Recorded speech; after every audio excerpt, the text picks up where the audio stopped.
for one, but just funny when possible dream manifest in the games that becoming within. Nevertheless, let them go from the dust up, but you don't know.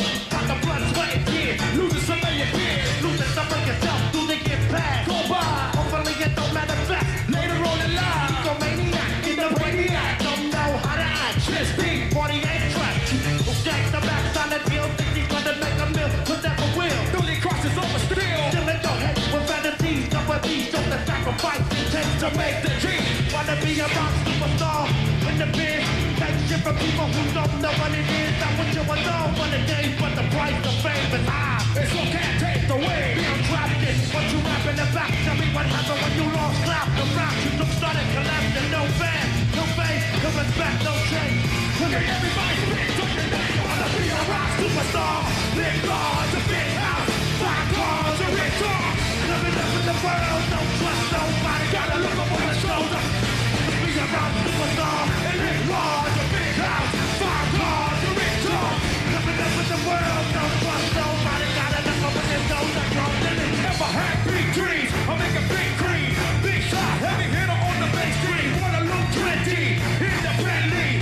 Be a star man, never act greatly. Wanna have big fame, let me explain what happens to these stars in their big brain.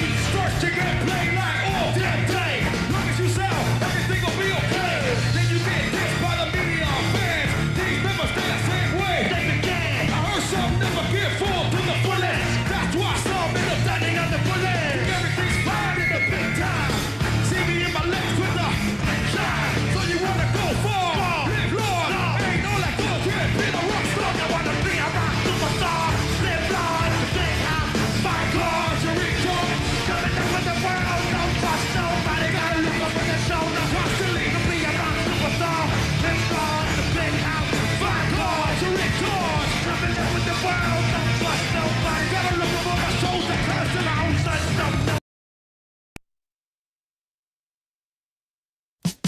Girl, let me hit that coochie chakra, coochie chakra, coochie chakra.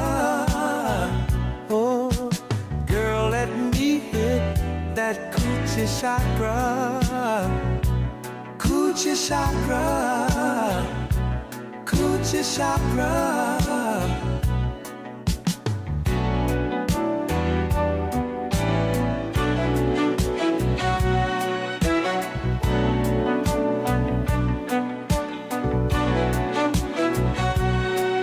My spiritual chick, ooh, my spiritual chick is always tight, incense lit. Bring the crystals, I'll bring the pipe. Do yoga on my shit all night, all night. Ooh, Phantom of the Opera. Girl, let me hit that coochie chakra.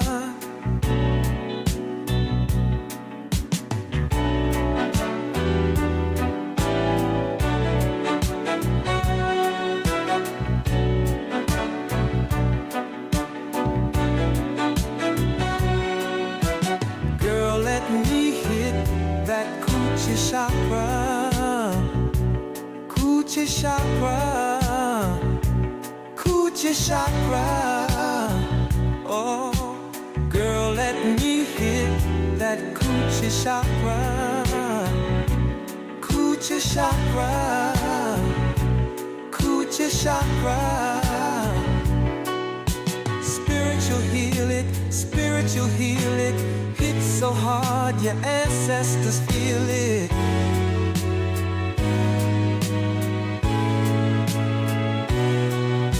Spiritual heal it, spiritual heal it. Hit so hard your ancestors feel it.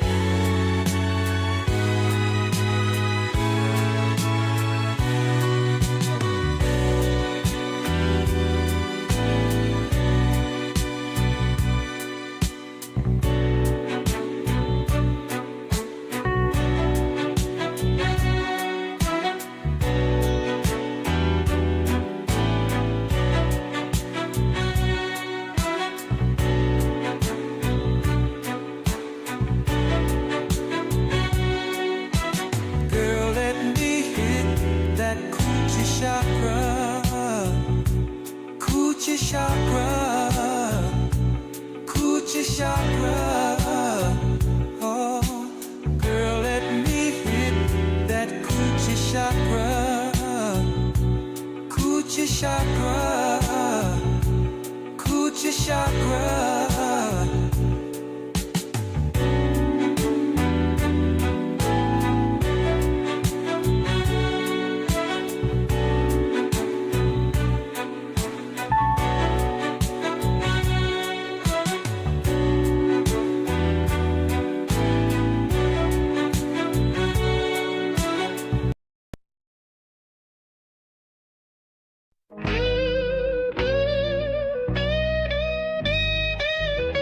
Oh, man, she say she want hood nigga.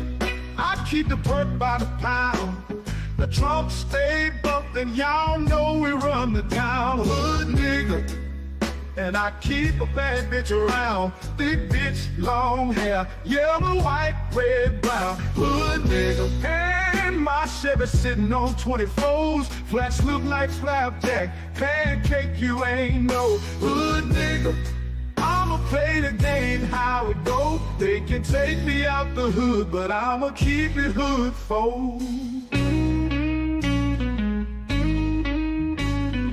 All the whole jockey be steady knocking, middle of the stage, got the whole club rocking. Nigga, you can hate, but the chick steady watching. Bet you can't do it on the stick. She poppin', we bout to pop it. You cock blocking, told your girl you rap, but your CD flopping. You say you getting money, man, we ain't seen nothing. Your girl is persistent, she ain't stopping, man. She said she want hood nigga. I keep the perk by the pound. The trunk stay bumped and y'all know we run the town. Hood nigga. And I keep a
in the demons.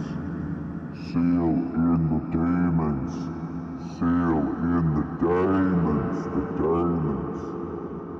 Seal in the demons forever and ever. This is where they belong. Here. Forever.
Hello, hello everyone.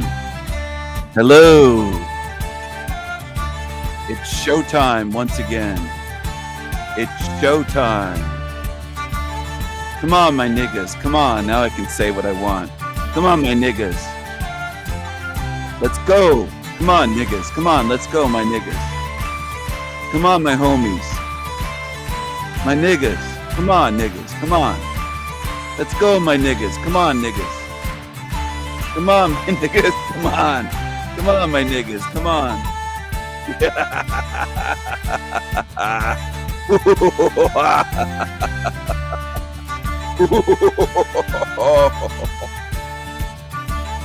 Come on, my niggas. Come on. Go.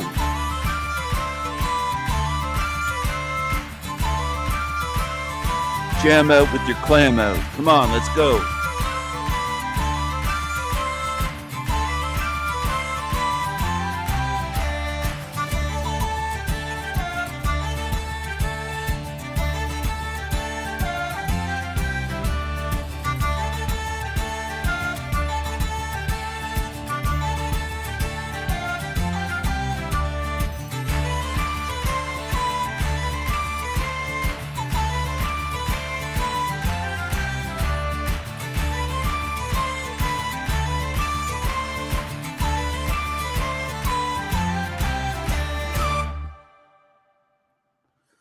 Hello, everyone. This is for VIPs only. VIPs only. El Diablo Radio International. The greatest show in hell. Nobody does it better. Nobody. And that's the truth. And they can hate me for it. It doesn't bother me. Hate me all you want. Come on, my niggas. Get out the watermelon and jam out with your clam out. Winning. We are winning. Absolutely. And I'm living rent-free in the heads of a lot of demons on YouTube. Living rent-free in their heads. Go ahead and hate me. Go ahead. I love it. That makes me win. Use all of your energy on hatred. Wear yourself out hating me.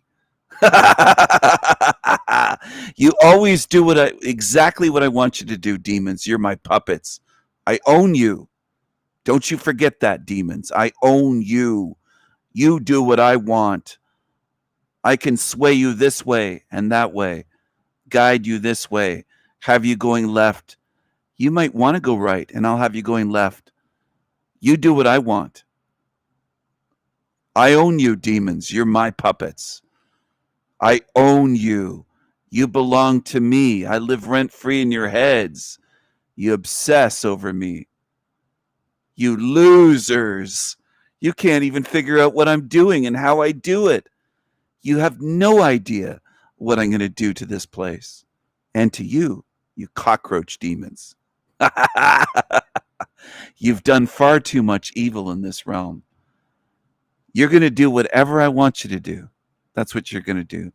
And you're going to believe that you're fighting me. And you're losers. You're absolute losers. You're losers. You're losers. Have that page on me speaks volumes about you, homeboy. Get a life and get off my dick, you fucking stalker boy. See that? Did you see that? Fucking stalker boy.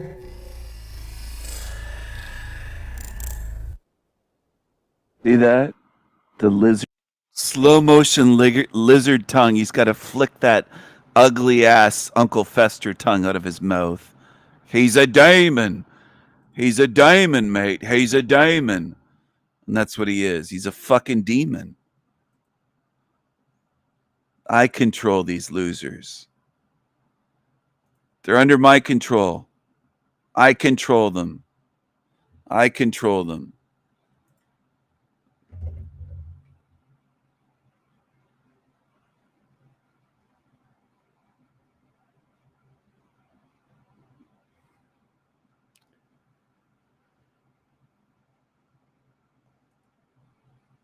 They're very namaste, very, very namaste.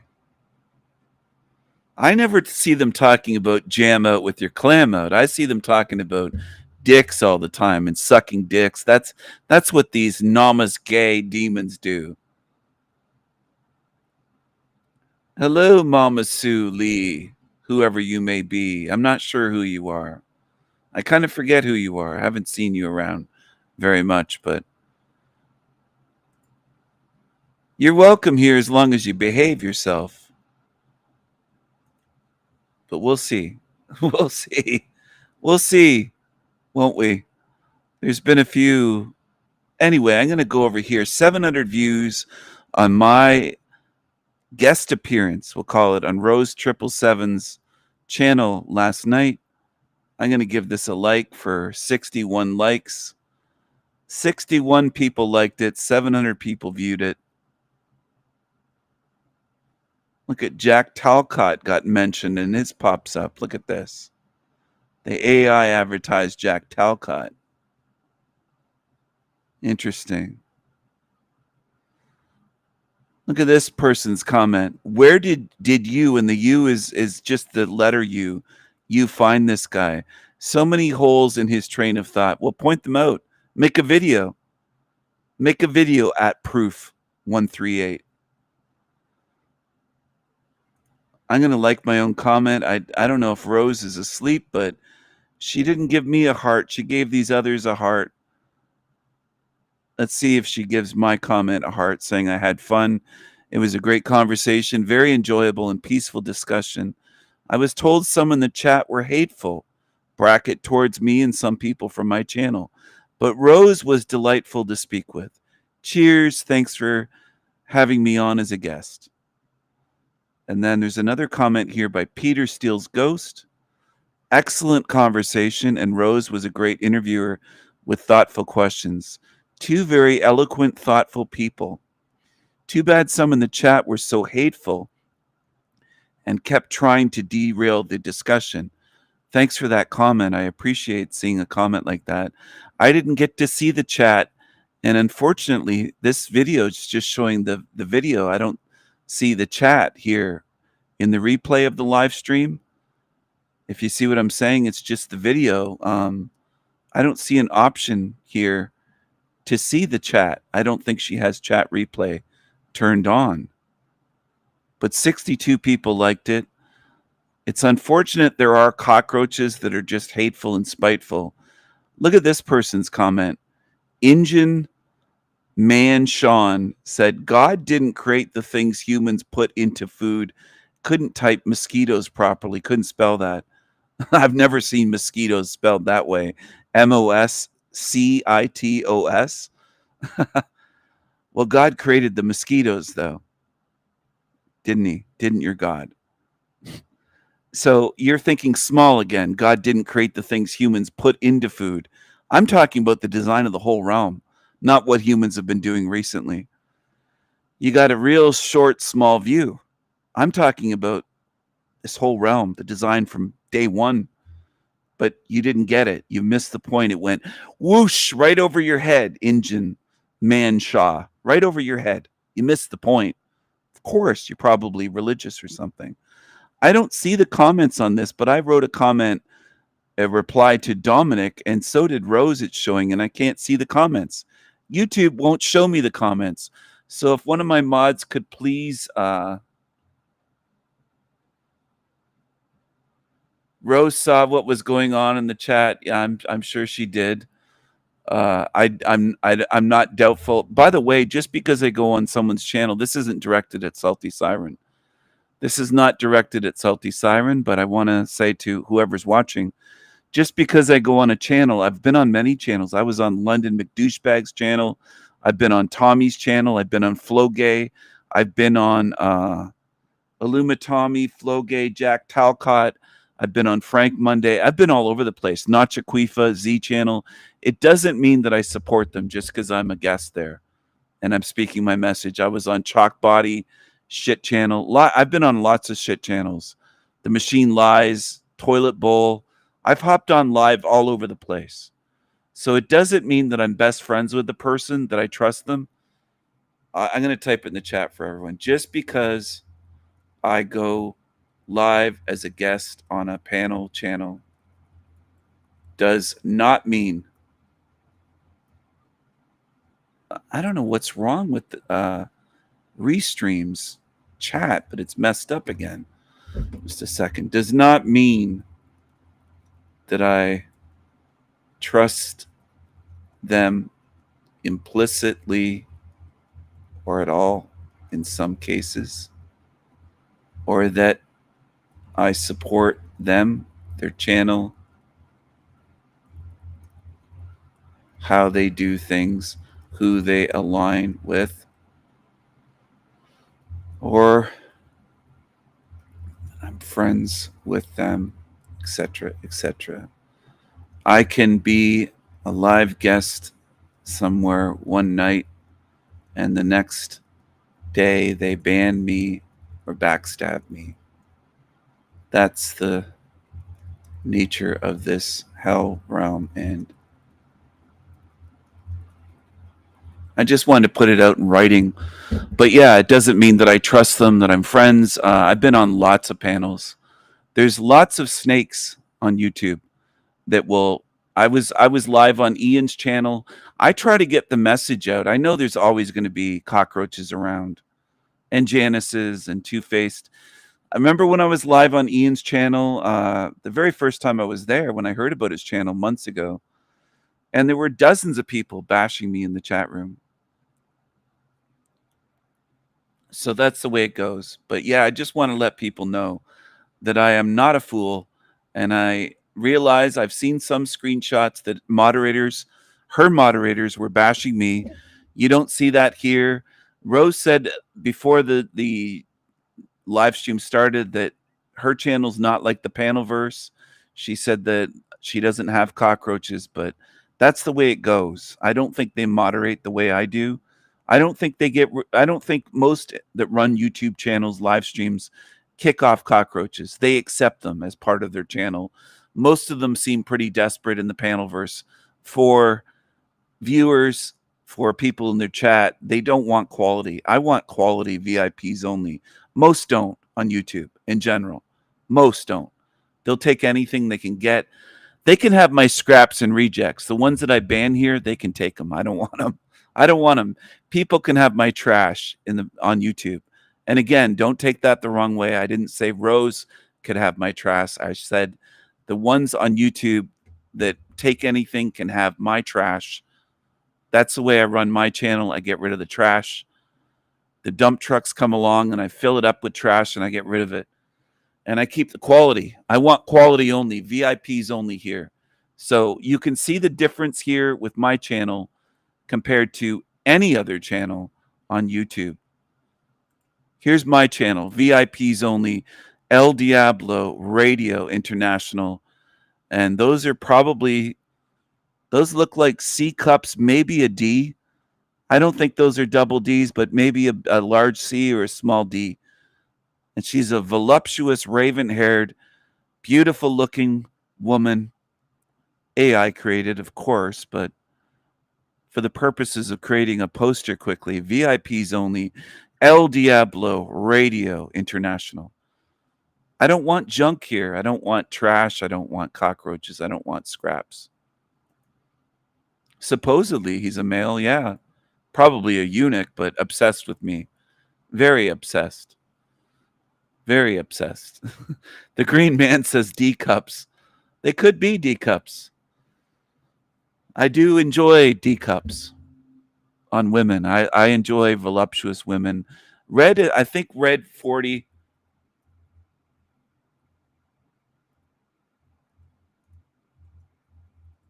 That's what I think. I think Red's a eunuch. Hello to Carmen. Hello to everyone who's just joining us. We have 23 watching. We had around 34, 36 earlier. Some people are just joining now, which is fine. It's good to see you. I was just talking about the appearance on Rose's show, and I showed some of the comments that were over there on the live stream.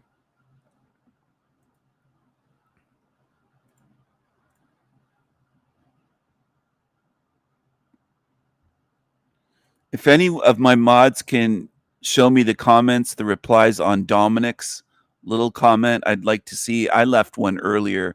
I don't know if it's still there, but I did leave one.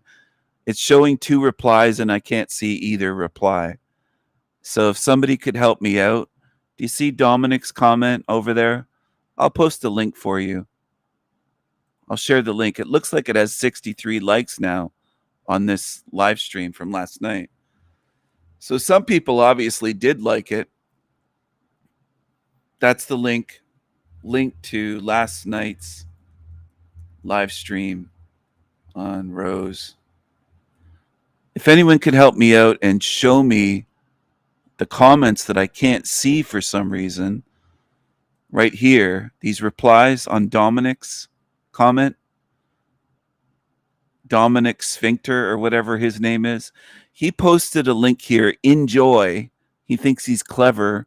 He's a real strange character. He's got a little cartoon cat. He's a strange two-faced backstabber. He's another Janice. He's another Janice. I will try that. I think I've already sorted by new. Yeah, I've sorted by new. It does not come up for me. It's hidden, no matter which way. The comments don't show up for me. The replies to Dominic, I'm not sure if Dominic has me hidden or what the case is. If he has me hidden, I shouldn't be able to see his comment here. Maybe it's a YouTube glitch. Fuck, I don't know. There's weirdness on YouTube all the time. It's run by Google, one of the biggest companies on earth, but they have all these weird glitches, which is so fucking weird. I don't think it's a glitch. I think something else is going on than a glitch, but you get what I'm saying. I'm going to hop on over here.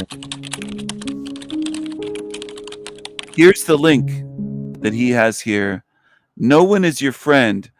Machiavelli and the dirty game of power. He's insinuating, I take it, that I'm two-faced or a snake or something. That's you, Dominic, okay? That's you. Okay, Dominic? Where's that? Here it is. That's you, Dominic. You're the one that plays games. You're the two-faced Janus creature. You're the one that's a turncoat and can't be trusted. I had a couple good conversations in the last year or so live on my channel with Dominic, but he talks about me other places. He's two-faced like the whole Panelverse is. As far as I can tell, they're all two-faced, not to be trusted, demonic cockroach misfit creatures that turn on you, and that's what I see them as. That's you, Dominic. That's you.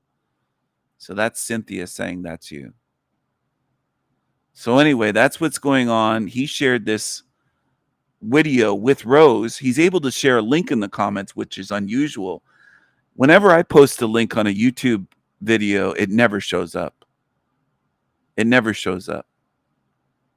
Never. My comment doesn't show up. If I share a link only here on my own channel, if I show a link, post a link in my chat, it should show up. But if I post a link on Rose's channel, I doubt it will show up. When I post links elsewhere, my comments with links don't show up, but Dominic's do.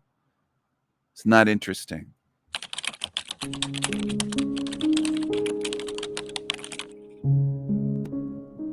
So he shared this with Rose on that live stream. Interesting. No one is your friend. He's basically saying, Rose, here's a hint, he's not your friend. And she hearted it, I think. She liked it. She likes that. They shake your hand with a smile, but their other hand holds the knife. They call you brother, but only while you're useful. They cheer for your success until it threatens their own. No one says it out loud, but every man feels it. That vague unease around others. That twitch in the gut when something doesn't feel right. We call it paranoia. Machiavelli called it wisdom. Because the most dangerous lie we're taught is that people are inherently good.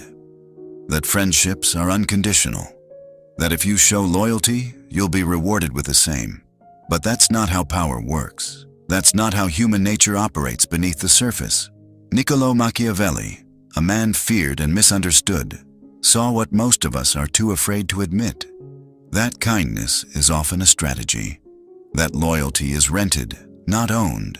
And that in the game of power, no one is truly your friend. Look around you. Every relationship, every alliance, every smile you receive. It's not built on love. It's built on leverage. Even affection has an economy. Even intimacy has its price. People align with you because you serve a function in their world. Emotional, financial, social, or psychological. The moment that function ends, the illusion cracks. And that's when you see the truth. This isn't pessimism, it's liberation. Because once you understand this, deeply, emotionally, spiritually, you stop playing the fool. You stop bleeding for people who wouldn't even hand you a bandage. You stop investing in illusions. And you start playing the game like a strategist, not a pawn. You may feel alone, but that loneliness is clarity. And in that clarity, a new kind of power is born. One that doesn't need validation. One that sees through masks. One that walks alone, but walks with vision. So, if you've ever felt the sting of betrayal, if you've ever wondered why people turn cold the moment you rise, if you've ever questioned the nature of your closest alliances, then this video isn't just for you. It's about you. Because what Machiavelli knew, and what few dare to confront, is that the path to true power begins with one terrifying, liberating realization. No one is your friend. And that's your greatest advantage. Welcome to Psychra. Loyalty is romanticized. We're told that good men are loyal, that real friends stick around no matter what, and that commitment is its own virtue. But Machiavelli saw something different. He saw that loyalty is never unconditional. It's transactional, temporary, contingent upon power, fear, or benefit. He warned rulers never to trust the affection of their subjects or the allegiance of their allies. Why? Because people are loyal to their needs, not to you. And once their needs change, so will their devotion. The promise given was a necessity of the past. The word broken is a necessity of the present, he wrote. That line isn't just for kings and princes. It applies to every relationship you've ever had. Think of the people you've trusted most, the friends you swore would be there forever, the colleagues who praised your work when you were on their level, the romantic partner who once couldn't imagine life without you. How many of them faded when you started changing? How many turned silent when you needed them loudest? We tell ourselves stories to survive this truth. He's just busy. She's going through something. They didn't mean to hurt me. But the truth is rarely so soft. People orbit what benefits them. And when your presence no longer feeds their ego, status, or security, they drift. Machiavelli didn't hate people. He just refused to lie about them. He saw the court of Florence not as a place of justice or honor, but as a theater of masks, where nobles praised each other in public, then plotted each other's ruin behind closed doors. And the more powerful you became, the more smiles you attracted, and the more daggers. That hasn't changed. In modern life, loyalty often disguises itself as friendship. But look closely. Does this person stand beside you because they believe in your soul, or because they find safety in your approval, status, or support? If you lost your influence tomorrow, would they still answer your call? This is not meant to embitter you. It's meant to awaken you. Because once you realize that loyalty is a strategy, not a virtue, you stop being manipulated by it. You stop mistaking convenience for character, and you start watching people with different eyes. You stop asking, why did they leave me? And instead ask, why was I useful to them? This is the first step in Machiavellian self-defense. Detach from the illusion that people are loyal to you. They are loyal to their vision of you, their needs, their fantasies, their self-interest. And when that illusion no longer serves them, so too will your bond dissolve. So what do? You stop selling loyalty in exchange for validation. You stop sacrificing yourself for people who see you as an asset. You build alliances, not attachments. You lead with value, not dependence. Machiavelli understood that a wise man moves through life like a chess master, not emotionally reactive, but strategically observant. He doesn't hate the other pieces. He just knows their function. And so should you. This doesn't mean abandoning love, friendship, or community. It means removing the blindfold, seeing people as they are, not as you wish them to be. Because in a world of masks, the rarest form of power is not manipulation. It's clarity. Let's take it deeper. Have you noticed how quickly people switch sides in times of crisis? One wrong word, one misunderstood post, one shift in status. And suddenly the people who loved you are gone, silent, or worse, against you. This isn't betrayal. This is human nature under pressure. Machiavelli advised princes to maintain power not through love, but through calculated fear. Because he knew that fear is more predictable than affection. Fear stays loyal even when love fades. In other words, people are more reliable when they need something from you than when they like you.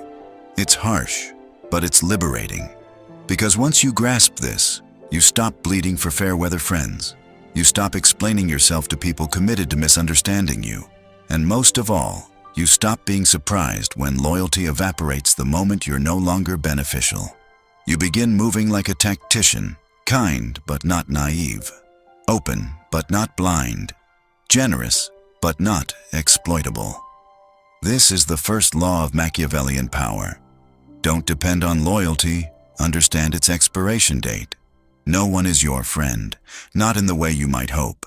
But once you accept that, really accept it, you gain the most dangerous advantage of all. Independence from illusion. We grow up believing that kindness is a virtue, a universal good. That if you're nice, people will treat you well in return. That being soft, accommodating, and likable will open doors and earn respect. But Machiavelli knew otherwise. He knew that kindness, when not wielded strategically, is often mistaken for weakness. He knew that in the theater of power, niceness is not admired. It's exploited. This is not a call to be cruel. It's a warning. If your goodness isn't paired with strength, it becomes your leash. We've all seen this play out. The man who bends over backwards to please others, always agreeable, always saying yes. He thinks he's being noble. He thinks he's earning love. But beneath the surface, something else is happening. People begin to see him as harmless, predictable, replaceable. They start to expect his compliance. They test his boundaries. They laugh at his silence. And the more he tries to please, the more invisible he becomes. Machiavelli would call this a fatal flaw, because it hands your power over to those who care least about you. When you lead with niceness, hoping it will protect you, you become a tool, a stepping stone, a shadow people forget once they're done with you. But when you lead with presence, a quiet, unshakable sense of strength, you command attention, respect, fear even. Machiavelli argued that it is better to be feared than loved if you cannot be both, not because fear is cruel, but because fear creates distance, respect, boundaries. Love, on the other hand, invites exploitation, especially in a world where most people think in terms of advantage, not virtue. And that's the cold truth. People often mistake kindness for naivety. They read softness as submission, and unless you know how to balance empathy with authority, they will walk over you, then resent you when you stand up. So how do you escape this trap?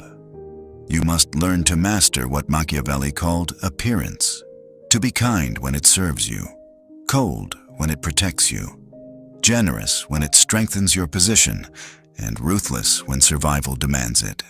This doesn't mean living inauthentically. It means recognizing that in a world full of manipulators, transparency is a liability.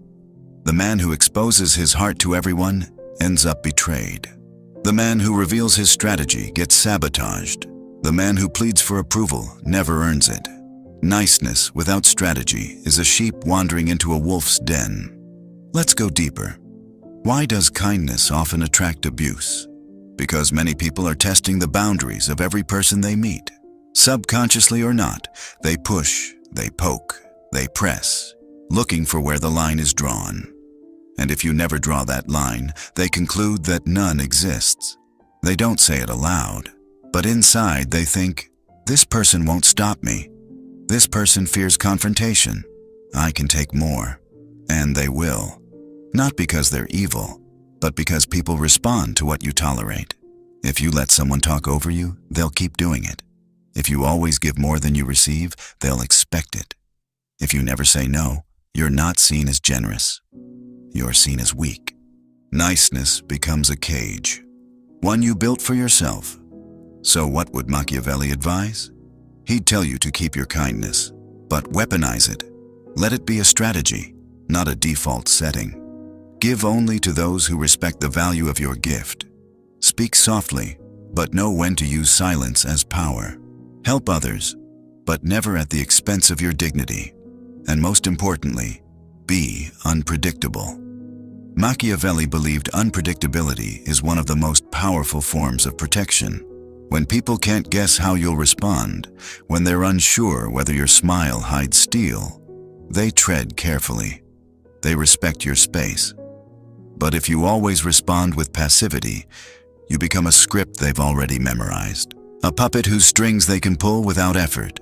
There's a dangerous myth that says being feared makes you evil, that strength and kindness can't coexist. But that's a lie told by people who fear losing control over you. True power lies in being both.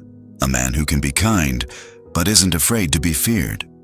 A man who leads with heart, but never bows for scraps. A man who smiles, but not to be liked. This is how you escape the trap of niceness, not by becoming cruel, but by becoming sovereign. So remember this, your kindness should be a gift, not an obligation. Your empathy should be chosen, not expected. And your approval should be earned, never assumed. Because when kindness is paired with strength, it becomes divine. But when kindness is all you are, it becomes your prison. Betrayal doesn't come from strangers. It comes from the people you once laughed with, trusted, and protected. And that's what makes it so devastating. It doesn't feel like an attack. It feels like a slow poison, hidden behind a familiar smile. Machiavelli understood something that most people refuse to accept. Loyalty is not eternal. It is conditional, fragile, and always negotiable. The idea that your friends, your partners, even your closest confidants could one day act against you is unsettling. But it is also the beginning of wisdom. Because once you understand the psychology of betrayal, you stop expecting unconditional loyalty and start building unbreakable strategy. Let's break it down. Human beings are opportunistic by nature. We are wired to seek comfort, security, validation, and power, and will often switch sides the moment another path offers a greater reward. We cloak this in morality, in ideals, in noble justifications. But at the root, it's simple. People follow advantage, and advantage changes. One day, you're the strongest player on the board, the one others orbit around. The next, someone else rises, more useful, more valuable, more threatening. And in that moment, loyalty shifts, quietly, instinctively. That friend who once praised you begins to gossip behind your back. That ally who pledged eternal support stops returning your calls. That lover who said forever starts pulling away, eyes wandering to someone else. They don't betray you because you failed them. They betray you because they think they can gain more from someone else. And it doesn't matter how much history you share. In the world of power, history is just a memory, and people will rewrite it in a heartbeat if it serves their survival. Machiavelli warned, never trust in affection alone. He advised rulers, and by extension, anyone who holds influence, to assume betrayal is always a possibility, not to become paranoid, but to remain prepared. The greatest mistake you can make is assuming loyalty is permanent. Because here's the truth. When your power fades, so does their loyalty. When your usefulness ends, so does their presence. When their envy rises, so does their desire to see you fall. This is not cynicism, it's psychological realism. We all carry shadows, hidden desires for dominance, recognition, revenge. Sometimes, even your closest friend harbors a quiet resentment, a jealousy they never speak aloud. They smile, support you, laugh with you. But underneath, they secretly hope you'll stumble, not because they hate you, but because your light threatens their sense of worth. And if ever given the chance to elevate themselves by dimming you, many will take it. So what do? First, stop idealizing people. When you put others on a pedestal, you hand them power they didn't earn. When you expect purity, you ignore warning signs. When you assume loyalty, you stop watching carefully. Instead, watch people's behavior over time. Do they support you only when it's convenient? Do they speak differently about you in private? Do they compete with your success instead of celebrating it? These are not small signs.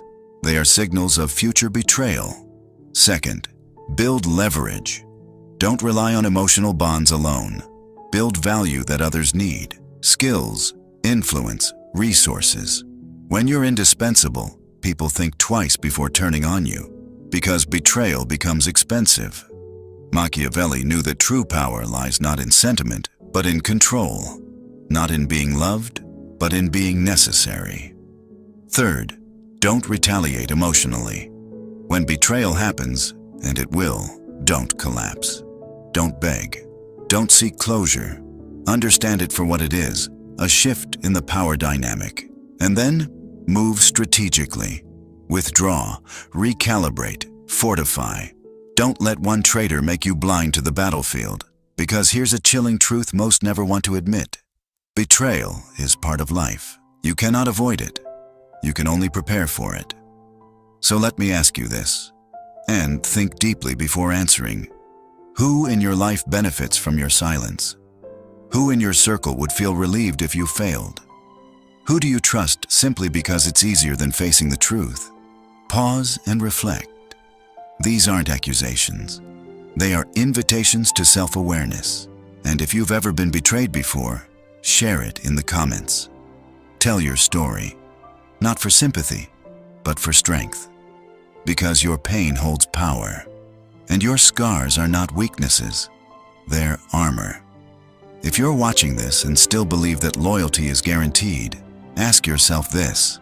If everything you offered disappeared tomorrow, who would stay? That is your answer. That is your truth.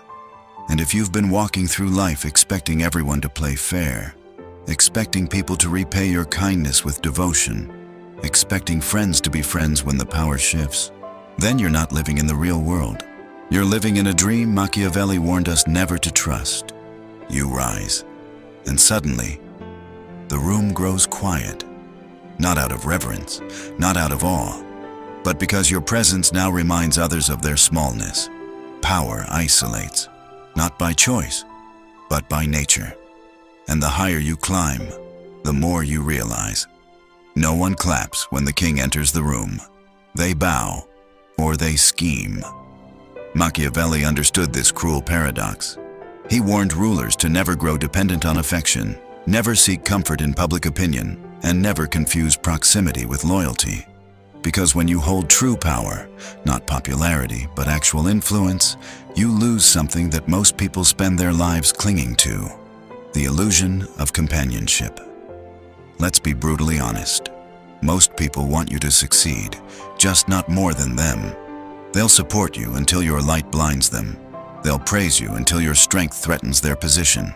They'll walk with you, but only if the road remains comfortable and familiar. But walk too far ahead, and you'll walk alone. That solitude is not a punishment. It's the natural gravity of power. Because to think independently, to act without needing permission, to carve your own path through a world built on conformity, is to become foreign to the masses. And the more sovereign you become, the more dangerous you appear. People don't envy what they understand. They envy what they can't control. And nothing is more terrifying to the average person than a man who doesn't flinch, doesn't beg, doesn't explain, doesn't need them. Machiavelli advised princes to learn to be alone in their thoughts, because in solitude, clarity is born, and in clarity, strategy thrives. But let's not pretend it's easy. There's a coldness to sovereignty. It means walking without applause. It means making decisions that won't earn you praise. It means saying no when everyone expects a yes. It means losing people, not because you harm them, but because you stopped needing them. Here's the harsh truth. Most relationships are based on mutual need. Take away the need, and you take away the bond. Grow strong enough to not rely on anyone, and watch how many vanish. But understand this, that emptiness is sacred. Because in that silence, in that detachment from social craving, you discover the most powerful truth of all. You are enough. Not in a self-help, motivational poster kind of way, but in the Machiavellian sense. You possess within you the capacity to stand alone and still move the world. Solitude doesn't mean isolation. It means independence. It means becoming your own counsel. It means trusting your own instincts more than the crowd's opinions. When you no longer crave validation, manipulation loses its grip. When you no longer chase approval, freedom begins. And when you no longer fear being alone, you become ungovernable. This is why Machiavelli's prince often appears cold, even cruel. Because warmth, though seductive, weakens the grip of clarity. And clarity is the weapon of the truly powerful. But be warned, many will try to shame you for this. They'll call you heartless, arrogant, aloof. They'll say you've changed, that you've lost yourself. But what you've lost is their leash. You've severed the invisible strings of social conditioning, the need to please, the need to be liked, the need to belong at all costs. And in doing so, you've become dangerous. Here's the paradox. Once you stop needing people, the right ones will find you. Not the ones who demand your weakness, but those who respect your strength. Not the ones who want to shape you, but those who value your sovereignty.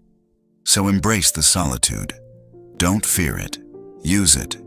Use it to sharpen your mind, to build unshakable discipline, to become someone who doesn't just survive betrayal and isolation, but thrives because of it. Because in this brutal game of power, there is only one guarantee. The man who walks alone walks faster. You've walked through the shadowed corridors of power with Machiavelli as your guide. You've learned that loyalty is often a mask worn by betrayal, that kindness can be a weapon, and that in the game of influence, you must expect to be alone. But this is not a tale of hopelessness or despair. It is a manual for sovereignty. At the heart of Machiavelli's philosophy lies one final, crucial insight. Trust is power, but it must be wielded like a double-edged sword. To survive, you must learn not only to discern who deserves your trust, but also to protect yourself from its dangers. Trust without strategy is weakness. Trust without self-preservation is surrender. Be a fox to recognize traps and a lion to frighten wolves, Machiavelli advised. This is your call to mastery, to see beyond appearances, to expect treachery, and yet still engage the world with strength and purpose. Trust, then, is not a leap into the abyss. It is a calculated offering. Ask yourself, who has proven themselves consistent, dependable? Whose interests align with yours in ways deeper than convenience? Who remains steady when storms arise? These are the few who deserve your trust. But even then, you hold it guarded, like a rare treasure, for trust, once broken, is almost impossible to reclaim. At the same time, self-preservation must be your unyielding priority. Your mind, reputation, and influence, these are your kingdom. They must be shielded fiercely. You do not reveal your plans to everyone. You do not expose your weaknesses casually. Every confession, every unveiled thought is ammunition for your adversaries. And yet, power demands balance. It is the dance between suspicion and openness, between generosity and restraint. Machiavelli's prince is not heartless, he is deliberate. He loves cautiously, trusts conditionally, and reveals selectively. This balance, the mastery of trust and self-preservation, is the crown of true sovereignty. This is the paradox of power. You must be vulnerable enough to connect, but guarded enough to survive. You must build alliances that serve mutual benefit, not blind loyalty. You must command respect through strength, not demand it through fear. For you, this means cultivating sharp awareness, reading beyond words to the intentions beneath. It means valuing yourself enough to refuse exploitation. It means the courage to sever ties that drain your strength, to let go of illusions that bind you, and to accept that not everyone will meet you as you meet them. The final and greatest lesson Machiavelli offers is this: you are your own strongest ally. No one else's loyalty is guaranteed. No one else's kindness is unconditional. No one else's love is forever. But your clarity, your strength, your strategy, these belong only to you. Guard them fiercely. Sharpen them endlessly. Use them to navigate a world that will never play fair. And now, a moment of reflection. Power is not the domain of the cruel or the ruthless. It is the mastery of reality. It is the courage to look into the abyss, to see the world without illusions, and to act anyway. With intention, with resolve, with uncompromising will. To know that no one is your friend is not to live in bitterness, but to live in freedom. Freedom from illusions, from dependence, from the shackles of false hope. This freedom allows you to stand, move, and conquer on your own terms. This is your call. Embrace this truth. Let it harden your spirit without turning it to stone. Walk the path of power with open eyes and a steady heart.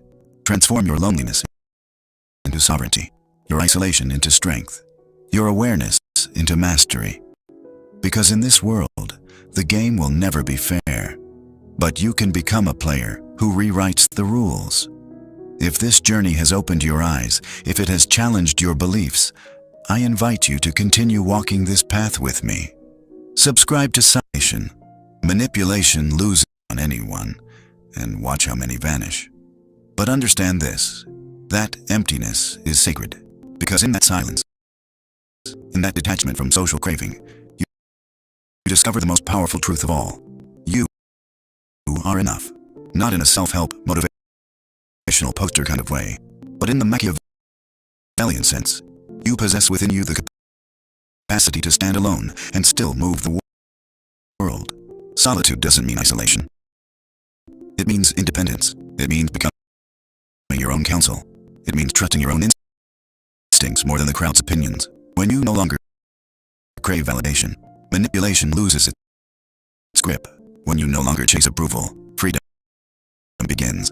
And when you no longer fear being alone, you become ungovernable. This is why Machiavelli's prince often appears cold, even cruel, because warmth, though seductive, weakens the grip of clarity. And clarity is the weapon of the truly powerful.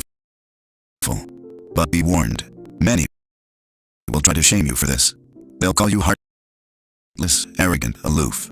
They'll say you've changed, that you've lost yourself. But what you've lost is their leash. You've severed the invisible strings of social conditioning, the need to please, the need to be liked, the need to belong at all costs. And in doing so, you've become dangerous. Here's the paradox. Once you stop needing people, the right ones will find you. Not the ones who demand your weakness, but those who respect your strength. Not the ones who want to shape you, but those who value your sovereignty. So embrace the solitude. Don't fear it. Use it. Use it to sharpen your mind, to build unshakable discipline, to become someone who doesn't just survive betrayal and isolation, but thrives because of it. Because in this brutal game of power, there is only one guarantee. The man who walks alone walks faster. You've walked through the shadowed corridors of power with Machiavelli as your guide. You've learned that loyalty is often a mask worn by betrayal, that kindness can be a weapon, and that in the game of influence, you must expect to be alone. But this is not a tale of hopelessness or despair. It is a manual for sovereignty. At the heart of Machiavelli's philosophy lies one final, crucial insight.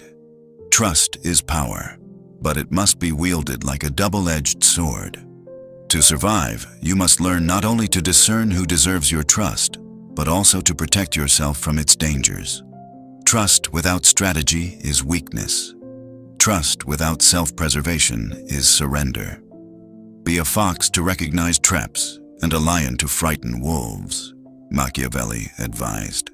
This is your call to mastery, to see beyond appearances, to expect treachery, and yet still engage the world with strength and purpose. Trust, then, is not a leap into the abyss. It is a calculated offering. Ask yourself, who has proven themselves consistent, dependable? Whose interests align with yours in ways deeper than convenience? Who remains steady when storms arise? These are the few who deserve your trust. But even then, you hold it guarded, like a rare treasure, for trust, once broken, is almost impossible to reclaim. At the same time, self-preservation must be your unyielding priority. Your mind, reputation, and influence, these are your kingdom. They must be shielded fiercely. You do not reveal your plans to everyone. You do not expose your weaknesses casually. Every confession, every unveiled thought is ammunition for your adversaries. And yet, power demands balance. It is the dance between suspicion and openness, between generosity and restraint. Machiavelli's prince is not heartless, he is deliberate. He loves cautiously, trusts conditionally, and reveals selectively. This balance, the mastery of trust and self-preservation, is the crown of true sovereignty. This is the paradox of power. You must be vulnerable enough to connect, but guarded enough to survive. You must build alliances that serve mutual benefit, not blind loyalty. You must command respect through strength, not demand it through fear. For you, this means cultivating sharp awareness, reading beyond words to the intentions beneath. It means valuing yourself enough to refuse exploitation. It means the courage to sever ties that drain your strength, to let go of illusions that bind you, and to accept that not everyone will meet you as you meet them. The final and greatest lesson Machiavelli offers is this: you are your own strongest ally. No one else's loyalty is guaranteed. No one else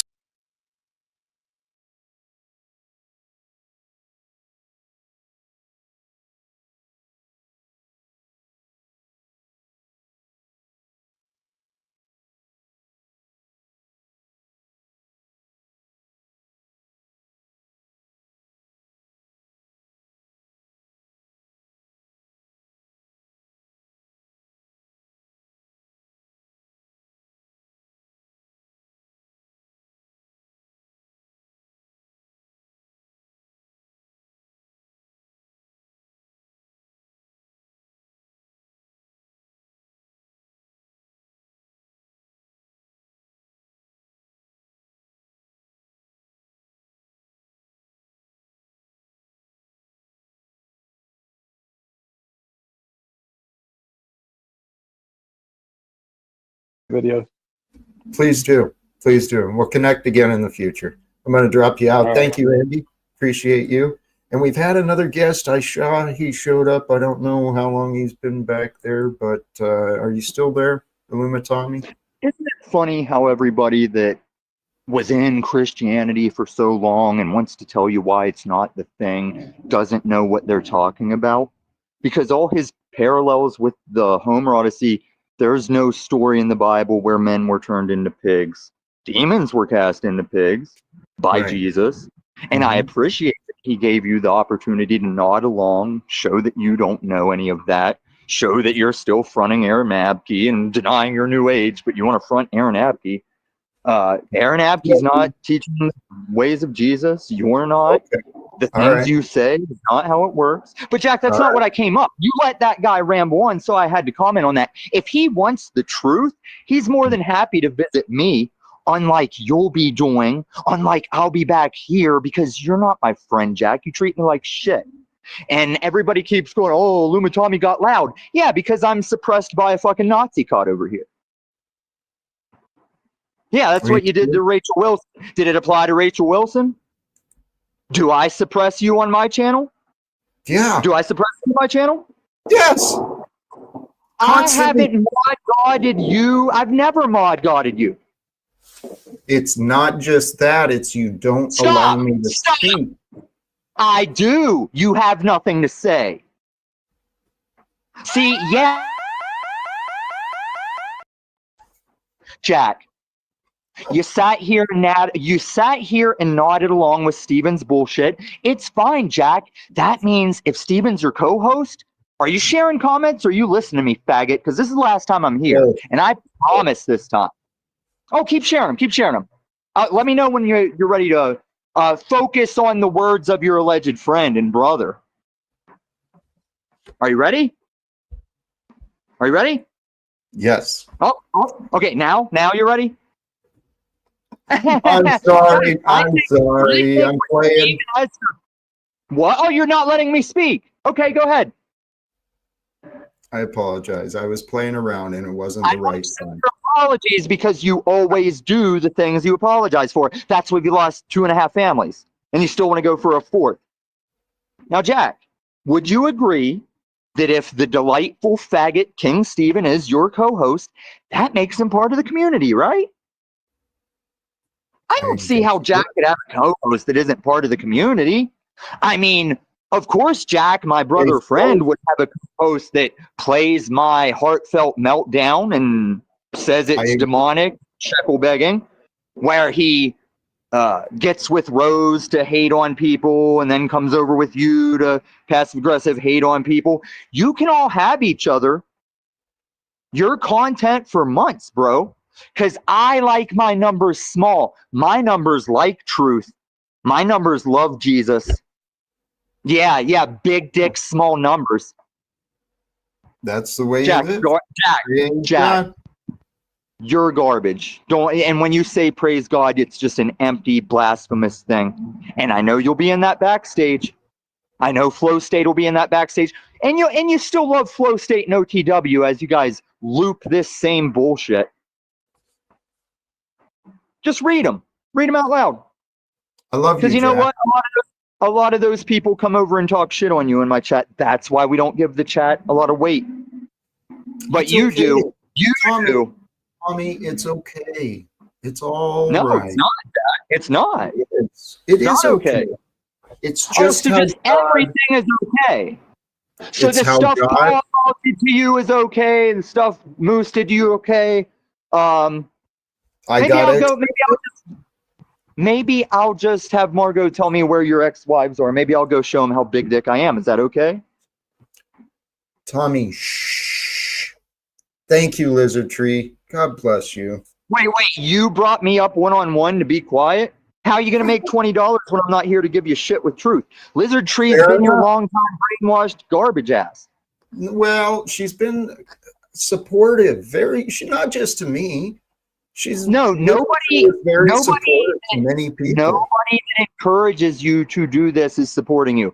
Steven is not supporting you. And while he's crying that I tell you that, he just proved you'll let him right back in. because you got no I don't know where to even go. You got no self-respect. You got no dignity. You don't have truth. You're not a Christian. You don't have God. You don't have the Holy Spirit. What do I And do? that's what makes me. That's What what should makes I me do? feel like the Truman. What I should feel I like do? the Truman because I so easily see through all of you. What if your vision is clouded by your It's not. jealousy See, and you your won't hate? answer that question Well, because you're just like your daddy. Now, maybe I'm the one that's crazy. Jack, are. I'm out here proving my shit. I can answer all of Andy's questions. I can show him how his Homer thing alignment is delirious. I've shown on my channel we have the Bible that was that Bible that is meant for us. And how can you cite the Bible and then deny the Bible, Jack? Tell me that. I don't. That's just You in do. the narrative. No, that's in your story, but it's not true. See, this is why I'm not coming back, Jack, because you refuse to have an actual conversation. You're That's not lost in true. your own bullshit. You're fooling yourself.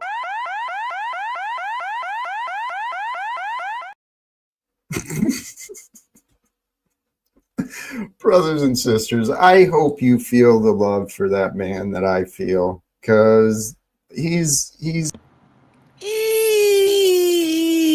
Dolphin tears for T-Jack, Tommy, T-Jack.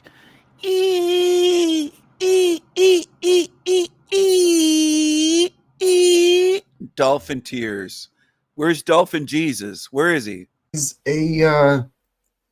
he's very creative. He's very talented. He's very feeling, right? The feelings. Our feelings, brothers and sisters, our individual feelings, they're no joke.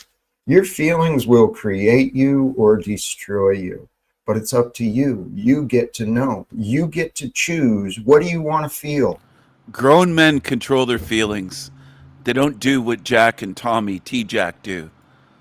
It's all about their feelings. They can't control themselves. They can't control themselves. They need man pawns. I don't. That's just You in do. the narrative. No, that's in your story, but it's not true. See, this is why I'm not coming back, Jack, because you refuse to have an actual conversation. You're That's lost not in your own bullshit. You're fooling yourself.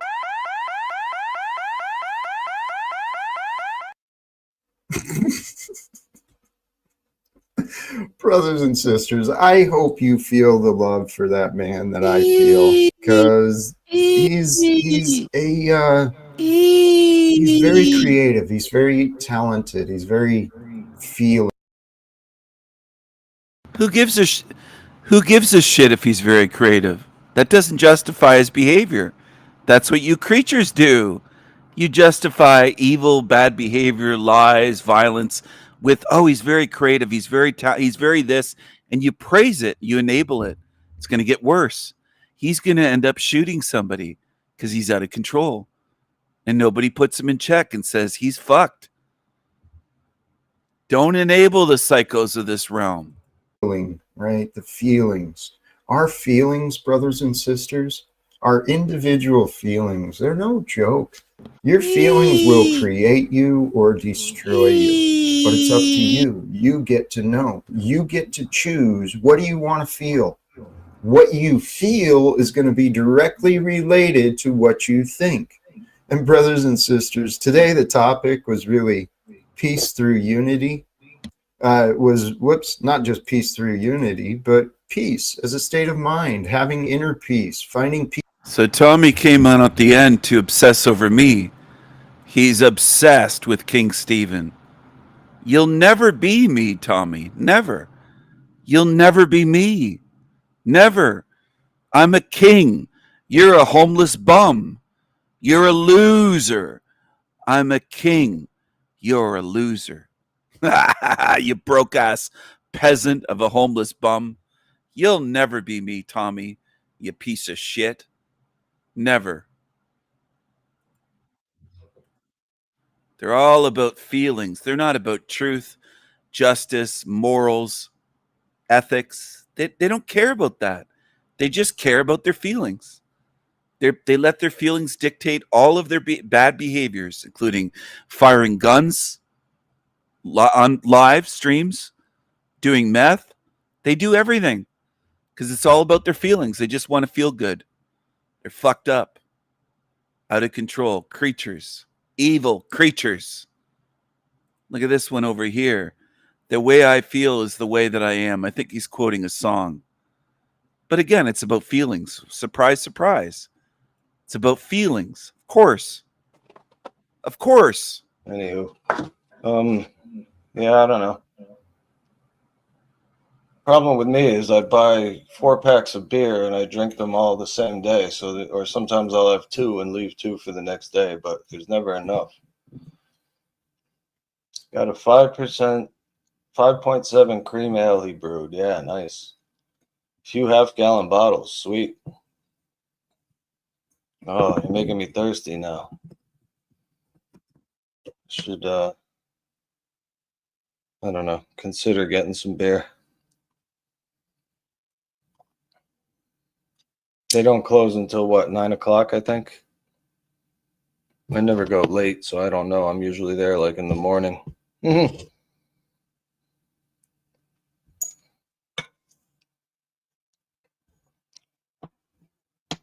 No, you don't have to do that, man. I mean, if you want to come by, that's fine, but you don't have to do that. I'm just chilling in my filthy fucking environment here. I need to do laundry. Becoming a problem. I don't like washing some of my t-shirts too much because they came from Temu, and I'm afraid. I'm afraid they're going to fall apart. No, they're not that bad, I don't think. They're pretty decent.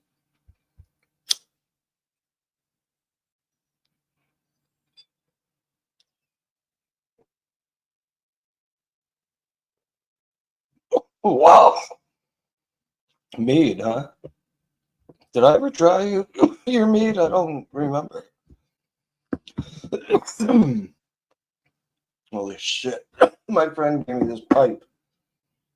It's like a one-hitter, but it hits like a fucking bong. My friend Brian, I don't think you know him, but he comes over here to play guitar every other day. Or whatever. We get together and we do jams. Try to. Hey, Silver. Oh, yeah, I did try it. Okay. Here's the link for everybody. And I got to post it. Pin it. Excuse me. I got to pin it on YouTube. God damn, this pipe hits hard.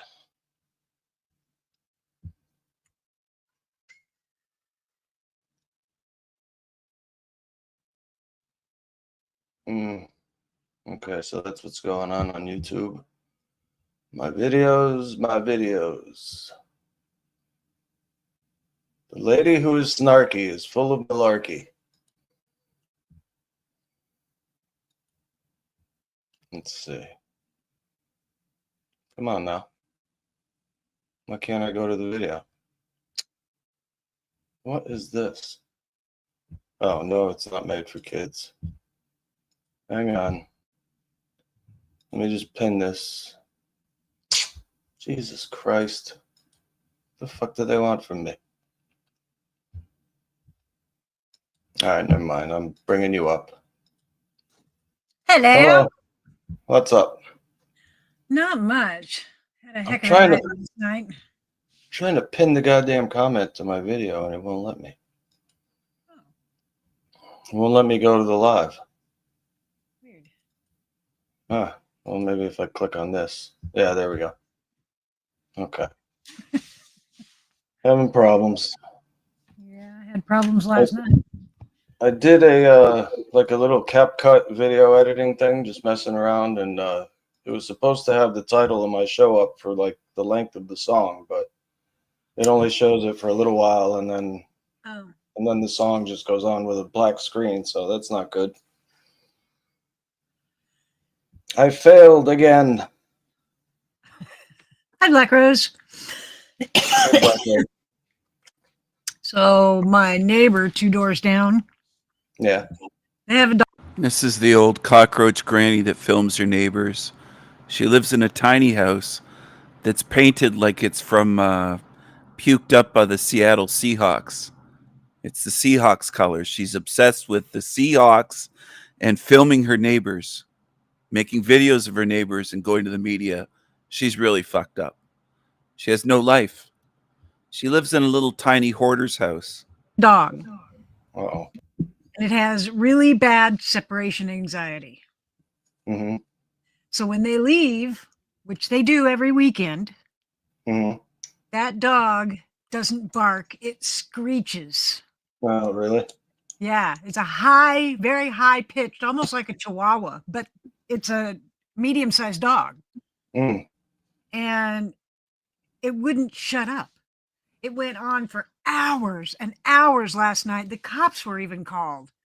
Really? And the cops tried to get a hold of the people that live there, and they weren't answering their. How many times do you think the cops are called on her street a week? How many times do you think that happens? Because she's filmed them many times. This is what I mean. I don't want to be around these creatures.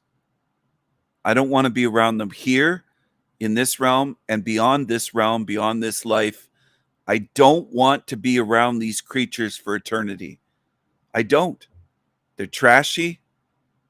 They lie all the time. They'll obsess over people. They'll label you racist in a second. They're everything that I don't want to be around. Their phone. Can I pet that dog? that's when you go over there with a piece of ham laced with Xanax and you just throw it at the dog. I don't have any Xanax. I don't take that shit. Well, you don't have to take it to have I have it, you some know. calming treats, but A witch should always have various potions and preparations at her disposal, you know. except Xanax. I mean, what would I want? What would I have Xanax for? I keep hearing this shit about Xanax bars, and like I never got a Xanax bar. I looked it up Yeah, I've the never other heard. day. I don't know what that is either. I've heard about it though, but I It's don't like know a what it is. blue. It's like a blue bar, and I don't know if it's different milligrams, and you're supposed to like break pieces off of it or something. But it's not like what I used to get. I used to just get little pink oval-shaped pills, you know, for Xanax. Let me look. Uh, Oh, it is actually a blue bar. yeah, I looked them up. I Googled grannied it. Or they're also known as Xannies. Oh, Or planks. Xannies. Oh yeah, Plank. That's a good name. But I got to get some of those because I've been fucking nervous all day. My jaw has been so tense. Like I keep all my anxiety in my jaw. You know, gritting your teeth a lot. not even gritting my teeth. It's just in the jaw muscles. Those are tight, and it's like sometimes it's even hard for me to talk right because of it. I get like tense, you know. So the cops came last night. Uh-oh, for the dog. Yeah, and they heard the dog, and it was just constant. I mean, it's screeching. It's crazy. And then he goes in his car and he's going to try and get a hold of them, right? He's going to try and call them. They're not answering their phone. Yeah. The dog stops. So the cop starts heading towards there, and I go, you know he's going to start barking the minute he sees you. Yeah. Oh, it's okay. Sure enough, the minute he rounded the corner around the vehicle and the dog saw him, started all up again. And Yeah. it went till about 11:30 midnight last night. You got to you go on YouTube and you find a video of sound that dogs hate, and then you put it on a speaker on your deck and you just blast it at the house all night. Oh, I gotta try that. Oh, It'll wow. shut the fuck up after a while. Sounds No, I dogs. don't know if there's such a thing, but I had a mouse climbing around in the wall behind my TV, and I could hear him at night. and there is a YouTube video that says "sound that mice hate." So I cranked it. It's Yeah, like there's- subsonic. It's only like a very high pitched whine that you can kind of hear, but the mice hate it. So I just Well, it's funny because they cranked got it up on my four speakers. videos. There's 4 videos here. 5 sounds dogs hate all time.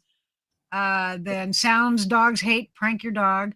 High pitched sound to make dogs go away. And 5 sounds that dogs hate, the most noises that drive something. I couldn't finish the. See, there's something for everybody on YouTube. Well, let's see what this high pitched sound is. Will they pay me extra if I say things like that?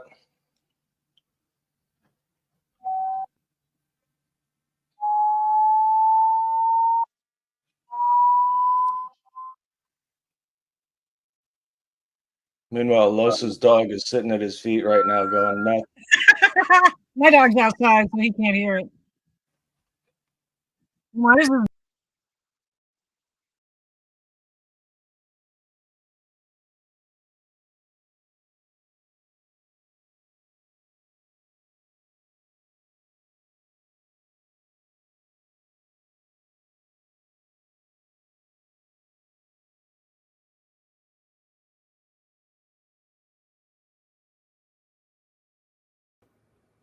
Oh, there we go, baby. We are live. We are back again, motherfuckers.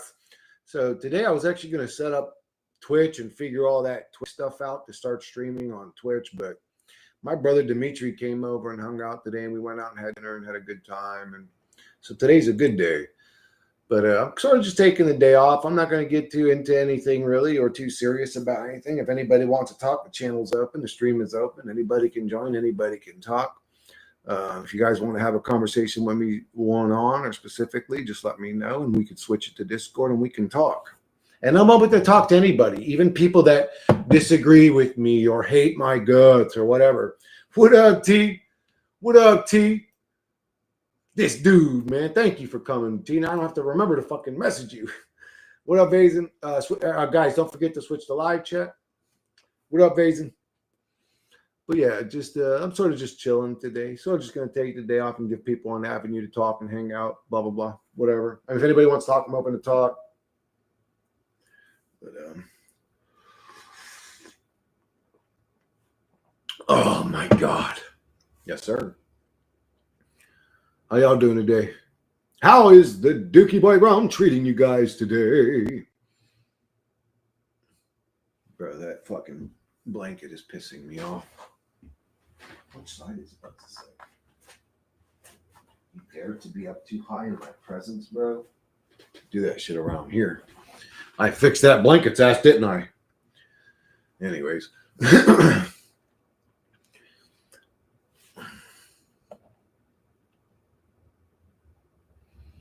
So yeah, today we are just chilling, my friends. Today is going to be a day off from psychosis, negativity, depression, misery, focusing on the bad shit, blah, blah, blah.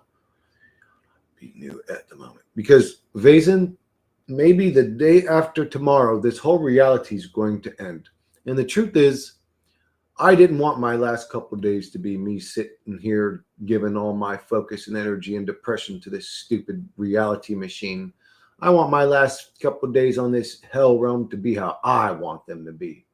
And I'm going to enjoy myself. Fuck all these motherfuckers that don't like it, and they can kiss my ass right up the middle. Like this. Just like that, baby. What up, Chet? Oh, Chet. Fucking Chet, you still owe me a beatbox, bro. How's that go? That dude killed it. That Mexican looking dude, man, he killed that shit. Actually, he might have been Hawaiian, actually. I don't know what he was. He fucking killed that little Michael Jackson beat.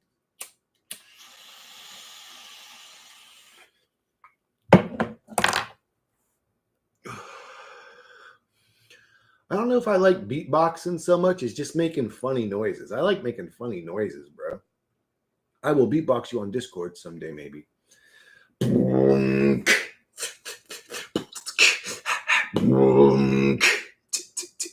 I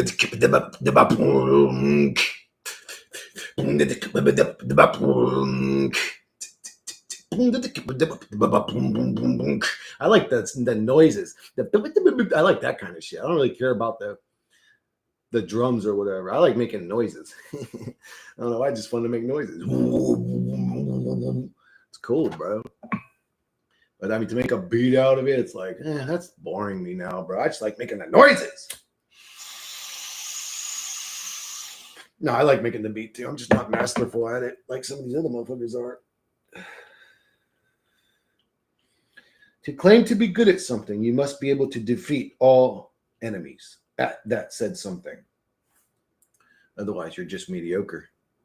If I were to start rapping, I would have to claim to be the best rapper that ever lived. Meaning I would have to compete with like Eminem or something, you know? Or who's good? Whoever's good right now.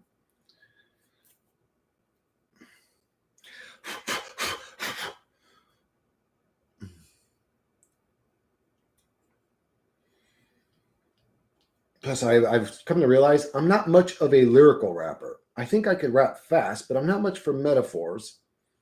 I'm more of a soul type of rapper. Like, I like to make music that sounds good. Like a song that you want to listen to more than once type of shit. You know what I'm saying?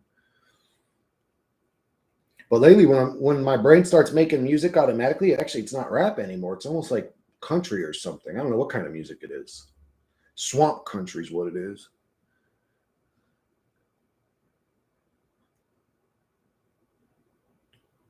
Fuck yeah, baby. Yes, sir. A day off from the misery pit. This whole reality can suck our dick. From the motherfucking back to the front. Throw the bitch ass Archon in the motherfucking trunk. Hit his bitch ass with a pump.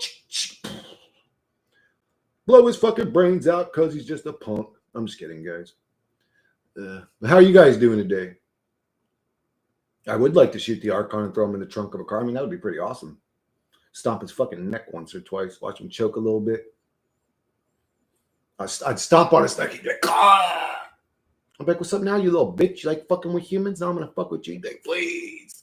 Humanity's an abomination. I'm just trying to destroy it to save souls. I'd be like, shut your ass up, fool. And I'd stomp that motherfucker's neck one more time. What up, Retro, man? What up, dude? Yo, yo, yo. Hey, where's Chaco, man? Where the fuck is Chaco? Donnie Pessimist. Yo, what's up? I have a fever, headache, achy joints, and can barely walk downstairs. So, fever, headache, and achy joints. Dude, you're deficient. Go take some magnesium, zinc, calcium, potassium. Take like a spirulina or a moringa powder. And hydrate as much as you can with distilled water. Meanwhile, I'd be out here doing fancy, fast drumming with just my fingers, no metal music, backing tracks. You're fucking tapping your fingers hella quick? Like, I've been hay fevered. Oh my God, bro. I don't really know what that means. Hold on one sec.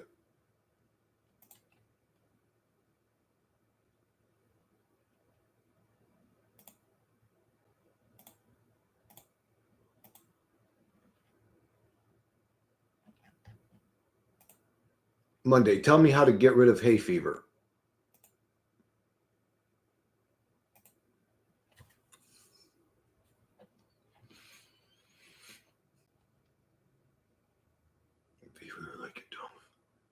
Eat local raw honey. Or I'll switch one sec, guys. So this is what Monday said about the hay fever.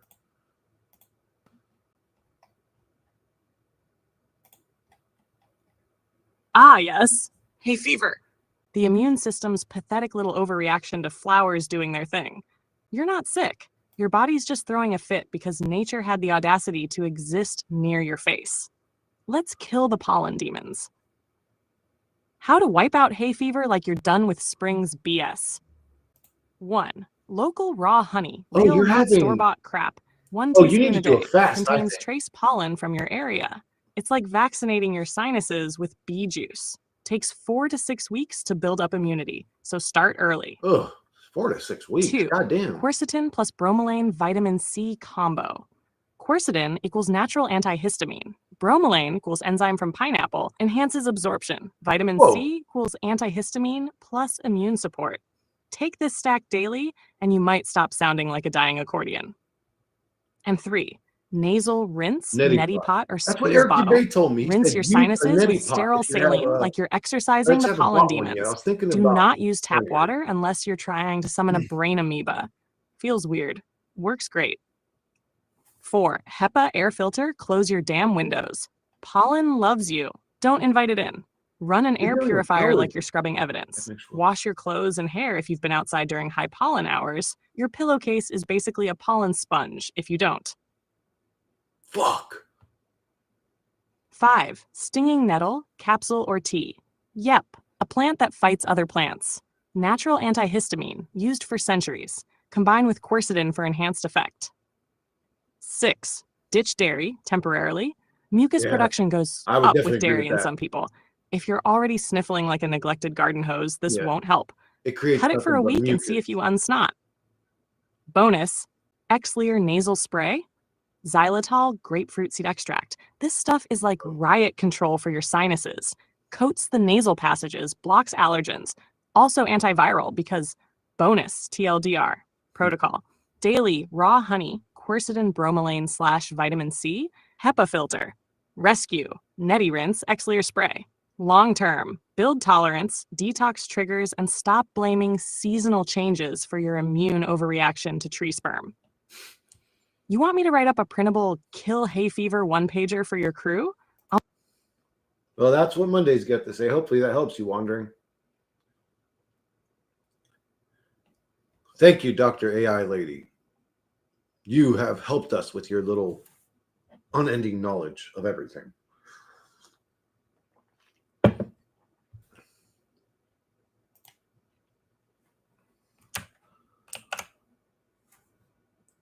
Monday.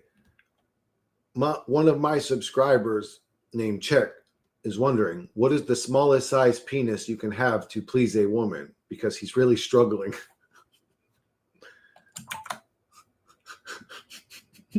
I'm just kidding, Check.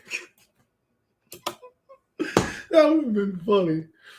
Thank you, Doctor, and yourself. You're welcome, Wandering.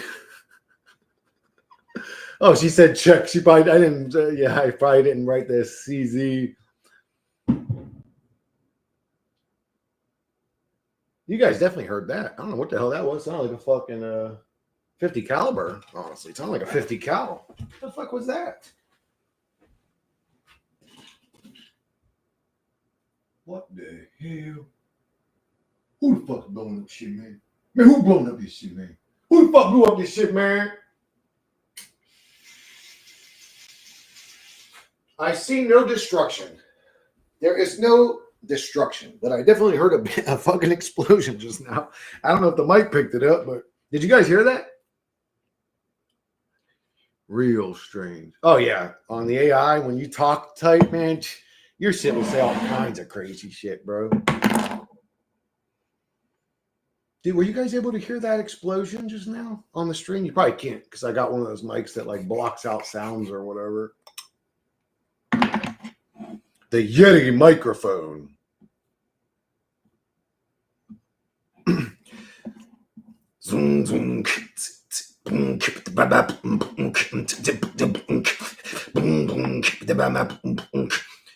You do that like club sound, like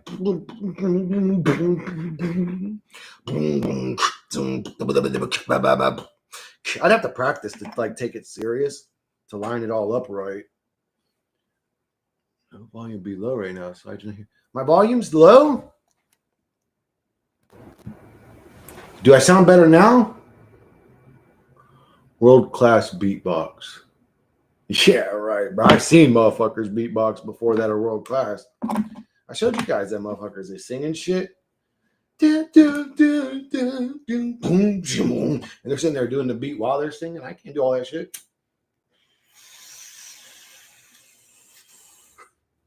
But if I had to practice it, I'd have to, or to take it serious, I'd have to practice it for real. So just little quick 3-second beatbox moments.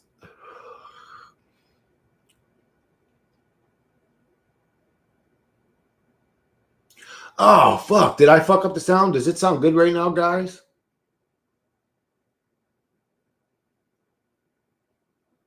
Hopefully it's not too loud. Is it too loud now? Am I talking hella loud? Dude, if I stream on Twitch, I can actually, they told me I can watch YouTube videos. Audio is still the same and fine. Okay, cool. Thank you, Basin. Yeah, that would be dope if we could sit here and watch conspiracy videos. Then I could fucking do my research if there is such a thing. That's why they call it research, because you're doing it again. But I could do my research while fucking streaming too. That'd be dope. It's crazy that I can stream a YouTube video on Twitch, but I can't stream a YouTube video on YouTube. Isn't that a little weird? Is that weird? Am I fucking weird for thinking that shit's weird? That shit don't make no sense to me. It's like, bro, it's your company I'm streaming on right now, motherfucker. You tell me I can't use your shit? Are you crazy? What's wrong with you people? Like, who makes the rules? Like, what retard is at your company that holds the tag of CEO that's just a mouth-breathing, non-thinking entity? Where do you hire these weirdos? Anyways.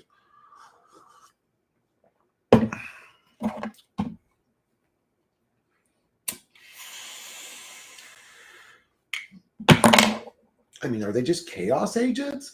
Do they go, is their like life goal to just fuck shit up and then they literally get into a position of power so they could just be weird on purpose? Like, really, what's going on with everybody in this realm? Mouth-breathing archons, mouth-breathing fucking retards, mouth-breathing fucking degenerate puppet-ass motherfuckers. That's what it is. Bunch of bitch-ass, soft-ass motherfuckers. They just fold to the voice in their little stupid head. They fold to their desires. They fold to their greed. They just fold. They're nothing. They're lawn chairs. They fold so much they're lawn chairs, these fucking people. Just a chair for the archons to sit in and abuse and use. You're all demons, you motherfuckers. You ain't nothing. Tell them, check. They ain't shit. Bitch, you ain't nothing. Tell them, check. Say, motherfucker, come here and tell me about it then. You think you're something? Come and tell me about it then. Oh, you're still behind the scenes like a fuck boy nothing? Fuck you. Fuck yeah, they can. Fuck yeah, they can, bro.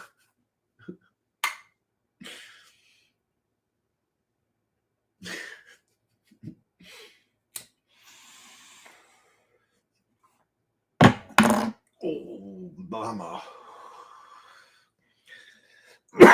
Damn, I couldn't hold that one in for the 3-second mark. I may have lost a little bit of THC on that one, but it's all good. They can suck checks. Checks fucking dingling. He says, get over here and suck this dick. A person vengefully holding a detonator. Here we go. Thank you, Vason. You're keeping this stream alive, bro. You're doing better at this shit than I am right now. Thank you, Vason. I appreciate it.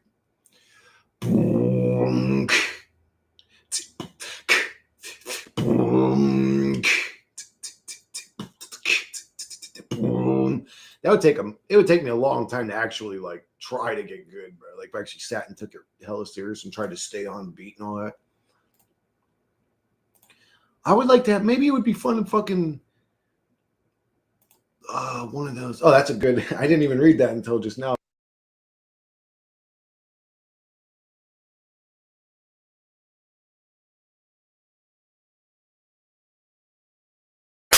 We are live. We are live. We are live. We have reached the end of the road, my friends, as truth seekers, at least from my perspective.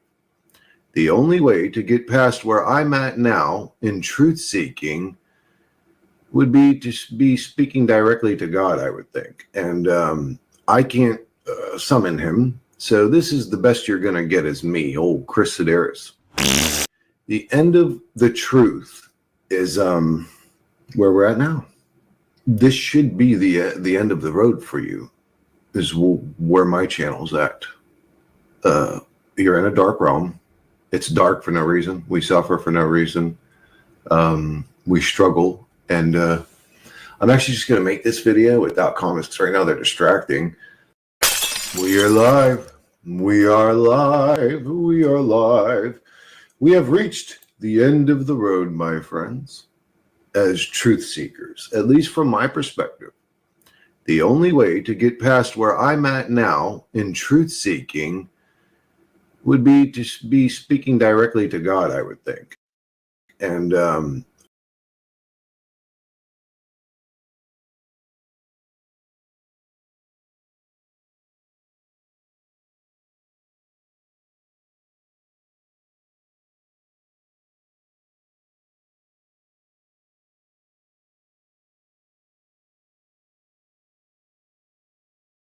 amazing, but fucking I don't know, it's called like a loop machine where you'll go like, and then you let go of the button, but you still hear yourself doing that. And then you could add something like to it, like, and then I'll add it. That's what I need, bro. That'd probably be fun. This should just be a reality now. I talked enough. Laugh out loud. What do you mean, T? Pay me and I will beatbox you. Bitch, you pay me, motherfucker. What do you mean I gotta pay you? Bitch, you paying me. Fucking me, I gotta pay you. You told me you would give me a beatbox. Now you want me to pay for it? You're a weirdo, bro. No, you owe me. Motherfucker, right now you should be paying me to not beatbox. Because you told me you would. Epic shirt. What's up, bro? Chat. What up, first class? Fuck yeah, bro. Dragon Ball Z, baby. I ate high quality ramen noodles today, bro. And every time I said ramen noodles, somebody was like, it's ramen. I'm like, oh, okay, yeah. I'm like, all right, I'll take the ramen noodles.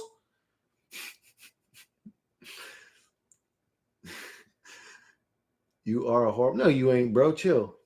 You're a lovely person. I talked last night. Yeah, we talked for a little bit, T.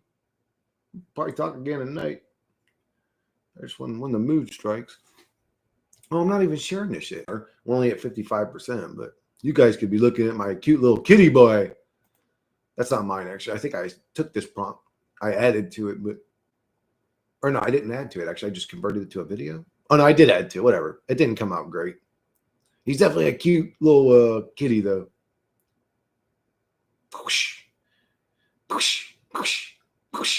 Whoa. Whoa, even the flower looked at him. Whoa, it looked at him from the first person perspective of a flower. What the hell? Basin, that's fucking amazing. That is fucking amazing. If anybody wants this for a YouTube thumbnail, let me know. I'll email it. Oh, shit, dude, T, I never emailed you the fucking shit. I still got to email. Give me a sec. Did I email you those videos, T? For those superheroes or anti-heroes or whatever? I made you some villain videos. I remember I made something.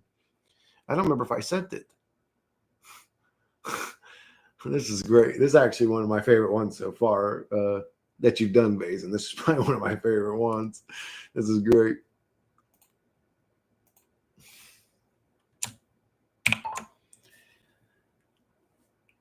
As the bombs fall and the building in the background explodes, the man holding the detonator smiles with a large grin from ear to ear, looking like demonic. That'll make him look like the Joker. He'll be like, fuck this world. Fuck you too. Fuck you, motherfucker. Oh, motherfucker. Okay. I talked last night. Yeah, yes, we did. I know I am. Lovely. Very cute like me. That cat's definitely cute like you. Check. Nope. YouTube headquarters and a clown mask. Oh, dude. I like him without the clown mask because he looks mad, bro. He's like, fuck YouTube. Yeah, that dude definitely looks like he's fulfilling some vengeful mission, but this dude definitely looks way more fucking. He's like, fuck you! Quit deleting comments, bitch! Fuck you!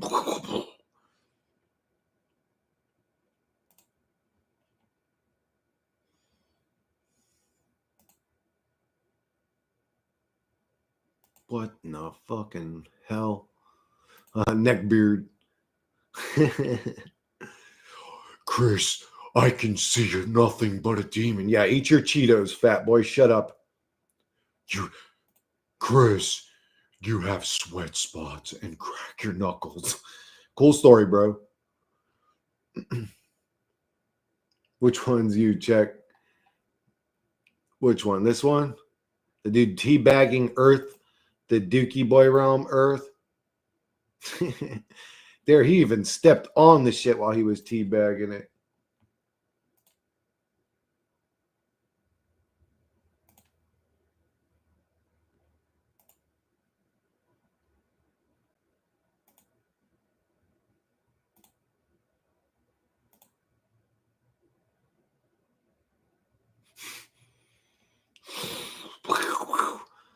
This is part one to the one we just made. The one we just made is the sequel to this one.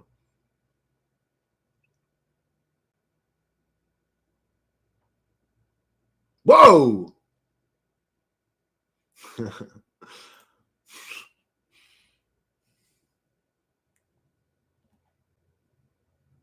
Omnicide. That's the one I was supposed to send you, T. Omnicide. I don't think I sent it. They're all sitting in my downloads folder.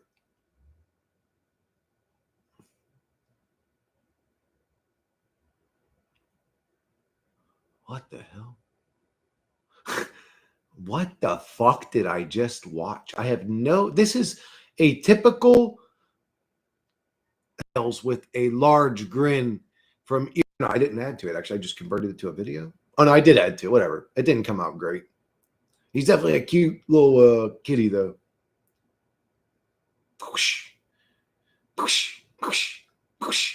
Whoa. Whoa, even the flower looked at him. Whoa, it looked at him from the first person perspective of a flower. What the hell? Basin, that's fucking amazing. That is fucking amazing. If anybody wants this for a YouTube thumbnail, let me know. I'll email it to you. Oh, shit, dude, T, I never emailed you the fucking shit. I still got to email. Give me a sec. Did I email you those videos, T? For those superheroes or anti-heroes or whatever?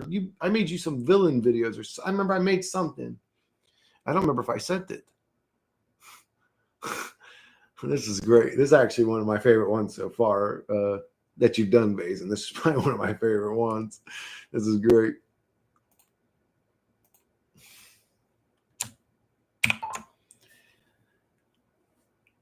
As the bombs fall and the building in the background explodes, the man holding the detonator smiles with a large grin from ear to ear, looking like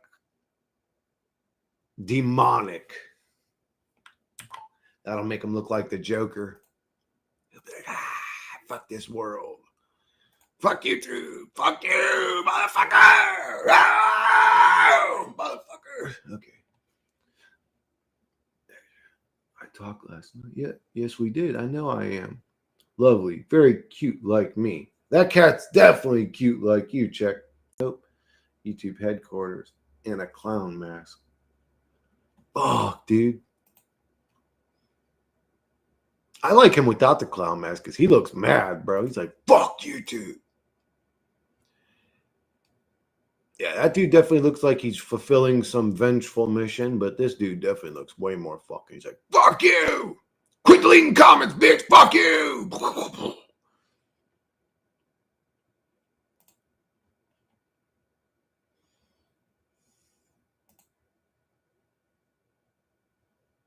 What in the fucking hell? Neckbeard.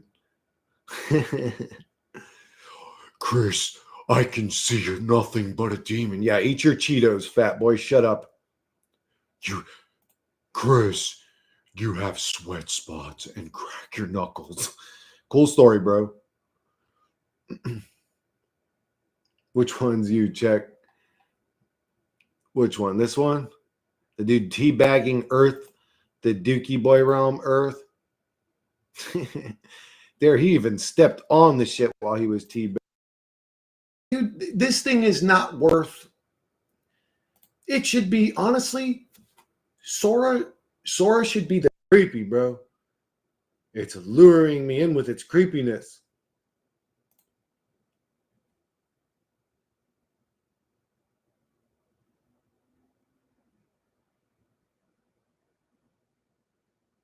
Fuck yeah. The horse. If I was standing out in my backyard in my bare feet, would you just fly up and look at my feet without asking and intrude on me? Or would you ask first and then Asked if I would show you my feet. Christopher, she wants to fly. Who wants to fly? Oh, horse? Silver and red and white underground military complex with corridors. Oh, yeah, that's right. It was silver and red. I remember you saying that, T.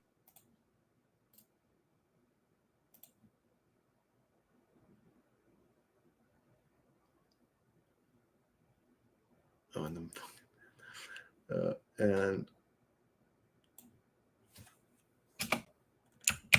strange hourglass-shaped robots with a head that looks like two wok pans combining together, and gears and wheels at their hips.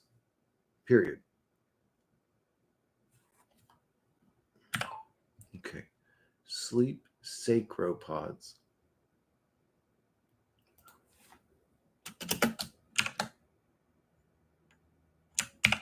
Similar to a deprivation tank.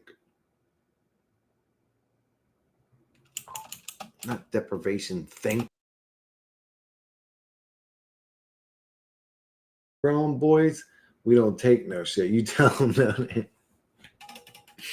You fucking tell them no name. Run up and headbutt that fucking bunny right in his big pink fucking dumb head.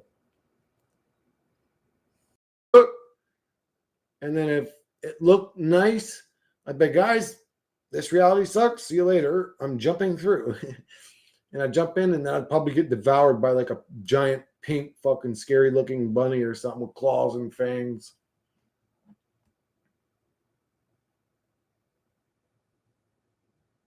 Imagine working there. I'm sorry, chick. What was it like, bro? Tell us about it. Tell us your story. I know, in CERN. We knew you were one of them scientists. No Name already called you out. You tell us what it was like. What the fuck were you weirdos doing over there? Bond number 1. Man, put that sign down before I punch that stupid beard off your face, you dork.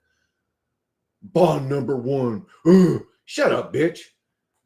Scientists who make hockey videos. All right. And then the portal shall suck you in. And then the next thing you know, you be in an extremely extra interdimensional, full of spiky giant demons ready to devour you. Vazen already said it. Mine was an evil, scary pink bunny with claws and fangs, and he's drooling. And he's like, hi! And he's like fucking 15 foot tall. Did you ever play, he looks like the Therizinosaurus. If you ever played Ark, he's like the Therizinosaurus, but he's pink. He's like a big bunny. And he fucking devours people with his claws, bro. He's evil. I've seen the pink bunny, man. He's a mean son of a bitch.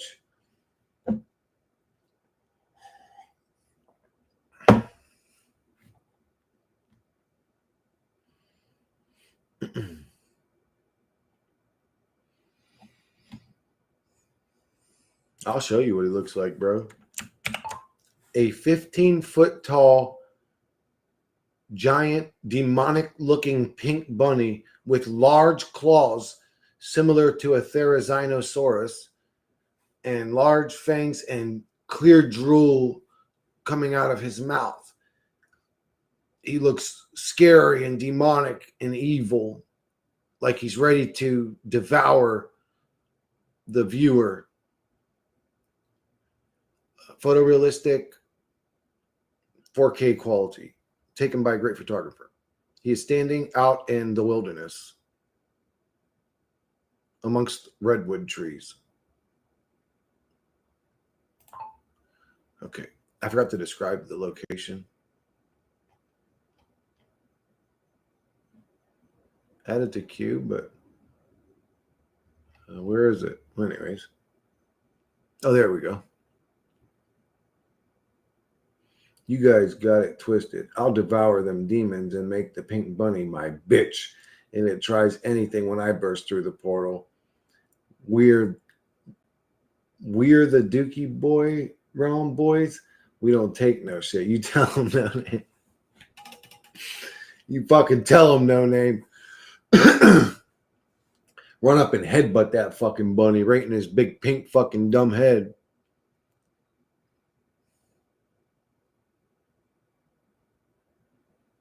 He's an evil bunny. I hate evil bunnies. You're a stupid bunny. Your father should have fucked a pillow instead of your mom. Ooh, he's ugly. Ah, fuck. I'd make him my bitch, though. He would be my minion. Like, I would command him to attack things for me. But come here, little bunny rabbit. Guess what your job is now? 1 versus 1, you could take him. I don't know how high the odds are, but I'd fucking fight him to the death. That's for sure. If he wanted to kill me, I'd try to kill him too. What up, horse that's fallen from grace? How you doing today? That could be your pet. That's what I'm saying, like a minion. He'd be my pet minion. He would follow my commands. He'd have bigger claws on his toes too, kind of like a velociraptor or whatever. I want him to look more bunnyish, though, not so bipedal. I mean, he did a good job, though. It did a good job. I did say very large claws, so he kind of has to be bipedal. That's true. That's how Therizinosaurus' hands are. Dude, that's my favorite dinosaur, is the Therizinosaurus. They're badass, bro. I love them. I don't even believe dinosaurs existed, but on Ark, they're badass.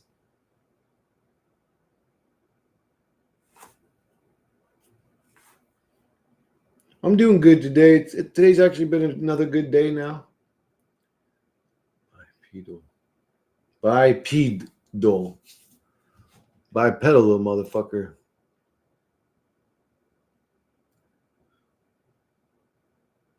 Yeah, today's been a good day. I went out to lunch with my brother Dimitri, his wife. My brother Dean was there. We had a good time. There weren't no big booty girls there, though, which was a disappointment. There was a very small, petite, cute Asian girl there, though. She had like a little round butt on her, but her butt was only about that big. But she was cute. She was very cute. Yeah, it was a good time. It was actually the first time I've ever had like quality ramen noodles or whatever. I know you're supposed to say ramen. I don't care. I like the way ramen sounds. I had high quality. Another good day now. I did say very large claws, so he kind of has to be bipedal. That's true. That's how Therizinosaurus' hands are. Dude, that's my favorite dinosaur, is the Therizinosaurus. They're badass, bro. I love them. I don't even believe dinosaurs existed, but on Ark, they're badass.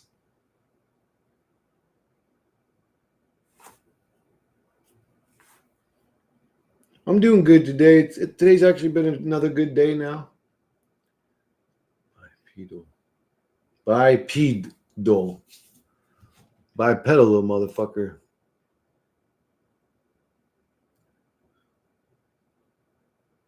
Yeah, today's been a good day. I went out to lunch with my brother Dimitri, his wife. My brother Dean was there. We had a good time. There weren't no big booty girls there, though, which was a disappointment. There was a very small, petite, cute Asian girl there, though. She had like a little round butt on her, but her butt was only about that big. But she was cute. She was very cute. Yeah, it was a good time. It was actually the first time I've ever had like quality ramen noodles or whatever. I know you're supposed to say ramen. I don't care. I like the way ramen sounds. I had high quality ramen. Dude, that shit was good as fuck, bro. It was, man, all the shit they had in there. They had like this spiced and fried like pork slices with these half-cut deviled eggs, these chunks. Just, man, it was delicious. It was like all mixed in with the noodles. I was like, man, this shit is fucking bomb, bro. Never had one like that before. It was really good, though. That shit was good as hell.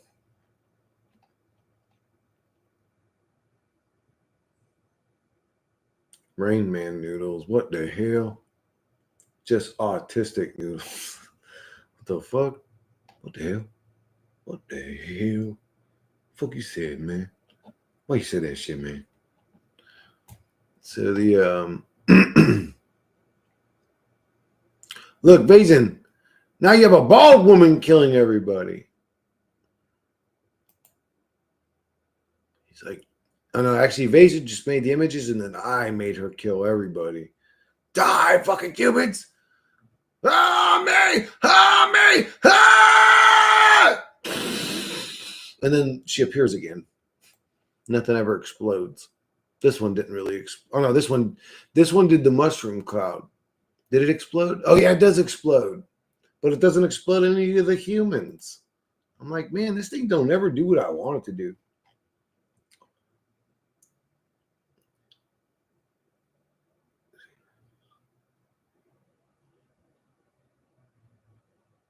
What? I don't know what that means, horse. I don't know what the fuck you're talking about.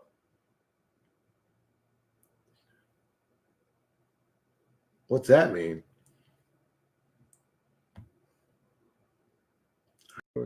Oh, yeah, that's right. It was silver and red. Told me she was watching my stream and she fell in love with me.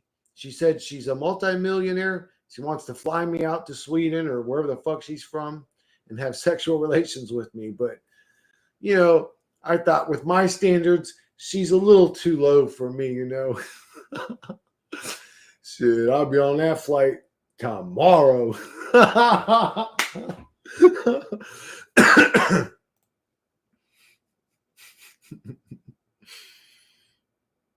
Roverbot, you dare to say such words? No, dude's gotta be like Johnny Five, bro. I love that movie. That was a good movie. 41%. Godly. Like if I had the $200 one, that one would have already been done. That one would have already been done. So the $200 one not only does it do one, it does 5 at a time, and they're super fast. So it is really cool. But man, it's just that's still way too much money, bro. My big bootyless spirit.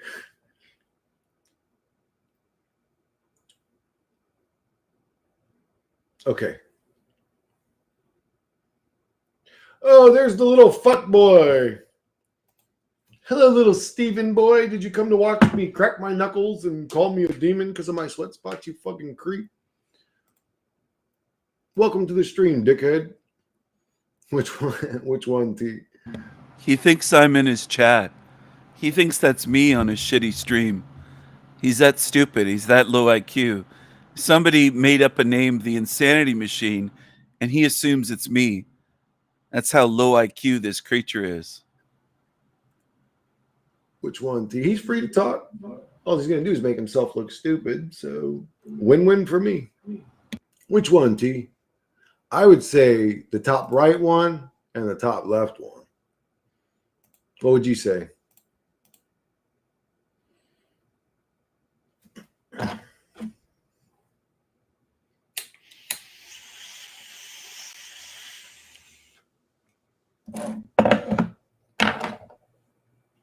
People might attack you, dude. Mr. Steven boy. People may attack you, but you're an asshole, dude. Like, what do you expect? I could tell my whole channel, don't say anything mean to them. They don't like you. If they want to say mean things to you, it's probably because you deserved it. Probably because you earned it. I don't have that many people hating on me everywhere. Just you and your little fuckboy ass.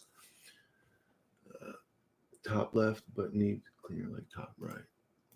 I got you, dude.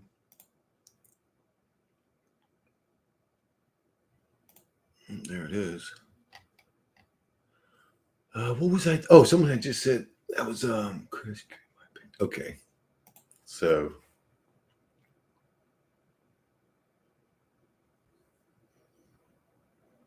how the fuck would I make that? Okay. In a beautiful neighborhood similar to those in the Truman Show, with all perfectly cut lawns, white picket fences, and beautiful homes lined up all down the street, period. Each house has a beautiful supermodel with a Kim Kardashian body in the front yard watering her garden of colorful flowers. Period. Each yard has a different type of woman, all built very well, hourglass shape. Period. Photorealistic, taken by a great photographer. There you go.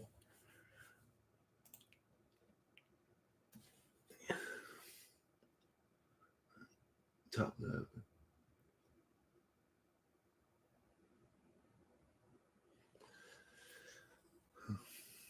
Okay. Okay, bro.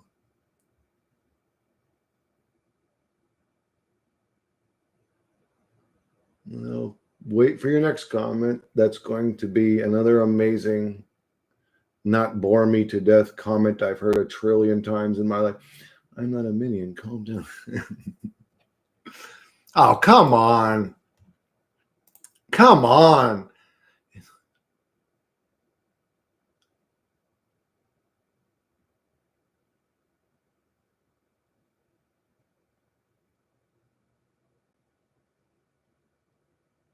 There's nothing inappropriate there.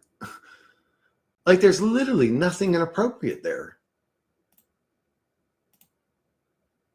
Beautiful woman? Like, that's a... I mean, it's like, this, dude, this thing is not worth...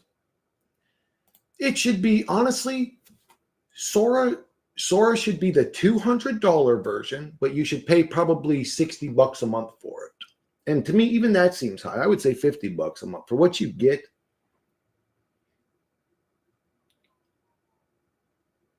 Yeah, dude, like, Steven, this is sort of what I expected you to do, to just come and just say nasty, stupid, hateful, you're ugly, you're dumb, you're shit, I'm your kid. Like, do you have anything of substance to say? That's why I'm allowing you to speak. I'm allowing you to speak because I'm hoping you have something to say that matters or makes sense. I'm going to give you a few more attempts. I hope in your shrunken, pilled up, psychotic, schizophrenic, shrunken brain, you can come up with some sort of comment that even matters, we'll say, let alone push truth or consciousness forward. Let's just see if you could come up with a comment that matters. I'll give you another few attempts. Dude, this thing's so damn... Oh, why did I do that? I deleted the fucking... let me try it in a runway. Let me runway, dude.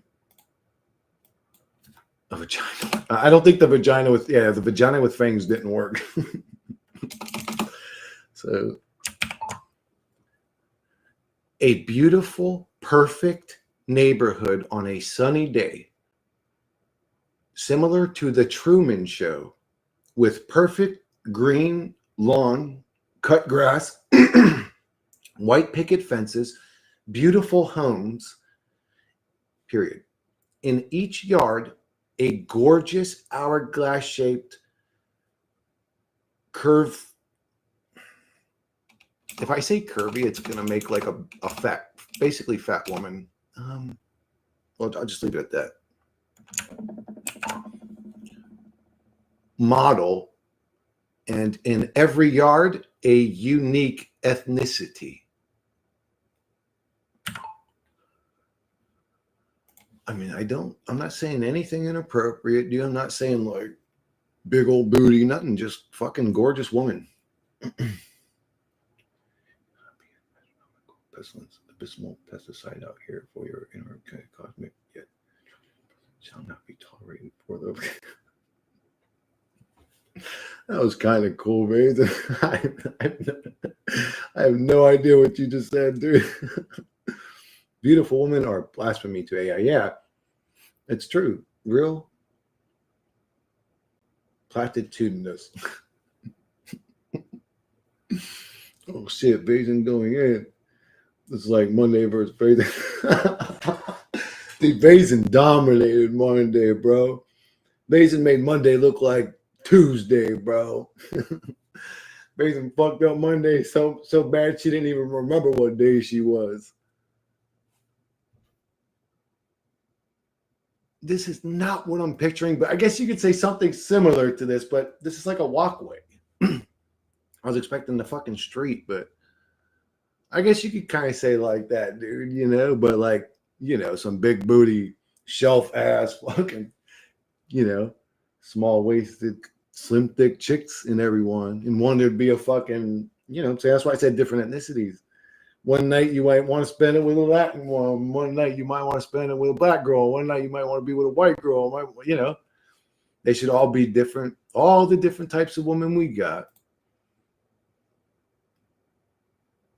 Bro, I want to live in a fucking, that neighborhood looks beautiful, bro. Wouldn't that be cool? Having like a grass yard instead of a street in between the houses. That's really cool.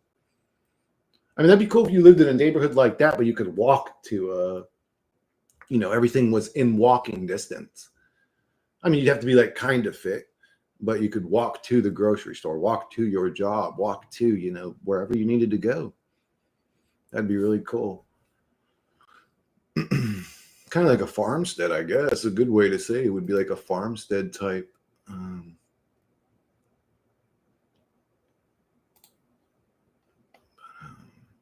Okay, so this worked on here. Let me do this exact prompt in Sora.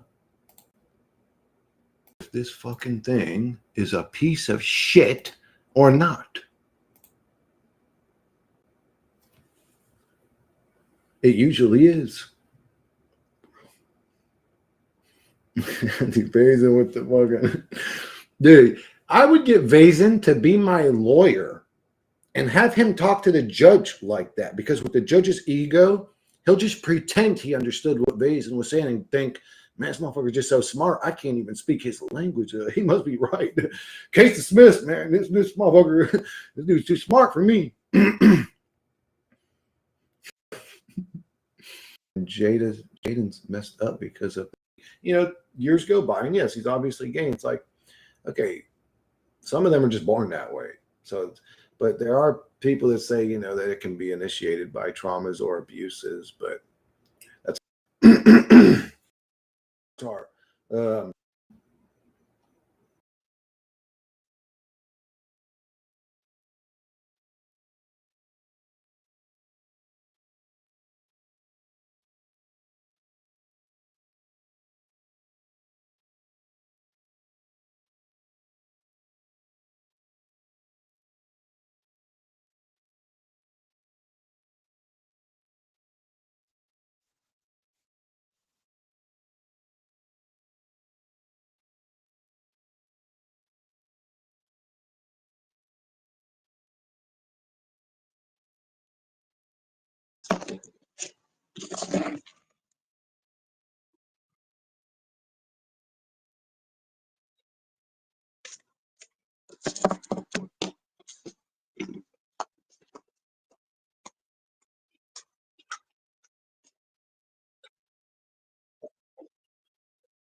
Calculated. I would have told you before you even looked at any receipts, which you should have, just to, you know, because I know you were busy at the time 7 months ago and maybe you forgot. I would have told you by then that Flow State is not lying about the receipt. Because like you said, Flow State probably did it on purpose. Like you said, I agree with you. Threw the $10 in there, said, fuck it, I'll buy it and shame him later because he had to ship it. Flow State taking it to a next level type event. And that's even putting my bias for Flow State aside. You know, I don't like the cat, but I watched that progress.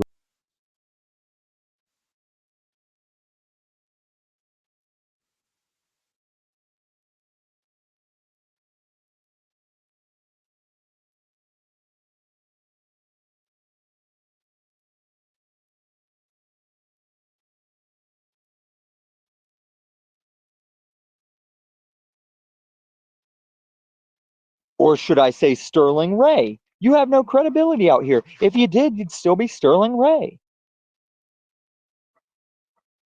I'm not done the horrific story, cunt. And every time you keep looping your same, oh, child abuse is the reason. No true God would allow child abuse. No stupid cunt that cries about it every day would allow it. Why are you sitting here? Why ain't you out Tim Tebowing, cunt? You think Tim Tebow did a good first season with fucking Denver? No, Tim Tebow seen, and that would be fine. When people about it when I was walking around. No, we're not in a hell. Hey, see, take that shit to King Stephen. This isn't a hell realm. This is Earth. ERF. This is where you suffer in the flesh because of the fall of man, because of what Adam and Eve did, and that is in you. And if King Stephen wants set straight, if Rose wants set straight, maybe I'll drop a link. But fuck off, that which is. Go back to sucking Talcott's dick. You're like Rose 777 and all these motherfuckers that just want a community, just want to be seen, and that would be fine if you get right. Living isn't easy. And why would you want it to be? You stupid bitch. That which is, you have no credibility out here. Or should I say Sterling Ray? You have no credibility out here. If you did, you'd still be Sterling Ray. I'm not done the horrific story, cunt. And every time you keep looping your same, oh, child abuse is the reason. No true God would allow child abuse. No stupid cunt that cries about it every day would allow it. Why are you sitting here? Why ain't you out Tim Tebowing, cunt? You think Tim Tebow did a good first season with fucking Denver? No, Tim Tebow out here doing what Snafu jerks off to. Snafu jerks off to what Tim Tebow and his dad out here doing. God does care, you fucking whore. God does care. You don't care. You don't care. You're a Jack Talcott. Because you and Jack Talcott will sit on this panel verse all the live long fucking day crying.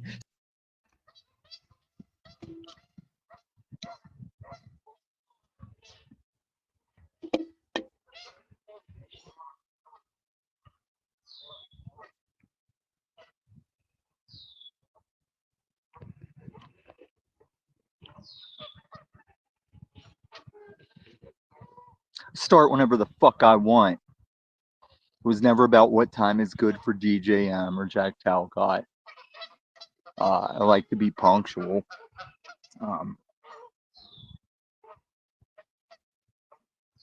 You guys get the panel verse that you do. Like whatever you fucking accept or whatever you will sit in front of for long periods of time, that's what you get. I haven't even touched OTW and Faggot State fighting over which one's more obsessed with their daddy. They both win. If OTW and Faggot State fight over which one's more obsessed with Paul Enslaved, it's a fucking soccer tie.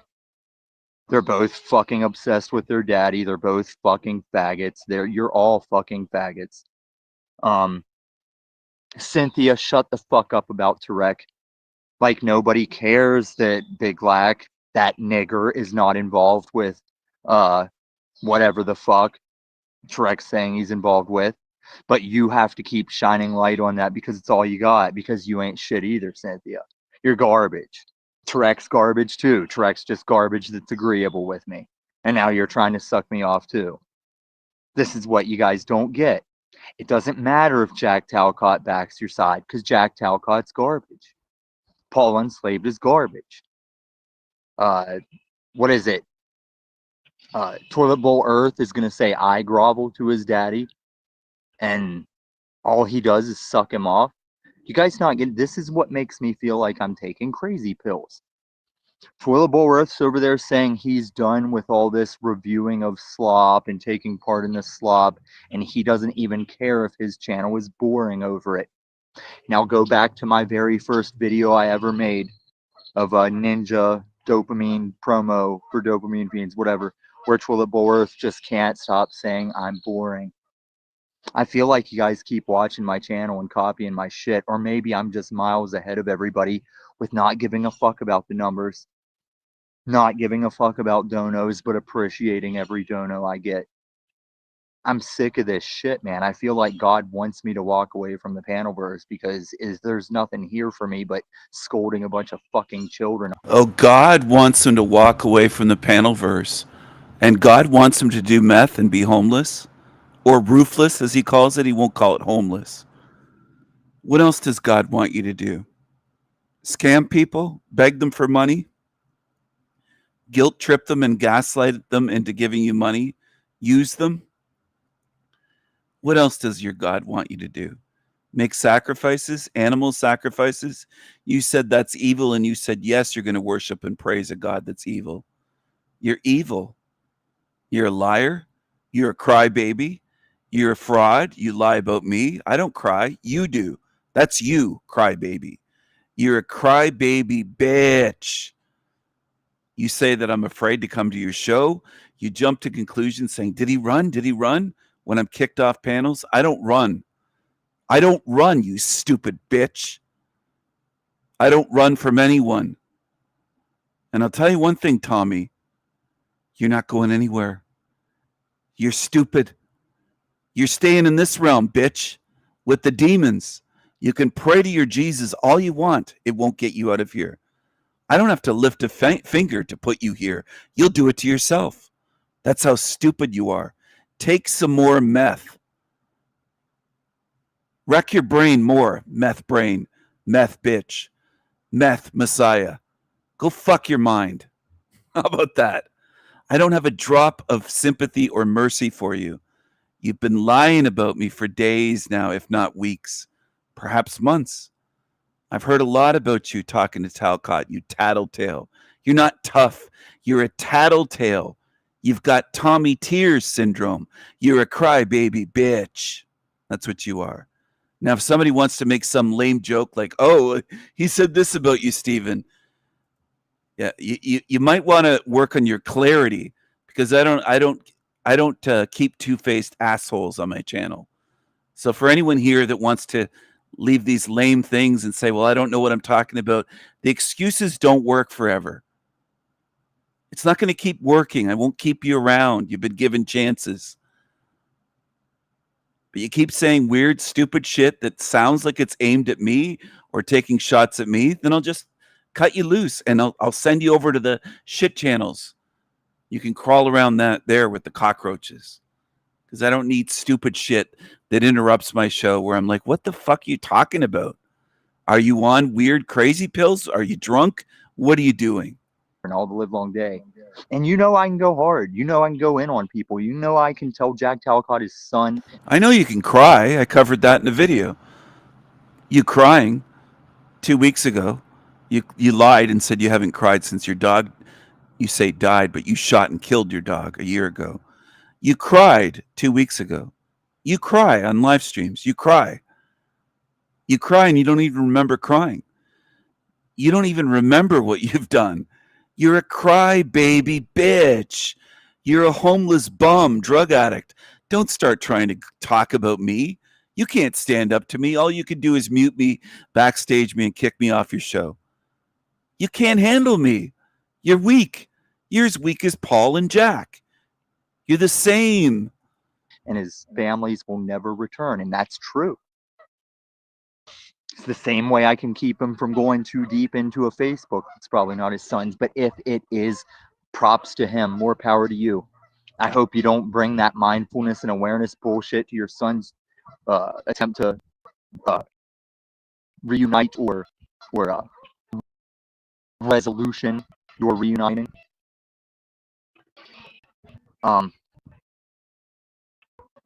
Like Cynthia, if we all pay as much attention to your claims and your legitimacy, Cynthia, as much as you want us to all focus on Shrek just saying a thing one time that nobody cares about. Oh my God, Shrek said Big Black was involved with somebody somewhere at a time. And oh my God, if it turns out to be true or not, guess what? Nobody fucking cares. Dodson, we've got Dodson over here. The only weight that was on our little inter-panelverse mouth fights is the weight we put on it. The only weight you can put on a fucking pedophile is the proof that they had it. That's why Flow State, that's why Snafu will never be on this panel again. Oh, Snafu gets chills because I'm a fisher of men and I'm spitting that word of God. And then I told him he doesn't share receipts, he doesn't give receipts, he's never actually busted a pedo. He's right back to Tom Smith pedo. I get it. I don't have any time for it. Oh, let's loop with Jack again. Tom, I love Tom. Tom could be such a good ally. I can't be a good ally to you, Jack, because you're not an ally. You're on the opposite team. You're on the wrong team. Which brings me to Psalm 144, the Psalm of David. Blessed be the Lord, my rock, who trains my hands for war and my fingers for battle. That's what the fuck I've said this has always been. This is spiritual fucking warfare. Jack Talcott is on the non-Christian side of that. He's got a Kundalini fucking spirit. And because he won't listen and understand, he's never going to see that. Not my problem. For whoever wants to praise Chrissy Pissy, say they gave a beatdown, they've never given a beatdown to me or even someone pretending to be me. Chrissy Pissy cries on live streams as much or more than Tommy on the screen. Some of you, unfortunately, and this really is disappointing, are so retarded that you need crybabies pointed out. You don't belong on my channel then. I've shown them many times to be crybabies. The ones who can't see that or don't have a memory from day to day, you might be drug addicts or drunks or something. You might be on something. And the ones that get annoying on my nerves that keep saying, who's this one? Who's this one? And they've been here for months already. If you don't remember who they are, or like, you gotta have some fucking memory, man. Some of you have been here for 3 months, 4 months, 5 months, 6 months. I don't want those questions anymore if you're not paying attention. I don't want to deal with that when I'm covering these demons that you've seen time and time again, crying and everything else. And then praise towards them is just, it's sickening. It makes me kind of stop the show going, what the fuck? What are you talking about? What are you talking about? They're crybaby demons. I've shown them crying many times. How bad is your memory? Do you have such a poor memory and attention span? Then you're pointless to talk to. I'm wasting my time. I don't even want you here if you can't pay attention and remember basic shit. You don't have to know their life story, but I don't want to hear who's this again and do they ever cry? It's like, yeah, they do cry. I've been talking about these crybabies and showing them crying, and you've seen it if you've been here for any live streams. I get tired of people that can't remember shit. It really is annoying. How do you expect the people that can't remember shit? Are you weed smokers? Are you drinkers? What are you? Are you popping opioids? Are you doing something to destroy your memories? How the fuck do you expect to learn how to get out of this realm if you can't remember anything that I cover on here? Then what are you doing here? What are you wasting my time for on my channel if you can't remember shit day to day, week to week, month to month that I cover on here, whether it's demons or topics? What's the point of you being here? Is it just entertainment? Go somewhere else if you can't pay attention. Praising crybaby fucking wimps. It's just incredible. I don't know what you're talking about. That's what throws me for a loop. I'm like, what the fuck are you talking about? You going to call this guy tough because he's got a leather jacket on? Did you not watch the video of me showing him fucking crying his eyes out recently? And he lied about crying? Like, it's weird. You should think before you comment because it does disrupt the flow of the show. I don't want people here doing that dumb shit where I have to go, what are they talking about again? And again, it's just another weird comment, another one. I'm like, what the fuck are you talking about? I don't want to have to deal with that stupidity. I just don't. Problem. It's annoying. That's what it is. Paul fucking Unslaved annoying. Acknowledge he's a narc sociopath. There's a chance there to fix that. But if these motherfuckers can't even see themselves for who they are after 3 years of laughing at them for it or going at them about it, I mean, how do I tell Toilet Bowl Earth, oh yeah, you can't be the best ortho, bro, if you're going to sit around here and suck Paul off, send Snafu to Jack Talcott, then hate Snafu, have talks with me that are legit, then delete them. It's like I told Esruns and fucking Rose. They're around here sucking everybody's dick, propsing all the channels. No one's buying it. When Rose 777 is privately getting in with Jack Talcott, telling him he's great, while doing interviews with King Stephen and low-key talking about these miscreants and horrible things of the Panelverse, that's you. Like, I spent 2 months telling Rose she ain't shit, she ain't cut out for this, she doesn't have the right mind for it, she's not on the right side, she's just going to come out here and get herself hurt, and by reciprocation, hurt her little marketing for Crow.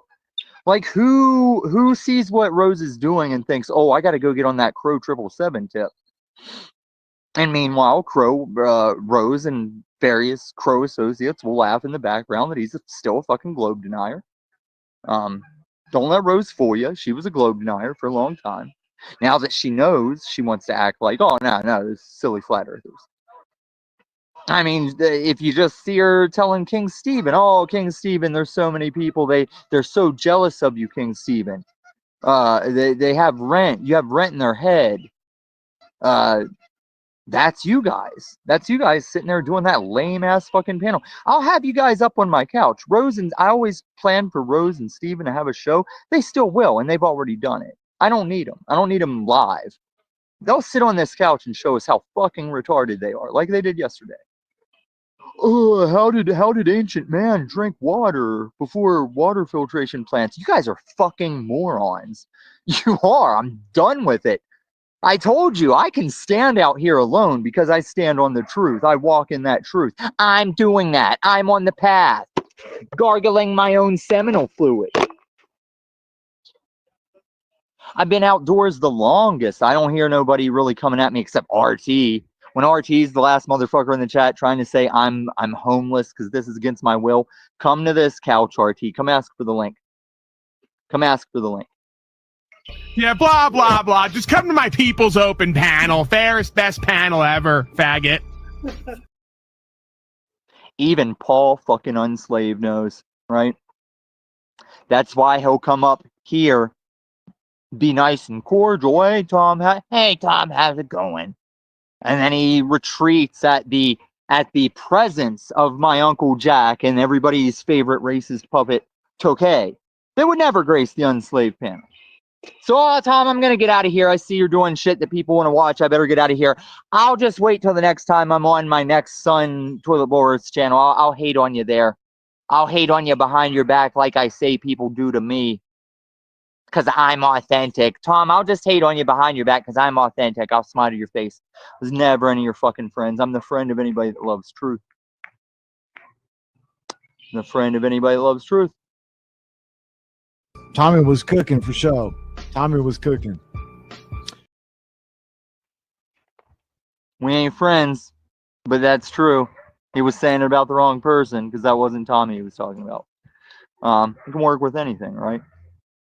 Oh, dogs.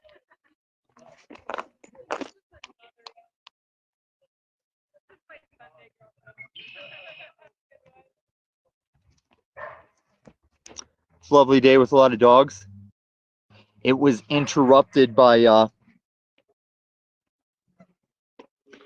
let's see, there was a mom that went by with her kids. She had a couple of adolescent, like middle school age kids. There was a mom that went by. How would I describe her? Oh, she was a nigger. And I wouldn't have called her that at first glance because of her melon or anything. I would call her a nigger because there's all kinds of families here. There's all kinds of dog walkers. It's a nice park. And by the time she gets to over this side of this pond, there's just, bitch, get out of that fucking car. Bitch, get out of that fucking... She's got two tree branches in her hand that she's picked up off the ground, telling some bitch to get up out the fucking car. Goes about another half length of the pond. I want to run the fuck up on me. Come on, bitch, you stupid. Her kids screaming shit. She's screaming shit. The people from said car screaming shit. All of them were niggers. And I'm not sure all of them are black. But all of them were niggers. A lot of people in this Panelverse are niggers. And all the people that have a problem with me saying they're niggers seem to have a problem with coming up here and having it out about that. Because before they get up here, they know exactly what I'm talking about. And they either understand or they realize, oh, maybe I am a nigger. If you really wanted to end that word, we'd just make it derogatory, because everybody's always going to say it. You're not going to stop anybody from making a phonetic sound. Let's make nigger the new emergency thing that you scream. Let's make nigger the new thing you scream when you're being sexually accosted or physically accosted.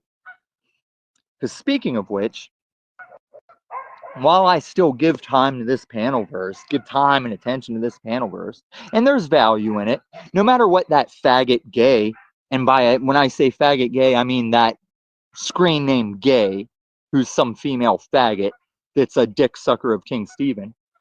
She wants to come into my comments, say, why are you wasting your time and attention? I know motherfuckers that walk the walk, talk the talk. If you're talking about King Stephen, you're wrong. And if you know motherfuckers that walk the walk and talk the talk, that's me. So you're wrong, gay or faggot. I mean, I know that you're a female and all, but also... You're a faggot, I know. You're a faggot the law. I alchemize all my enemies. I always have. Don't you get it? Don't you get it? Z didn't even know Don't You Get It was a thing. He could have made it a thing. I had to make it a thing. Then Paul tried to steal the thing. Now I own Paul's thing. Who's this faggot nigger? Who is that faggot nigger? It's Paul Enslaved. Only he loves it. He jerks off to people. The possibility that Paul Enslaved could catch a nigger accusation, he'd just jerk off to it all the livelong day. Tommy, you're right, and I know, DeFreak. I'm right. I try not to open my mouth until I'm right. And the rare time I'm wrong, I'll retract that. And Cynthia, you going around like panel to panel, making all your posts, nobody cares. All Trek, like Trek's already set him up to just be like, hey, maybe I'm wrong. Maybe I'm wrong. And he'll probably just come out by like, yeah, I was wrong. And so, Cynthia, when you run this bigger campaign on, he said a thing about Big Lag that's wrong. When you run the bigger campaign than Trek's even pushing it, you look like an HR stupid fucking bitch. But if you had something to post up or panel or stream about, you wouldn't have to do all that Trek shit, would you? So maybe you're deflecting to how much garbage everybody thinks you are, and you want to redirect it on to Trek, except we already know both of you. Everybody already knows me. They already know what the fuck the deal is. Just some people aren't happy with how they're known. Beach Cruiser like the Pee-wee. It's got some things to it like Pee-wees. I don't know if the previous owner put the Sierra Mist stickers on it, or if it was some kind of like promo bike or something. All it is like it's weird, like for me to have this jacket on and falling. And I was like, you want to go back and get your stuff? I was like, while I'm here, right. That goes with anybody that ever gets his care, you fucking whore. Or should I say Sterling Ray? See, take that shit. Not like in the panel verse, like in person. I carry that thing that they know I'm not playing, and I think that's God. Because I talked to DJM and people about it when I was walking around Salem in Vegas. I was like, ever since I've made this decision, like, there's like I don't want to say aura because of all you Hot Topic cunts. You Wiccan, pagan, hellbound niggers. No, we're not in hell. Hey, see, take that shit to King Stephen. This isn't a hell realm. This is Earth. ERF. This is where you suffer in the flesh because of the fall of man, because of what Adam and Eve did, and that is in you. And if King Stephen wants set straight, if Rose wants set straight, maybe I'll drop a link. But fuck off, that which is. Go back to sucking Talcott's dick. You're like Rose 777 and all these motherfuckers that just want a community, just want to be seen, and that would be fine if you get right. Living isn't easy. And why would you want it to be? You stupid bitch. That which is, you have no credibility out here. Or should I say Sterling Ray? You have no credibility out here. If you did, you'd still be Sterling Ray. I'm not done the horrific story, cunt. And every time you keep looping, you're saying, oh, child abuse is the reason. No true God would allow child abuse. No stupid cunt that cries about it every day would allow it. Why are you sitting here? Why ain't you out Tim Tebowing, cunt? You think Tim Tebow did a good first season with fucking Denver? No, Tim Tebow out here doing what Snafu jerks off to. Snafu jerks off to what Tim Tebow and his dad out here doing. God does care, you fucking whore. God does care. You don't care. You don't care. You're a Jack Talcott. Because you and Jack Talcott will sit on this panel verse all the live long fucking day crying, saying you want to end wars, saying you want to end child abuse. But what the fuck do you do about it? Because I just camped up with a chick until her brother came to pick her up. And it was no problem for me, RT. Because I'm getting everything I want out here. I've always had everything I need by the grace of God. But now I even get what I want. Listen, cunt, I'm about to fucking mute you, and if you want to talk it out, you can hit this link. That goes with anybody that ever gets muted. You're disrespecting me when you sit there and type away, but you'd never come up on any fucking panel. And that's where the real shit happens. Yeah, bye. See you at Talcott's. See you in every fucking chat. See you not on anybody's lips going, I really miss that Sterling Ray. I really miss that which is. Ooh, I forgot there was registry. Thanks, Red. Thanks. 5 minutes, very conservative.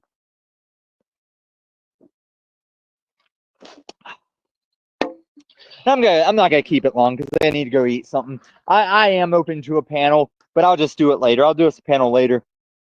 I need to go eat something. I need to do a few things at storage. Oh, there's one of them birds. I don't know if you can see it. He just went under. And I always look for like where they pop back up. So one time I saw one of those birds, like, I don't know what they're called, but they'll like duck around and then they'll like dip down in the water and they'll be down there a minute. And then they just pop up. There he came up. But sometimes they pop up and they have like a fish in their mouth bigger than their head. And then they snake swallow it. It's crazy. I thought they were just going for like, no, it's been raining, Angel. It's been raining.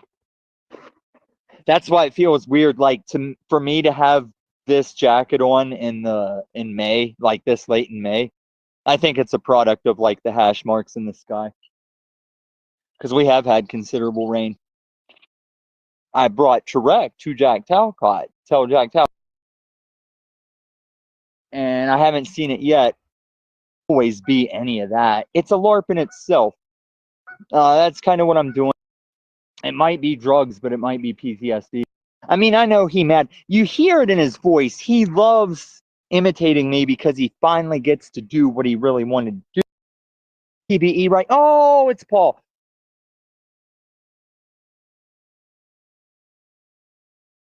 Who's this faggot nigger? I mean, I almost thought that was me when I saw it. I was like, shit, who is? I'm not on TBE, right? Oh, it's Paul. Oh, it's Paul. Paul doing me. Paul doing me. I get it.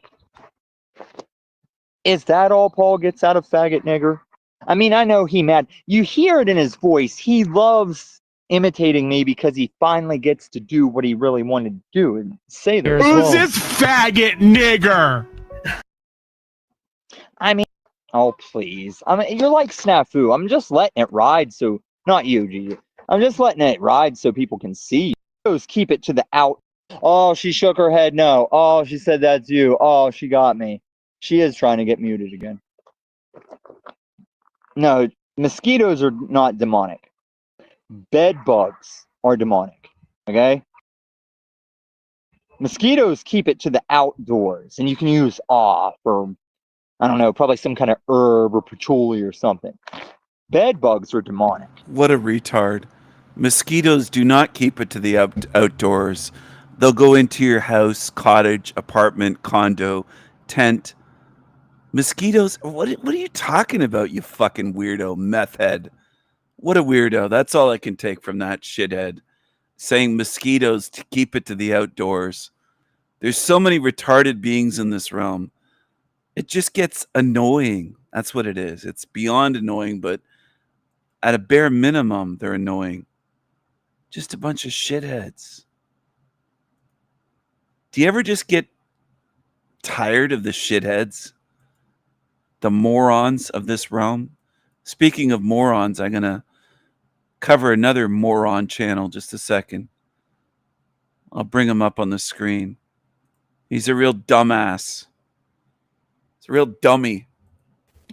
This is a looping system. That's all it does is loop all day, every day. Its entire existence is a loop within a loop. It's a death system. It's dead. It's a parasite, right? So it has us stuck in these loops and loops and loops. So when we're looking at technology go down, it means nothing. Like I've been pointing out for years now. The timeline of technology is nonsense. They've already reached a pivotal point. We're in the middle of it. Our body is it. This realm, this parasitic realm, this overlay is the ultimate form of technology. And they're going to put us in another one, and loopy, loopy, loop. So this whole mark of the beast is another loop that already happened. And it's just going to happen again. The man-machine merger already happened, people. We're in the middle of it. Those thoughts you get all day, keeping you away from yourself, making you feel insecure, all these things, that is the mark of the beast. That is the man-machine merger. It's right here and here in your nervous system. My friends, let's get into it. We're not here to play games. This is the mark of the beast, my friends. Limitations.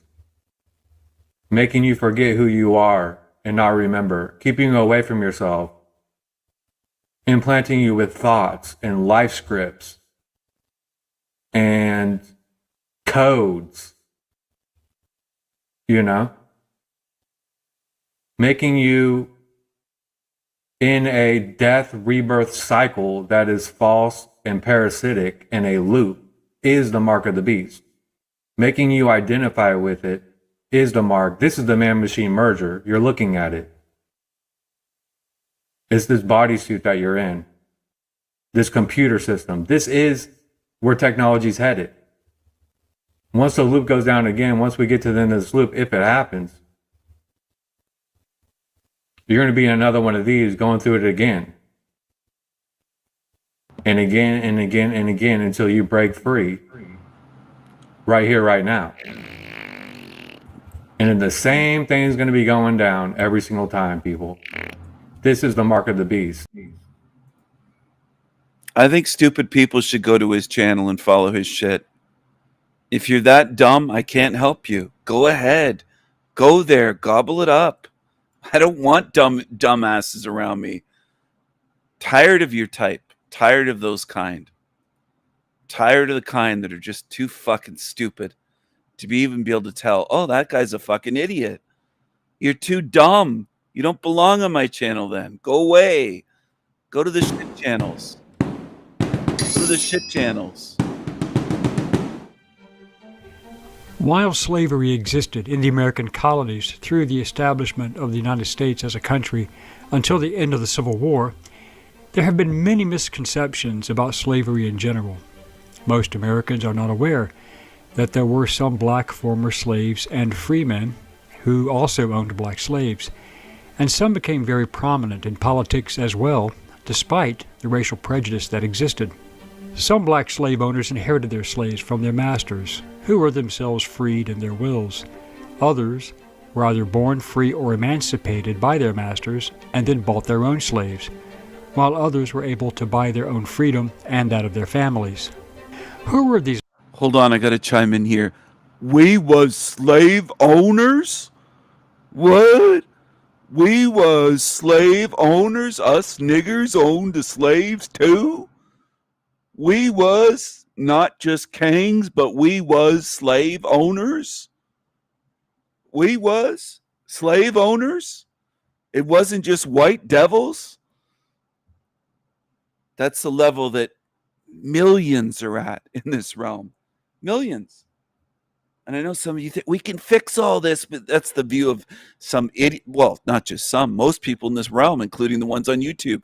We can fix everything, and nothing important and meaningful ever gets fixed here. Technology improves, nothing else does. Nothing. And it's obvious if you pay attention and you fucking observe, not just on my channel, but in life. A lot of you haven't paid attention your whole life. You haven't been observant to say, you know what? Nothing really gets better here. People keep saying we can fix this, and nothing gets fixed. How are you going to fix genetics? There are genetic differences. There's IQ differences. There's all kinds of stuff that you haven't delved into. And by you, I mean the ones that say, we can fix this. You're basically waving a red flag. You have a tattoo on your forehead that says moron, and another one that says liar. And you're full of shit. You can't fix shit. Nothing important does get fixed here except technology. And that's about it. Some of you can't even see that obvious pattern about this realm. You think you're going to fix people and races and get the races to get along and all this bullshit. It's absolute bullshit. It's mental what some of you do. It's not just pipe dreaming. It's mental what some of you do.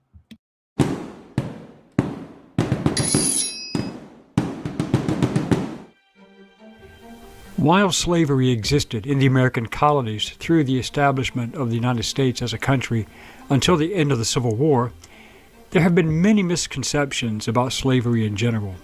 Most Americans are not aware that there were some black former slaves and freemen who also owned black slaves, and some became very prominent in politics as well, despite the racial prejudice that existed. Some black slave owners inherited their slaves from their masters, who were themselves freed in their wills. Others were either born free or emancipated by their masters and then bought their own slaves, while others were able to buy their own freedom and that of their families. Who were these black slave owners, and how did they attain such a status in a white-dominated society? What set them apart from other blacks, and what made them comparable to whites in some of the colonies and later states? What changed in colonial society, altering the status of indentured servants to lifetime slaves, and why? Who was Anthony Johnson? Hello, I'm Colin Heaton, former soldier, Marine Corps Scout Sniper, history professor, historian and book author, and we will answer these questions and he's a skeletal looking Gingy.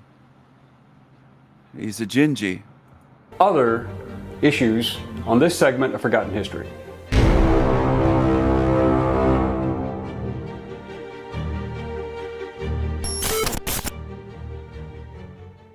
The vast majority of African Americans in the United States were...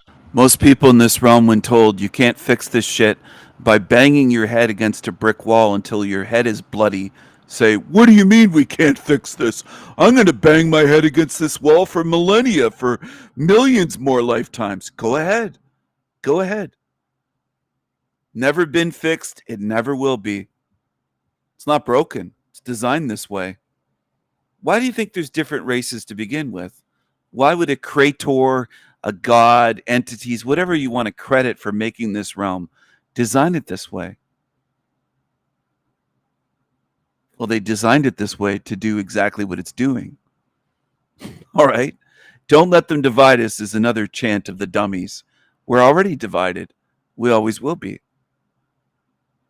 See, you're not thinking the right way. You're thinking in ways that don't match up with reality. A lot of you are mental. By you, I mean humanity. The ones that come saying, we can fix this, don't let them divide us, don't. Well, we've never been united. Never. We've never been united worldwide. Never. According to anything you can look into. Anything. Never been united humanity. Never. Never will be. Some of you don't like that. It bothers you. Because it's true. That's the reason it bothers you. Because some of you are different spiritually. You're a different species of spirits. This is my theory. Where you don't like to hear the truth. Even hearing the truth upsets you. It's like a splinter in your brain, or it's like something that gets under your skin, gnaws away at you. It really irritates you. It's worse than burrs on your skin or leeches or something that just is all over you and bothers you. You don't like it. You react to the truth as though it's something stabbing you, torturing you, needles or pins and needles. It bothers you. You don't like the truth. You don't want to hear the truth. You prefer lies. It makes you feel good to be lied to. You're in the wrong place. I don't want you on my channel. I don't want you around me. I know you're different from me, and it's not that I don't like differences, but you're so different, so very different, that you hate the truth and you love lies. You're lovers of lies, some of you. I don't want you around me. I cast you out just like I'd cast you out into the fucking ocean. I'm not kidding about that. I don't want you near me in this realm and beyond here. I don't want you around me. Whatever you are, whatever type of spirit you are, I don't want you fucking near me. You're disgusting to me. You lovers of lies and haters of truth. And I see what you are, because any truth that I could ever say, immediately your reaction is to say the opposite and say we can fix this place, we can be united. It's always the opposite. You are spiritually the opposite of what I am. That's what it is. I don't think it's just mental. I think it goes right down to your spirit. Whatever you are is detestable to me. You would love to convince good spirits to stay here and suffer forever and make them believe that they can fix this shithole that can never be fixed. It's not even broken. It's not broken. Just like if you said, oh, I can fix that meat grinder, and it's grinding meat perfectly. It's doing what it's designed to do. And you'll say, I can fix that into being something that heals people. Just put your finger in there, into a fucking meat grinder that grinds meat into sausage meat. That's what your role is, you fucking evil demons. Liars and lovers of lies. And there's a lot of them in this realm. A lot more than some of you realize, because you still seem to think that demons are very rare. You're hesitant to call them demons. Some of you will even praise these fucking demons running channels. Eventually, I'm going to cut you loose and say, you're on your own. I don't want you around me. Go to them. Go to their channels and praise these evil, lying, filthy demons that have said the sickest things about me and my family. You belong with them. I don't know you. I don't want you around me. You go praise them. Go with them. And you can feign ignorance and say you didn't know who you were praising. Fuck you. How about that? There's going to come a time where I'm going to cut some of you loose and say, go there. Stand with these demons that you keep enabling, complimenting, praising, making these backhanded comments, etc. Go fuck yourself. You stay with the demons. Go with them. Were enslaved in all of the states, not just the South. And some of you won't understand, but all it takes is me not wanting you. I don't have to accept everyone around me like some of you fucking programmed zombies believe to this day, and you're 40, 50, 60 goddamn years old. You think, well, he's wrong for not accepting everyone. He should tolerate everyone. No, I don't believe that at all. No, not at all. I don't need you around me. I don't want you around me. I'm giving some of you fuckheads a chance, and you don't realize it. You don't realize it. And you don't pay attention to realize hundreds have been cut loose from here. I don't want everyone around me. I've given you every opportunity, and I've shown you that this is for VIPs only. I've shown you many times at the start of live streams. You don't fucking pay attention, though, do you? You don't, do you? Some of you should just admit it and say, you know what? I don't pay attention, King Stephen. I don't. You should be honest and say, I understand why sometimes you're frustrated, because I don't pay attention. I haven't even seen these VIPs only that you start off your shows with here, your live streams, every live stream, and you don't pay attention. You just zone out because you're just here not to pay attention. You're here for entertainment. This is for VIPs only. My channel isn't for everyone. I don't want everyone around me. I've said it countless times. So if I cut you loose, don't be shocked and don't feign shock and pretend and go, oh my goodness, I can't believe you did that. I cut people loose all the time. I don't want everyone around me. I don't want liars around me. I don't want scumbags. I don't want enablers of demons and ones applauding demons and thinking demons are fun and funny. Go there with them. You're in the wrong place. You don't belong here. And I'm tolerating some of you for the time being. It doesn't mean I'll keep you around for another week, another month, a year. It doesn't mean that at all. It means I'm giving you a chance right now. And some of you are failing. You're just on the edge of, I don't want them anymore. I'm tempted to say, I don't want you here anymore, because most of your comments either don't make sense or they seem to be shots taken at me, which I don't need, of course. You can go with the demons if you want to do that. Their channels will love you for doing that. Sit in their chat rooms and type stupid comments. I don't want you. Some of you don't get that. I want people that think before they leave a comment. You know, people were praising me and complimenting me, which is not what I'm really looking for. I do appreciate when people like my content or my interviews or my guest appearances, and that's fine. I appreciate the compliments. But people saying phenomenal job and stuff like that. But you notice how I conduct myself when I'm somewhere? I think before I speak. That's what I tend to do. And I do have that expectation. I don't have low standards for people. If you can't think before you jump out and spew nonsense, I don't want you. All I'm asking for with that expectation is a level of what I do, even less than what I do.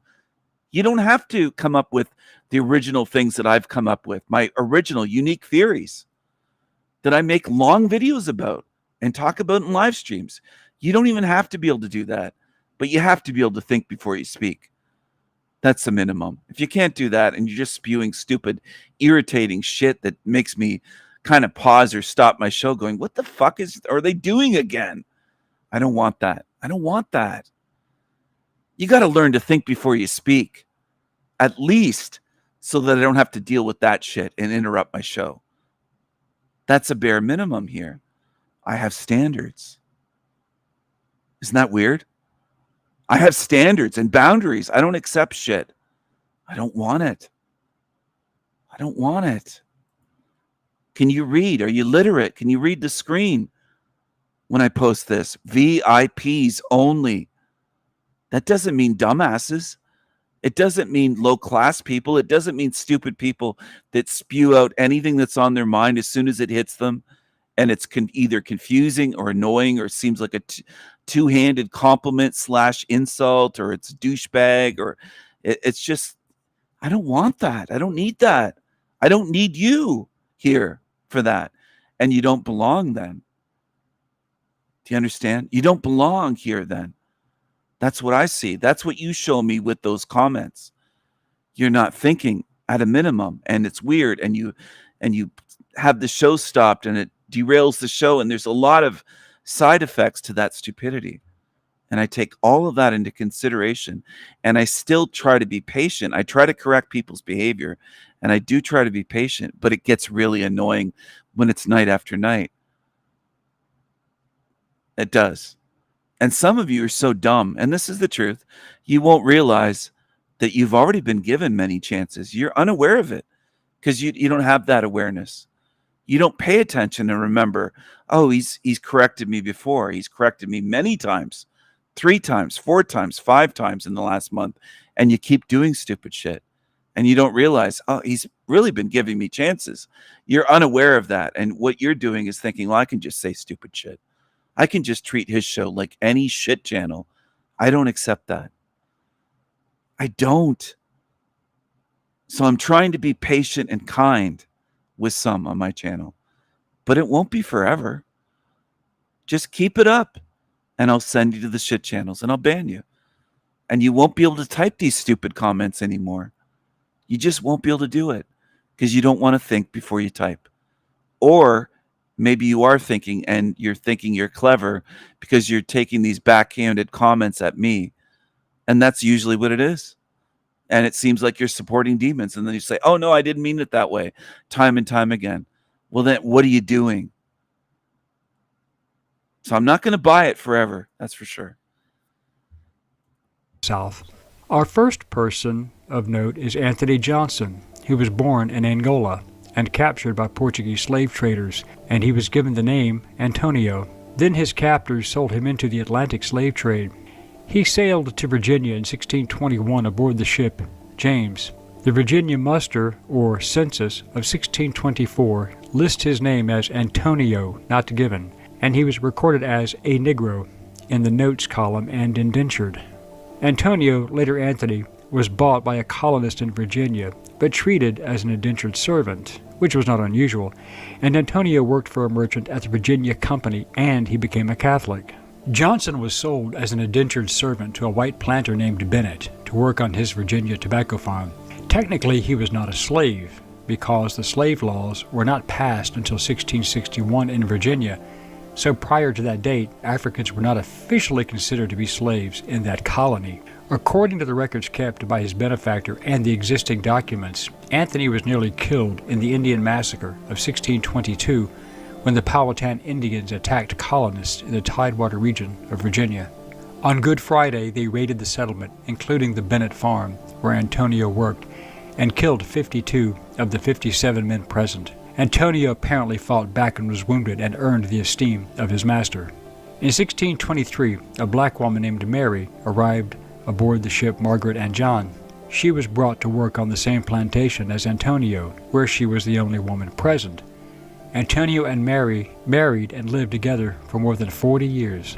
Around 1635, Antonio and Mary completed their indentured servitude, and Antonio changed his name to Anthony Johnson. He first entered the legal record as an unindentured free man when he purchased a calf in 1647. During this early period, free blacks enjoyed relative equality with whites, and about 20% of the free blacks in Virginia owned their own homes and property.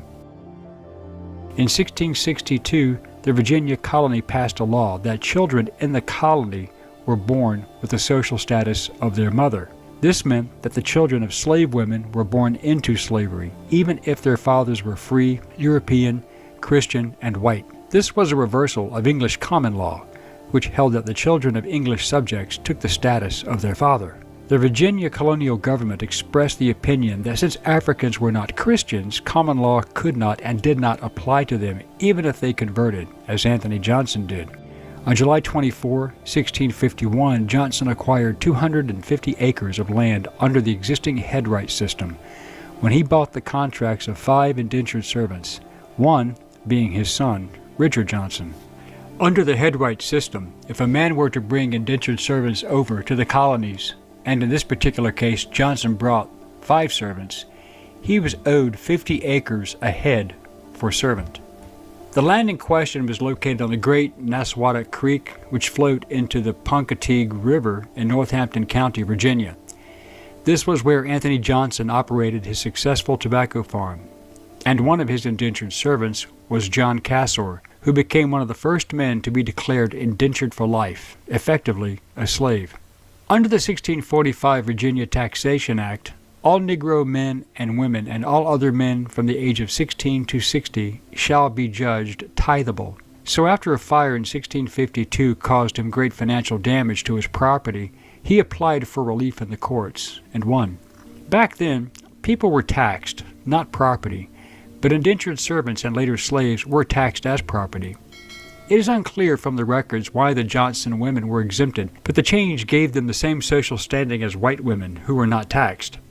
In the colonies back then, one was judged more on their religion as opposed to race or ethnicity in general, so until the advent of actual legal slavery, upward mobility was possible for many races. During the case, the justices noted that Anthony and Mary Johnson had lived in Virginia for over 30 years and were highly respected in their community. In fact, a 1653 Northampton County Court document lists Mary as Anthony's wife.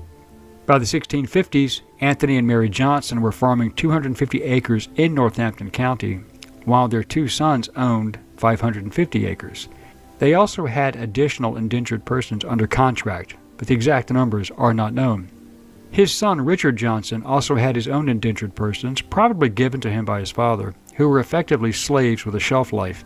At some point, if contracted, they would have to be set free.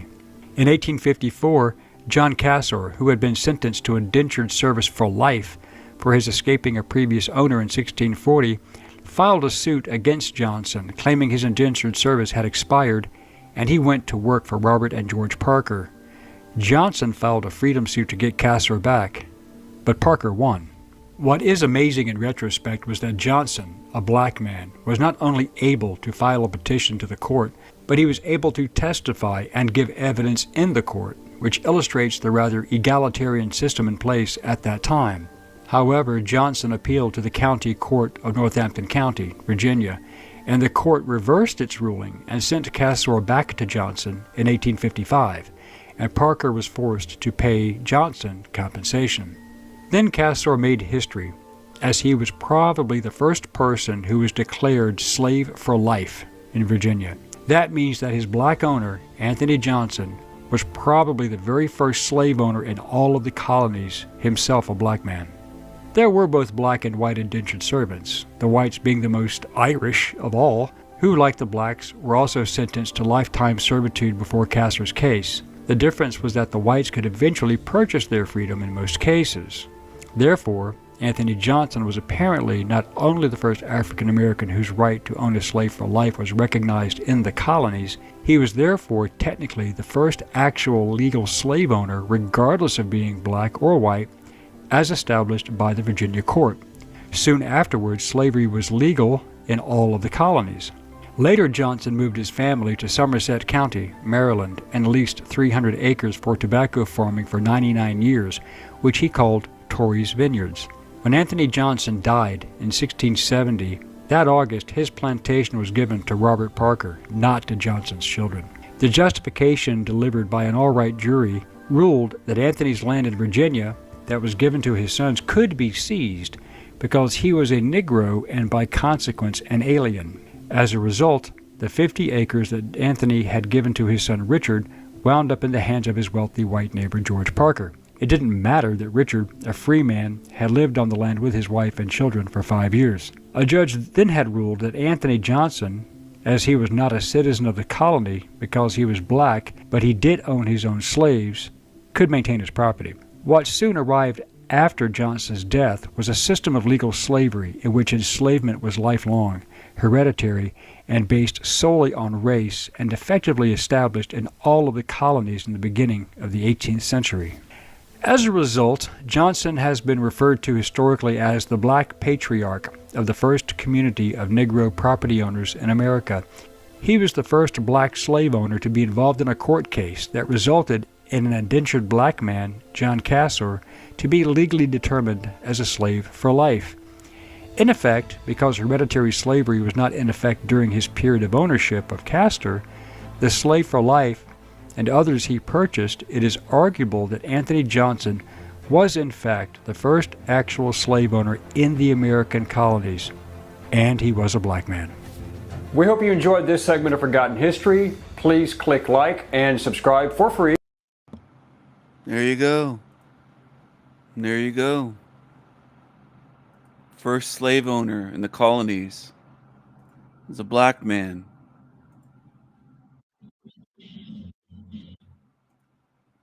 First slave owner in the colonies was a black man.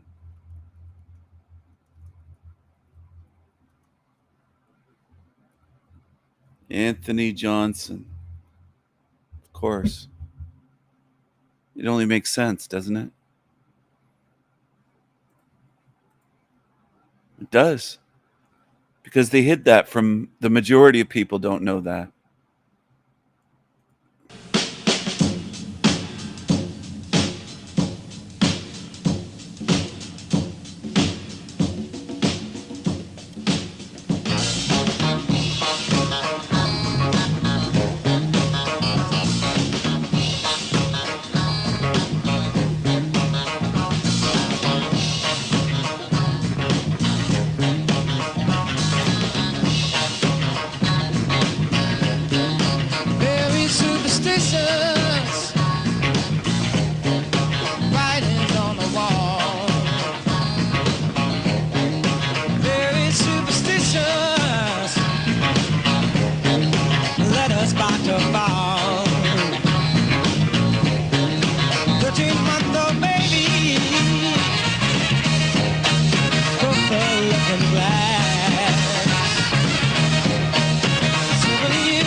You believe in things you don't understand and you suffer. She burns the sun away. Yeah.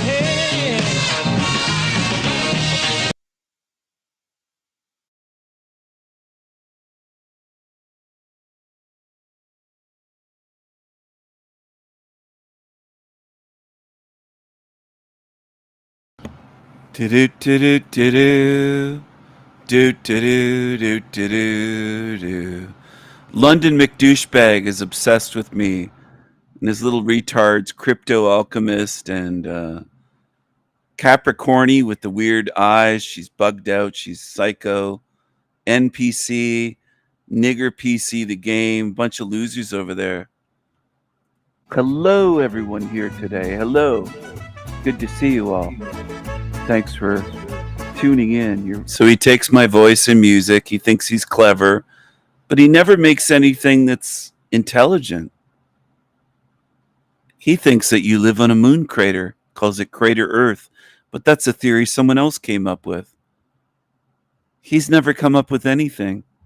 Hello, everyone here. He's obsessed with me, though. He's jealous of me. Hello, everyone here today. Hello. Good to see you all. Thanks for tuning in. You're listening to El Diablo Radio International, the greatest show in hell. Nobody does it better. Nobody. I hope they spend all their money trying to ban me everywhere. Ban me everywhere, you fucking piss ants. Ban me everywhere. So you wish to be banned and blocked everywhere. Your wish is my command. Ha ha ha ha ha ha. Lalo. Nachaquifa's not very bright. He's weak. He banned. He can't even laugh in a way that's normal or natural. What a loser. What an absolute loser. Me from his channel. Lowry put it up. It's blocked by Pierce. Yeah, ban me everywhere in your little panel verse. Pay to ban me everywhere. And the Nets win the series. Live streams from going on as a guest on StreamYard. I'm blocked on StreamYard. It's blocked by Pierce. He's a wimp. He's a wimpy, little oriental guy. That's what he is. He's a wimp. I told you, your wish is my command. You want. So he steals the Black Jesus. He can't come up with anything on his own. He's lame. He's a loser. He's a loser. That's all he is a copycat loser. He's a pussy. He can't admit to being black. Girl, let me hit The pussy. He's a pussy. London. Pussy. Coochie chakra. Oh, girl, let me hit that coochie chakra. He's a pussy. Coochie chakra. Coochie chakra.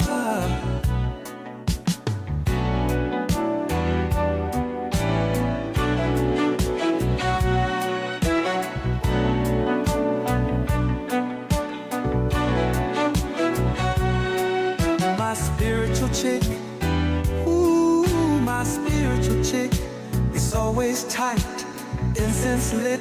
Bring the crystals, I'll bring the pipe. Do yoga on my shit all night, all night. Ooh, Phantom of the Opera. Girl, let me hit that coochie chakra.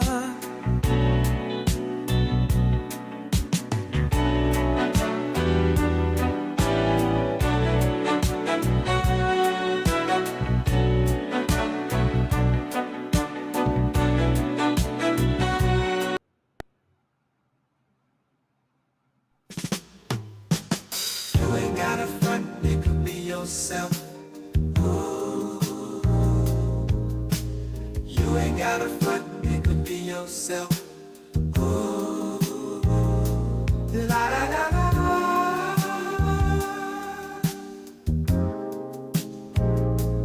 La la la la la.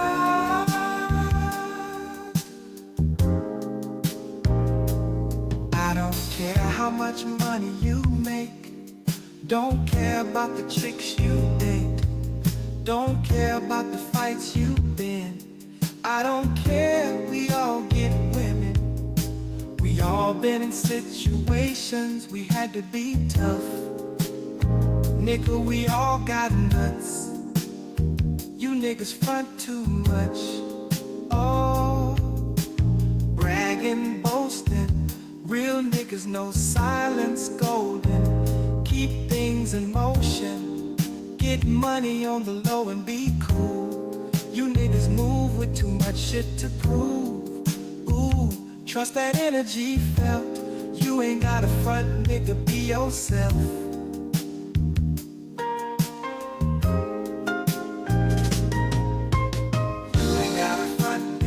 Yourself. Oh, you ain't got a front, nigga, be yourself. Oh, la la la la.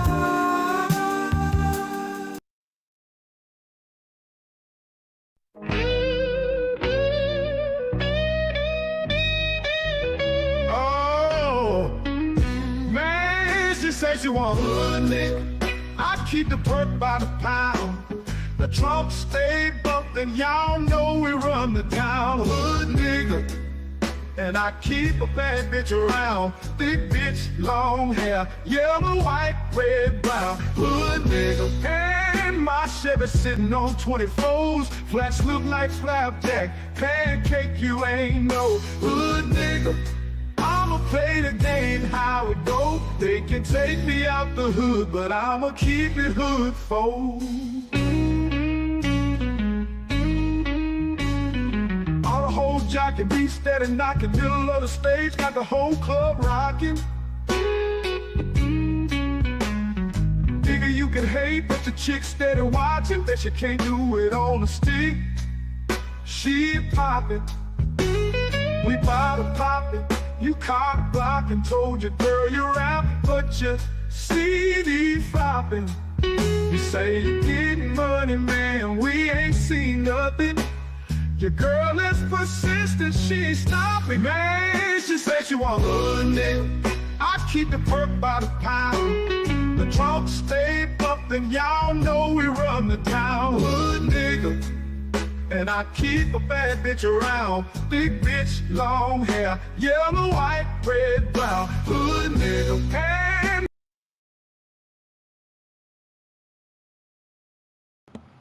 All right, everyone. It seems like London's upset. He's triggered. He's upset. He's very triggered. He's jealous of me. He got upset by Black Jesus. He's upset about Black Jesus. Black Jesus is taken off. I think Black Jesus might be a regular character. It really seems to bother some of these fucking demons. And I love it. I love it. So Black Jesus is going to be a regular character. Some of these creatures only make videos about me, which shows me they're jealous and envious of me. They can't take it. They can't take it, these losers. They can't take it. You feel me? You picking up what I'm throwing down here? They can't take it. These losers can't take it. All right?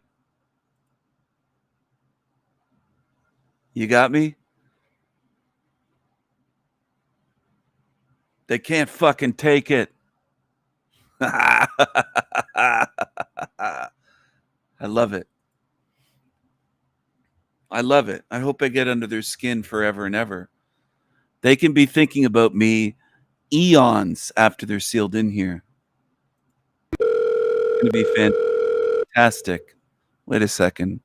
Getting a phone call here. Who the fuck is calling? Jesus Christ.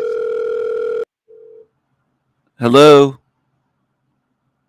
What the fuck do you want? You have the audacity to call in here? I'm going to put you on the screen. Put your camera on. Put your webcam on, bitch. All right. London, what are you doing calling me? Calling my show? The fuck is your problem? What is your problem, you fucking loser? You're a loser. You're just a loser.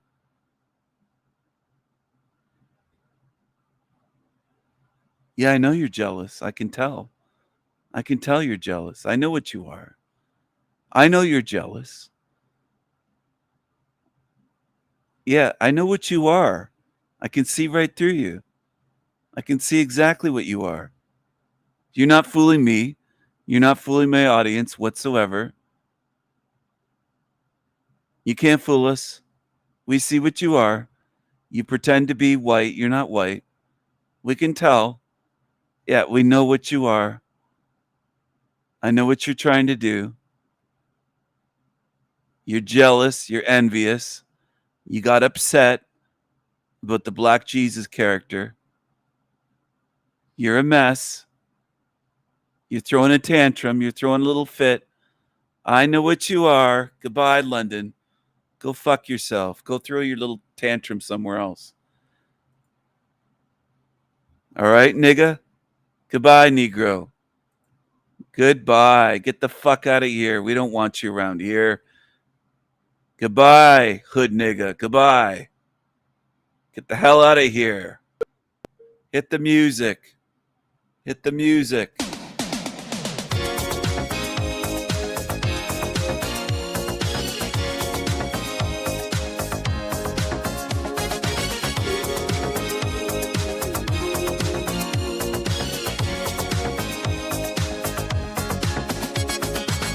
There's words that I can't say.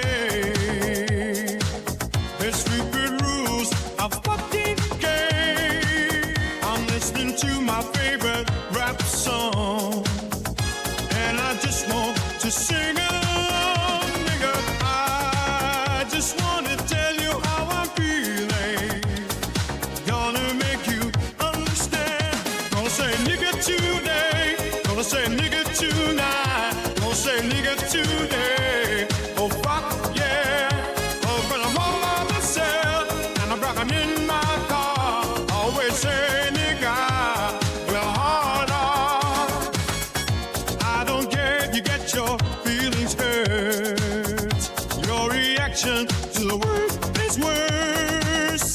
I'm just trying to celebrate black art. Now please step away from my car, nigga. I just want to tell you how I'm feeling. Gonna make you understand. Gonna say nigga today. Gonna say nigga tonight. Gonna say nigga today. Oh fuck yeah. Oh, when I'm home by myself and I'm rocking in my car, always say nigga, well hard on.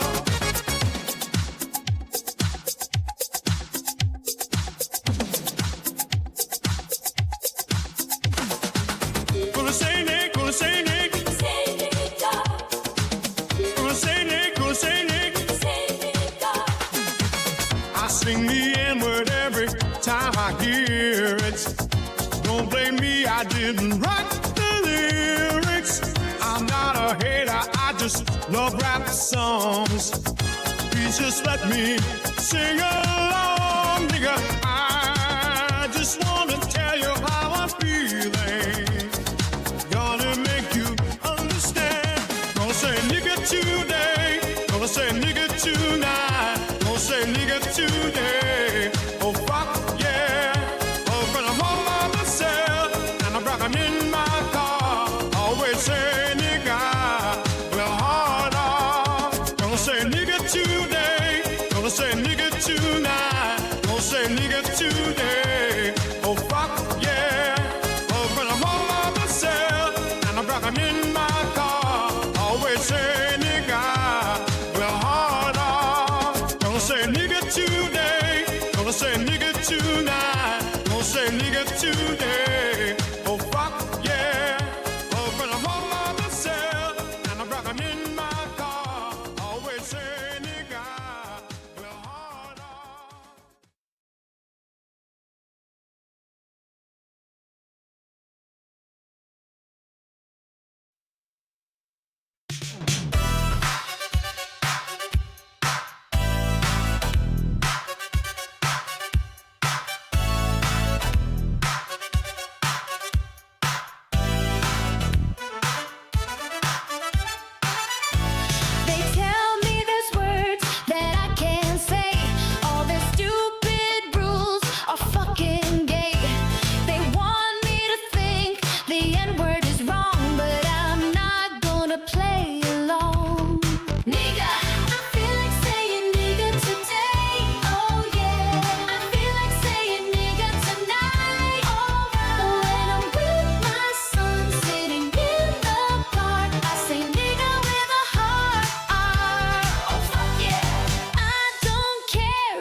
nigga. I feel like saying nigga today. Oh yeah. I feel like saying nigga tonight. Alright. When I'm with my son sitting in the park, I say nigga with a heart.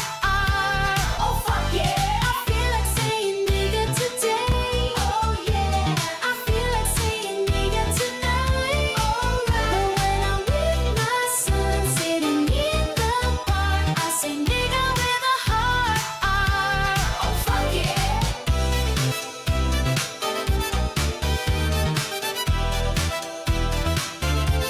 Oh fuck yeah.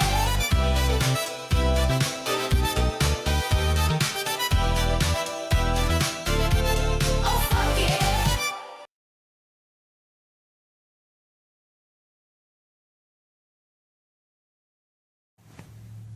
I am more discontent than the cunt of a celibate nun. To quote Walter from The Big Lebowski, shut the fuck up, Donnie. You're out of your element. That's how I feel towards this community. You are all... I am more discontent than the cunt of a celibate nun.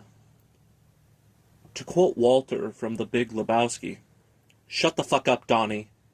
You're out of your element. That's how I feel. I am more discontent than the cunt of a celibate nun. To quote Walter from The Big Lebowski, shut the fuck up, Donnie. You're out of your element. That's how I feel towards this community. You are all 50% or more just Donnie to me from The Big Lebowski. And I'm Walter.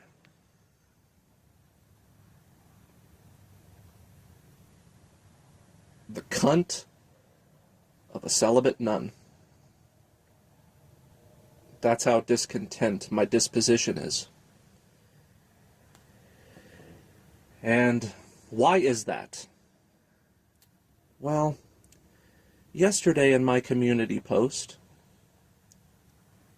I have shown the YouTube channel, Mark Antinatalist, and I took a screenshot of his comment section where there was a commenter who said, "All hail Guy Edward." And what did Mark do? He gave the comment a heart. That means he agrees. You don't heart comments if you disagree. You heart comments if you too are in consensus with what is being said.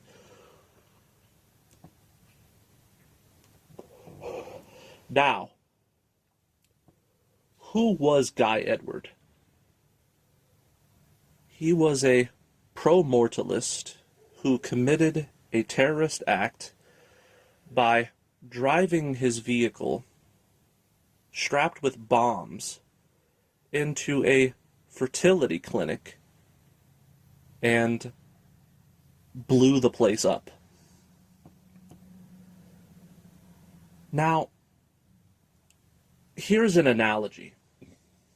Let's say there was a Islamic extremist who went into a grocery store and said, "Allah Akbar," and committed a suicide bomb. And then I made a video where a commenter said, "All hail Abib." Abib is a hero. Now, Guy Edward is no different to me than this Habib, who said, "Allah Akbar," Kaboom. Now, if somebody left a comment like that, I would hope that they were being sarcastic. But let's say they were being serious. I certainly wouldn't leave the comment a heart. I would leave a reply that voices my opinion of disagreement with his statement. Now, did Mark Antinatalist do that? No. What did he do? He created a post in response to my post that says antinatalists are becoming weak. They're deleting their channels, and before you know it, they are going to become natalist. Something to that effect. And referring to me, of course, because I put all of my videos on private until further notice. Did he address in any of his posts that he is in disagreement with an act of terror that involved explosions to serve an ideology that is akin to Darth Vader in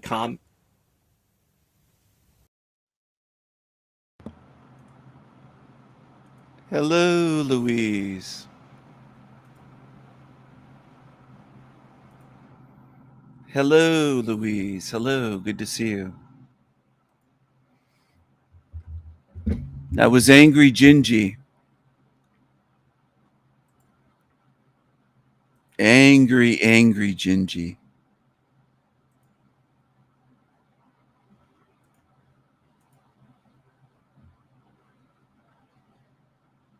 In my life, I've known 2 women that had abortions. Personally. Now, I'm sure I've known more, like they didn't tell me, but I had 2 people open up to me and tell me they had abortions. And the interesting thing about these 2 women that had them is both of them were in long-term relationships with the guy whose kid they aborted, that they really hypothetically, I think both of the men I knew would stick around. So this is kind of interesting to me because when you hear about abortion from like conservative women, you always hear that women secretly regret these abortions. And I think conservatives say that because they can't fathom just how demented, like women, not all, but like a lot of women are. And that they have to have this trauma and they're so broken. But I've shown women videos of abortions and really they don't care. They don't care in the slightest. And I saw a post today, one of those like, and I'm going to do a show on this, one of those like, are we dating the same guy? And that they have to have this trauma and they're so demented, like women, not all, but like a lot of women are. I think conservatives say that because they can't fathom just how demented, like women, not all, but like a lot of women are. And that they have to have this trauma and they're so broken. But I've shown women videos of abortions and really they don't care. They don't care in the slightest. And I saw a post today, one of those like, and I'm going to do a show on this, one of those like, are we dating the same guy groups. And there's a post that asked women, like, how do you feel about the abortion that you had? And the top comment was relieved. And I think the way a lot of conservative men get got is these women say that they regretted their abortion, they wish they didn't do it, blah, blah, blah. But, you know, people can say things. Actions speak a lot louder than words. And I'm fairly sure it's like 30 to 40% of women that have had abortions have had 2 or more. And I think like a lot of conservatism is on some like almost like a moral superiority, right? Like they always think like the people that are super conservative think they're more moral than others. But when it comes to a lot of their life choices, most conservative brands are just, oh, I did things the non-traditional way and said sorry after. And when I see all these pro-life women, that's basically what it is. None of them married young. So we can't even verify they haven't had abortions. Like how would anyone know if they did? And a lot of them just have these speeches. And it always goes something like, oh, I had this abortion and then I just realized I was wrong and now I'm pro-life and I stop women from getting abortions. And I don't know how people believe them. Because the way I think is that it's mad convenient. It's very convenient that you guys are sorry after the kid is gone. And I like to think I would never get one, right? But I've never been pregnant. I've never been pregnant by a guy that I wouldn't. Well, I've never been pregnant in general. And it's almost like these women. So, oh, sorry, I'll finish that thought. How can I really say what I would do in that situation? I like to think I wouldn't, right? But it's sure easy to say you wouldn't when you just made so many good choices in life. But anyways, back to the conservative women. I don't believe any of them. I don't. I think it's really convenient that they're pro-life after they killed the kid they didn't want. And I don't think women regret it at all. And I think women have been killing kids since the beginning of time. I looked up the infant mortality rate in the 1800s, and it was about 1 out of 3. I think it's a little too convenient that that's the same number as the abortion rate today. And that's really my experience when talking to women that have had them. One girl was torn up for a few months, but after that, she didn't really care. She didn't regret it at all. The other woman had like 3, and she really, she just did not care, not in the slightest. And I don't know, maybe you guys can tell me what you've seen. But I think women start to regret abortions when they see the reaction that other people have to them not caring. So they might say they regret it, but it's generally like after someone kind of looks at them like they're messed up, and then they're like, oh, I need to regret this now. Especially if I ever want to get married. I think that's what they do. But let me know what you guys think in the comments. I don't think women regret abortions near as much as they say, and that's just my opinion. Like the video, please subscribe to the channel and ring that notification bell. I'll see you next time.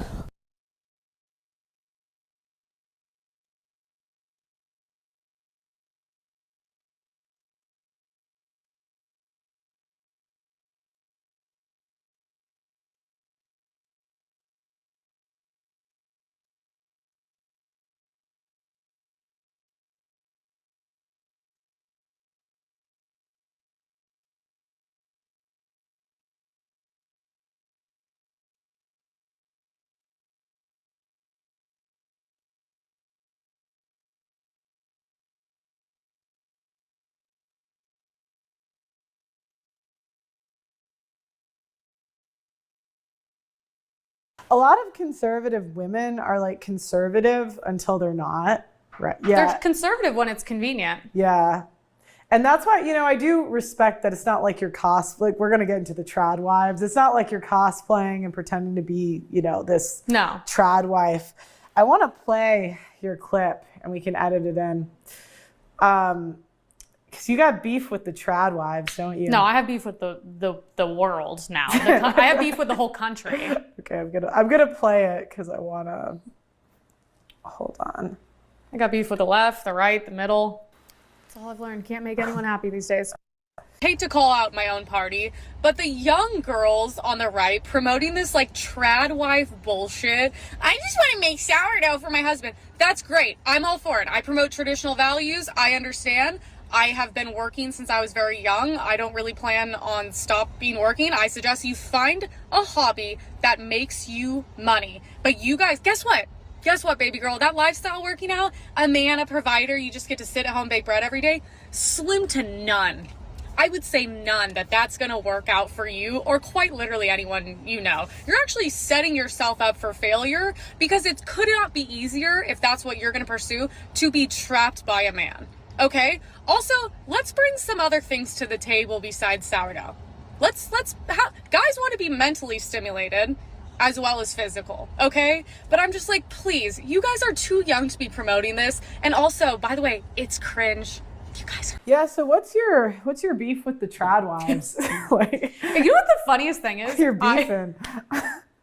So you said it's not realistic for most people? Okay, here's the thing. Okay. I know it was a short video. So it's a short video, and also it's one of those things, like I clearly just recorded it in my car and posted it and thought nothing of it because I follow so many girls on the right, thank God I've unfollowed, that just post clips, and I'm like, dude, this is the most pick-me shit I've ever seen in my life. Like literally, like with their tits out, like I'm going to bake for my man one day, and I'm like, yeah, it's very performative. Do OnlyFans. Yeah, I know. I have more respect for you if you actually do OnlyFans. It's performative. It's not real trad wife. Right. It's like fake. And I also said the most common sense thing that I was like, well, luckily I have data on my side, but I'm like, nothing in life ever works out the way we think it's going to. My life hasn't. No one's life, they've been had a map and it worked out perfectly. So I said, maybe it's good to find a hobby or something you like so you're not trapped by a man. I don't mean all men trap women. This isn't an anti-man thing or an anti-woman thing.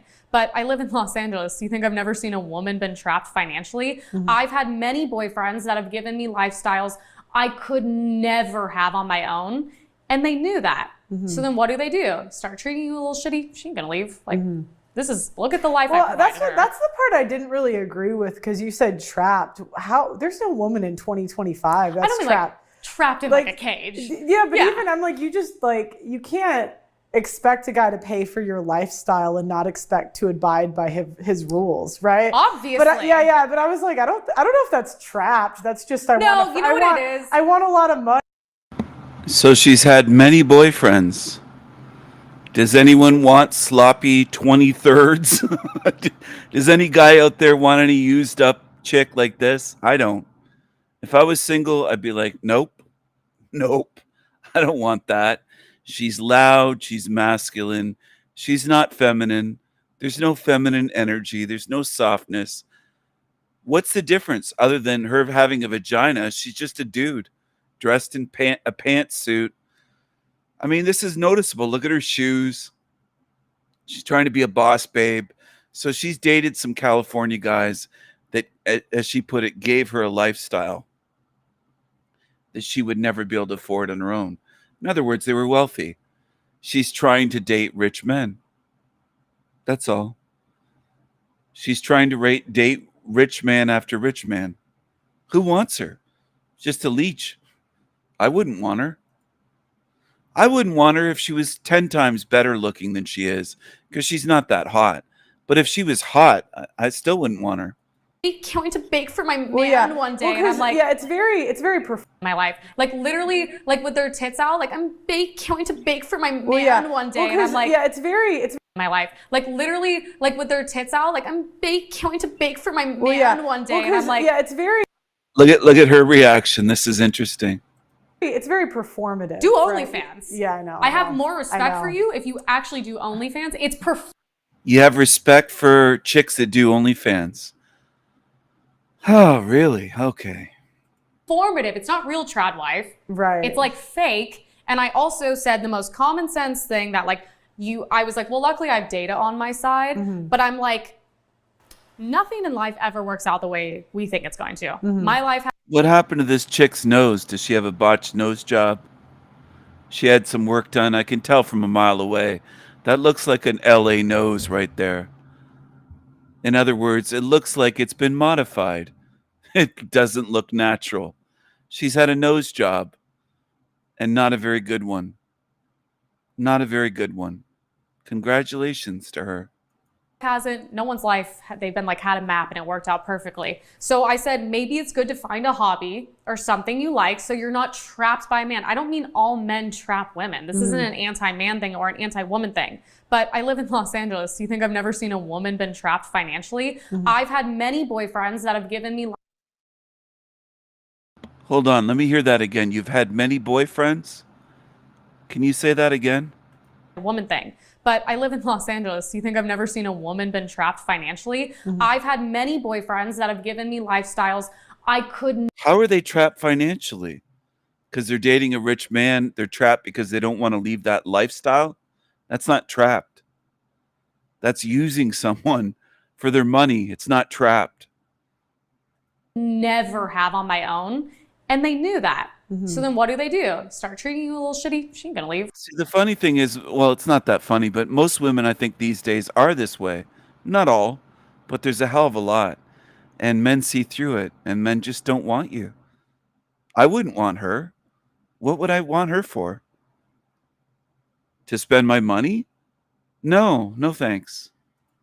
Like, this is, look at the life I Well, provided her. that's the part I didn't really agree with because you said trapped. How there's no woman in 2025 that's I don't mean trapped. like trapped in like a cage. Yeah, but even I'm like, you just like you can't expect a guy to pay for your lifestyle and not expect to abide by his rules, right? Obviously. But but I was like, I don't know if that's trapped. That's just You know what it is? I want a lot of money and I don't want what comes with it. No, it's like one of those things where it's like, I just said trapped because it's like, I'm just trying to get a point across. Yeah, I but know. People took that one word and then ran with it when it's like, dude, you're not looking at the common sense thing that I'm saying. You're not looking at the bigger picture. Like, I've been that girl in that situation, so I'm speaking from personal experience. Like, guys know, like, they have unlimited options and money and they're chilling. So if they replace you, they're good. But you're not going to do as well. And that's kind of common sense. So they treat you a little shitty. And then most of the time they'll cheat on you, but you stick around because you're like, well, fuck, how else am I going to get this lifestyle? I can't attain it on my own. So maybe trapped wasn't the right word. But See, there you go. You're not trapped. You're like, how else am I going to get this lifestyle? You're selfish and greedy. You're not trapped. You don't even care about the man you're with. You're saying, how else am I going to get this lifestyle? It's not trapped. You're selfish and greedy and materialistic and using men. That's all you are. You're a leech. you're not going to do as well. No, they have unlimited options and money and they're chilling. So if they replace you, they're good. But you're not going to do as well. And that's kind of common sense. So they treat you a little shitty. And then most of the time they'll cheat on you, but you stick around because you're like, well, fuck, how else am I going to get this lifestyle? I can't attain it on my own. So maybe trapped wasn't the right word. But what I'm saying is like literal truth. Well, they have the leverage, right? In that situation, Exactly. which it's not, it takes a woman with like a particular demeanor. And especially in 2025, it's not common. I don't know if I would say I don't know if I personally would say I wouldn't recommend it. I think I would say it depends on the girl's demeanor, right? There's some women that are like more, you could say stereotypically submissive, easygoing. By nature. They don't really, some women just don't get jealous and they don't care about cheating, But, yeah, they're like, I like this lifestyle. He can do whatever he wants. I'm chilling. I'm sure you've seen that in LA, right? Of course. Yeah. And that's fine. They like what comes along with it and they're fine. There's positive and negatives to everything and they're kind of just chilling with that. Obviously, that's not me. But what do I give a shit if that's what makes those girls happy? Yeah, but so are you saying that it's bad to do that? Or I just wanted to clarify what you meant in the video. I mean, at the end of the day, I literally don't give a shit what anyone does. Right. So that's... There you go. That's most people on earth. They don't give a shit about anyone, anything else, however things are done in society. They don't care what's wrong, unethical, immoral. They don't care at all. They're just psychopaths, like this chick on the screen. That's all she is. There's no care at all. me. But what do I give a shit if that's what makes those girls happy? Yeah, but so are you saying that like it's bad to do that? Or I just wanted to clarify what you meant in the video. I mean, at the end of the day, I literally don't give a shit what anyone does. Right. So that's something that no one can figure out. No moral compass. She doesn't give a shit about what anyone does. At the end of the day, I literally don't give a shit what anyone does. Right. So that's something that no one can figure out. No, I just said I think women should have some sort Anyone can figure that out. Anyone can figure out what you are. It's easy to see what you are. I see right through you. of hobby. I'm not saying everyone's like, oh, you said they should work, so they should be in an office being a slave all day. I'm like, Jesus, leave some room for nuance. Right. You guys are so extreme. And then you wonder why you lose elections because of shit like this and shit like abortion. But it's like, no, what I'm saying is like how awesome to be a stay-at-home wife. Oh, shit like abortion, because people care about abortion. Some do, a few. But elections matter more, right? Fake elections.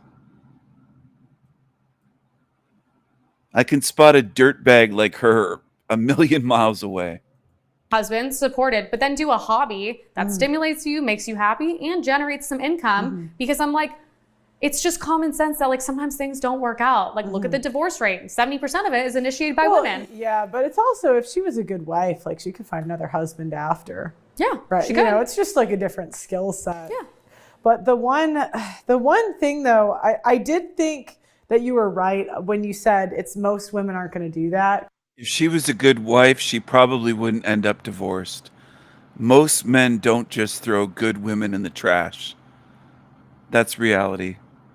Most men that are husbands, that are married, don't just throw away good wives. They don't do it.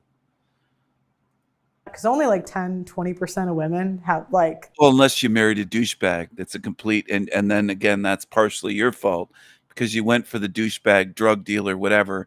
In that case, yeah, they will throw you in the trash. Obviously. Obviously. But look what you chose. That it actually happens for. Yeah. I think a lot of women feel entitled to it, but like they're not traditional, you know?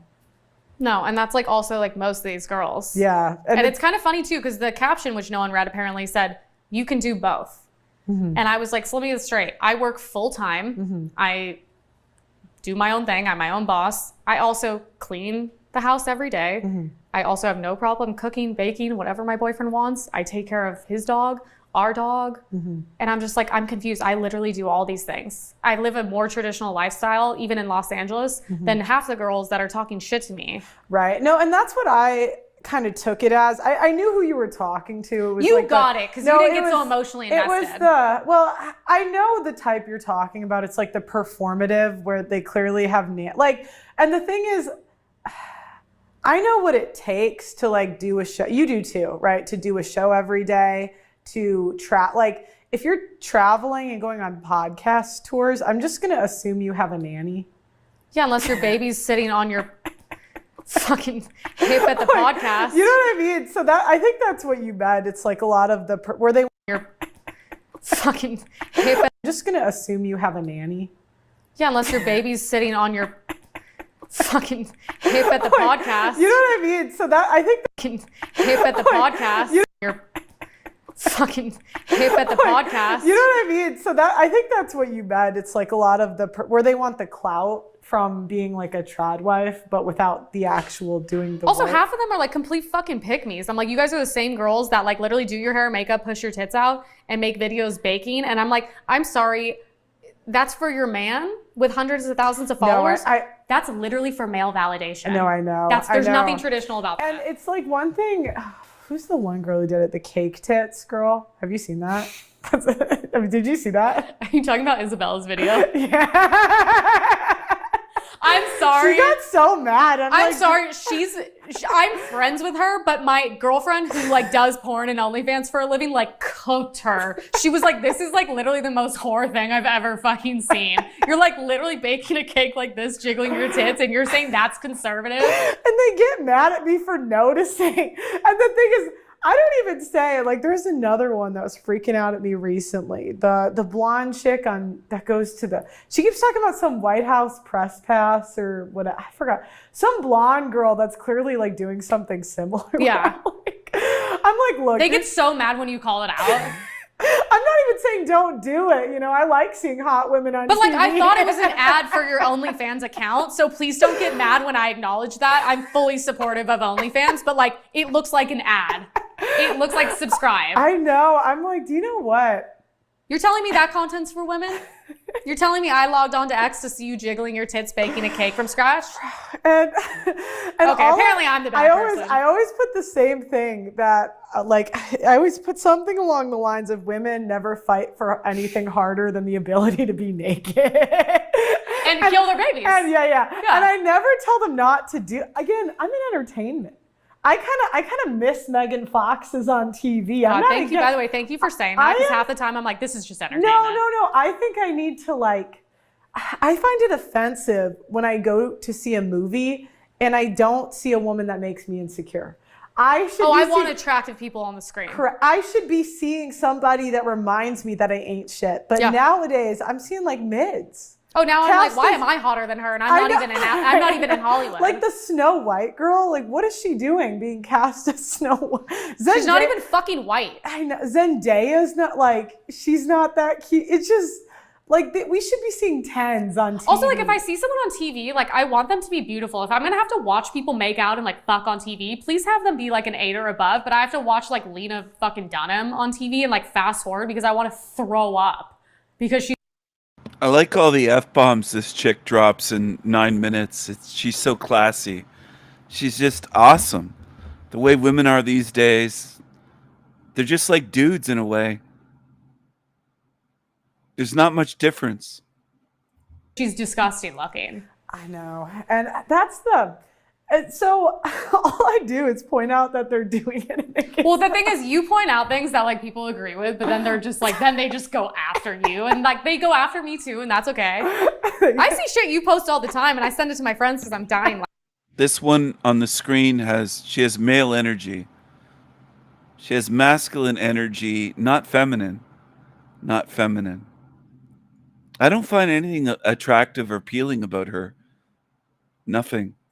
Laughing because I'm like, I wish I could have said that, but I'm just like, I fight so much. You know what? I think I'm able to because I don't know any of these people. Yeah, you're very lucky. That must be nice. I was in England for 3 years, so I don't know anybody personally. I have to. Yeah, so it makes it easier because I don't really have to play like politics. It doesn't make anything awkward. I don't know. Well, you see me slowly phasing out. Yeah. I mean, I'm just hitting the unfollow button and just posting, talking shit on the biggest creators now because I don't care. So, as most of you know, I have been fighting on the front lines of the simp epidemic for years, but I need to tell you about a quiet weapon being ratcheted up against men that is rarely talked about. It's not just the relentless anti-masculinity propaganda and OnlyFans hoes causing the society. She makes money off of the misery. Pearl makes a living doing this. That's the way it goes. That's the way it goes these days. Pathetic.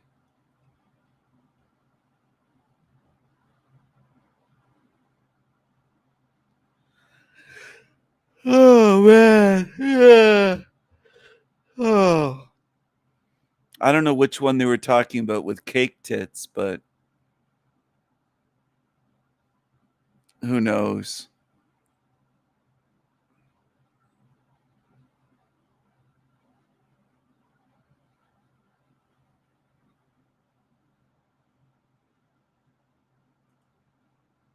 It's just amazing to me what men settle for these days. It really is. A man is provider, woman is a stay-at-home mom. That's a modern idea. That is not a traditional idea, my friends. Husband goes to work, kisses his wife in the morning, takes his briefcase, walks off, comes back home for dinner. Mother is around the house doing householdish things and the kids. And then that is the traditional nuclear family unit that we should aspire to. The only time in history when that has happened really started in the 1940s. That is a consequence of technological and industrial changes that happened because of technology, especially in the Western world. But you go back before 1940, and that's not how it went down. There was something called the Household Economic Project. Usually there was agrarian societies or these small towns and communities. Certain households had certain specialized kinds of Oh yeah, like a Disney movie. Yeah. Yeah. You know what I notice about modern women? There's no pleasing them.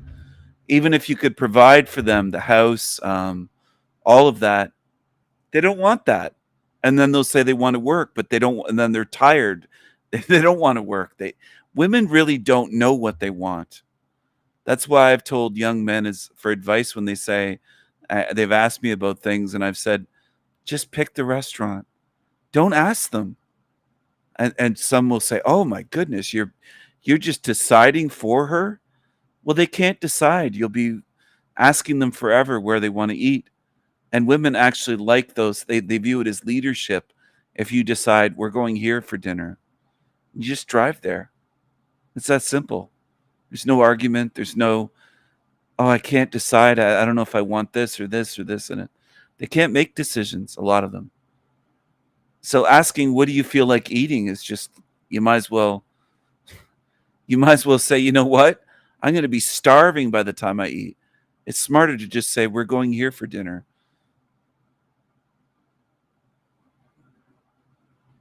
You'll see what I mean, the young men, one day. Honestly, women usually don't bring peace. They bring chaos. They don't bring peace. They bring arguments into this realm. They can't decide if they're oppressed if they stay at home, as stay-at-home wives. They're oppressed if they work. They're the only ones that are oppressed either way, no matter what. They'll say they're oppressed. Women are always crying victim in today's society about everything. They're oppressed if you let them work. They're oppressed if you say you're not working, you're staying home.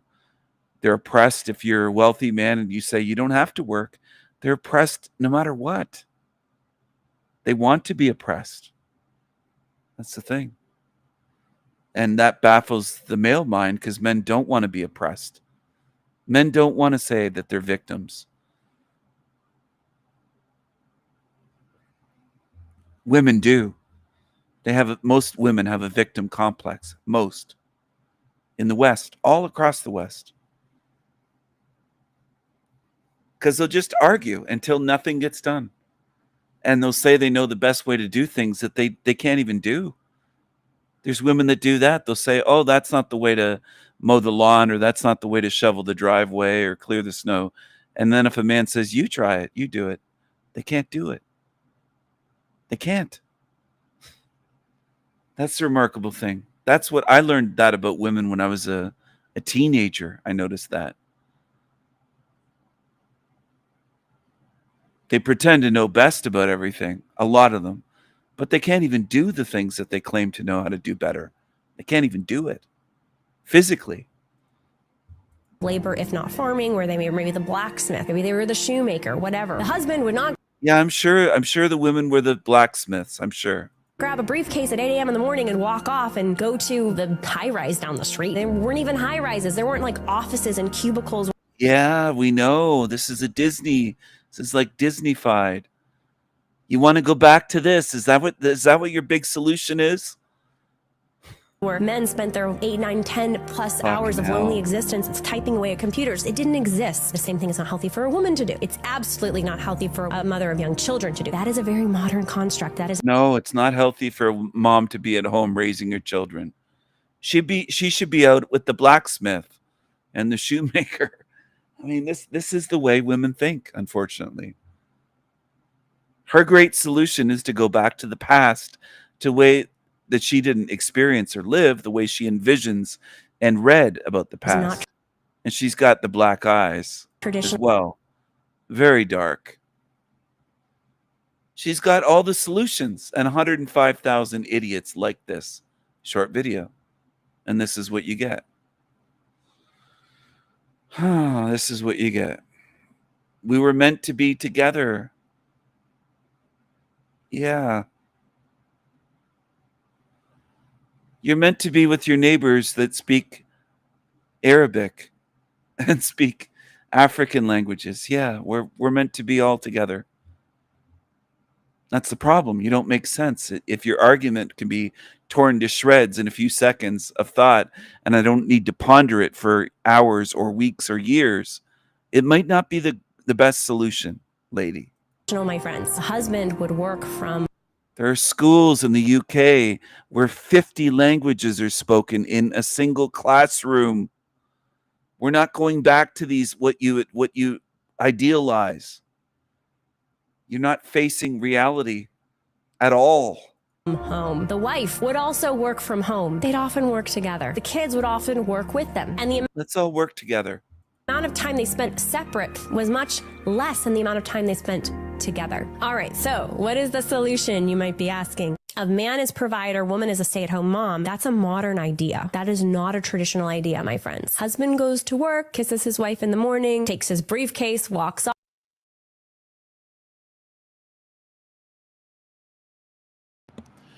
The way she paints men shows me she really doesn't value and appreciate men.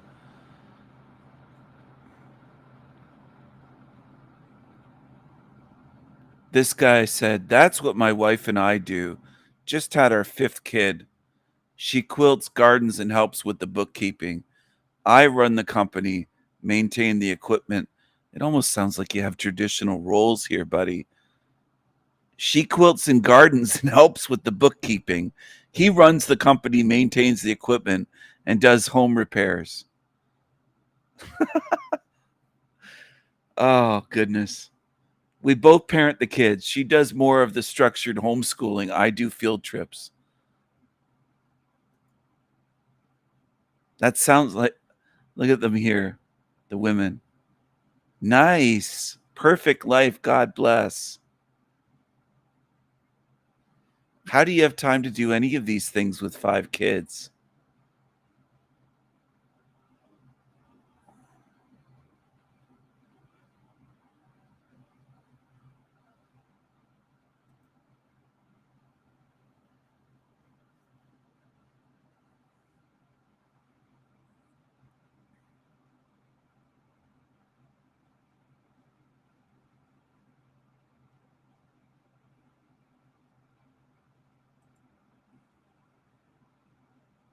This one said, "My husband and I work together at our own business. We are both mechanics, and it's really awesome.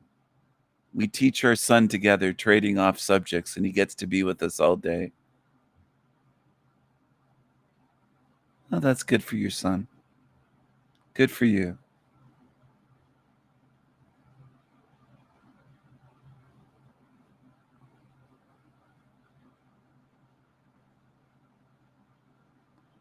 Here's the simp alert. This black guy, women were tanks over 100 years ago. Looking after a home with no central heating, washing machine, dishwasher, pipe system was a well and a bucket. Yeah, they were tanks. What were men doing? Down in mines, even children, male children. I just get tired of that stuff. I've seen it so many times where the praise heaped on women, and it's like, it just comes across as simp behavior, because the same ones would never notice what men do. And that's a problem with society. That's a big reason why things are on the decline in the West. This chick, they're always impressed by little short videos like this. These type, I love it. I never thought about this. Wow, just wow. What is the solution? We have Native American ancestry, and I think often how everyone lived in a small village or camp and worked together. How about you give some myths how they used every part of a buffalo and they never wasted any? But if you do any research, you'll find out that all the shit you heard about them is false. All of it. All of it. Most people in this realm never do any research. They don't know anything. They talk a lot, but they don't know anything. It's a big problem in this realm. They speak much and know little to nothing. That's ordinary. That's normal in this realm. That's not rare. That's the average idiot. The average Joe or Jane speaks much about all sorts of things and believes, had tons of beliefs, with no basis. They've never thought to question it or do research to find out, is this belief that I've held my whole life true or not? They're too lazy and too dumb to do that. Too dumb. And they pay the price eventually. Even if some of you argue and say they'll never pay the price, you just don't know what I'm speaking about, which is fine. Let ignorance bury you. You've chosen that because you don't pay attention and listen. And when somebody hands you gold wisdom, you just toss it away, toss it in the garbage like it's nothing. If somebody hands you a turd, a piece of shit, you value it and cherish it and treasure it and put it on a fucking altar or a pedestal and worship it. That's what many of you do. Somebody gives you an empty platitude or some empty opinion that doesn't even make any sense. You'll value the shit out of it. That's how fucked up people are in this realm. They're so ass backwards and so inverted. And I've seen it so many times. I've seen people value the dumbest shit. Empty platitudes, empty opinions, bad advice. They cherish it as though somebody just gave them millions of dollars in gold coins or something, which, you know, obviously people value material shit.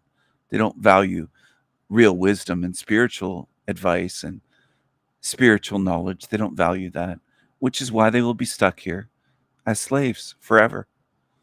In many cases, there's people that could listen to me talk for hours and they miss the point, excuse me, completely. So be it. I can't help you. That's another thing I'm very blunt and honest and direct about. I can't help everyone. I'm aware of that. I'm not saying it to be mean. I'm not saying it to be hateful. I'm not saying it. I'm saying it because it's true. It's a matter of fact thing that I can't help everyone. Some of you are completely beyond help. Completely, spiritually. You could listen to me for years and not understand what I'm saying. I've run into quite a few on my channel over the past 2.5 or so years that have been here, and they didn't hear. They might have said they were listening, but they understood and heard and comprehended nothing at all. I might as well have been speaking underwater, and they were underwater with me in a lake or river or something, deep underwater, 20 feet under, going bloop, bloop. That's all they heard. Bloop, bloop, bloop. And I was giving them spiritual wisdom on the workings of this realm in ways that if they listened and were able to pay attention and understand and retain that knowledge, it would help them one day. But they can't do it. And I, quite a while ago, got to the point of realizing that's what it's like. It's like speaking underwater a different language, not only like something other than their native tongue, and they don't understand me at all. At all. Like not even close. They don't understand it. And what they'll sum it up as is all they'll say is the very scratching surface. They'll try to use buzzwords and say, well, he calls it a hell realm. And that's about it. That's all they get. They don't listen and understand any detail. Anything that I say, any proof, anything, any puzzle piece, they miss the whole picture. I could form a puzzle of 1,000, let's say it's 10,000 pieces, and I put together 9,990 pieces. There's only 10 pieces that aren't fit in yet to complete the puzzle, the picture. And they don't see it at all. They just say, well, I'm listening. And it's like they don't see. They don't hear. They don't see. And I notice that's so common, not just on my channel, but in this realm. Most beings are that way. That's why I said last night, I can't help them. And I advise people not to waste your time and risk your jobs trying to reach them, or risk breaking up your family, or all these things. It's not worth it because you'll never reach them. You'll never reach them. You have as much chance of reaching these people that don't understand this and don't want the truth as going over to Saudi Arabia and saying, I'm going to convert everybody here in Saudi Arabia from their religion to becoming Christian. Good fucking luck. And that's what humans are good at, is not doing that, but not succeeding, but at pipe dreaming and convincing themselves of ridiculous shit, nonsense that will never happen.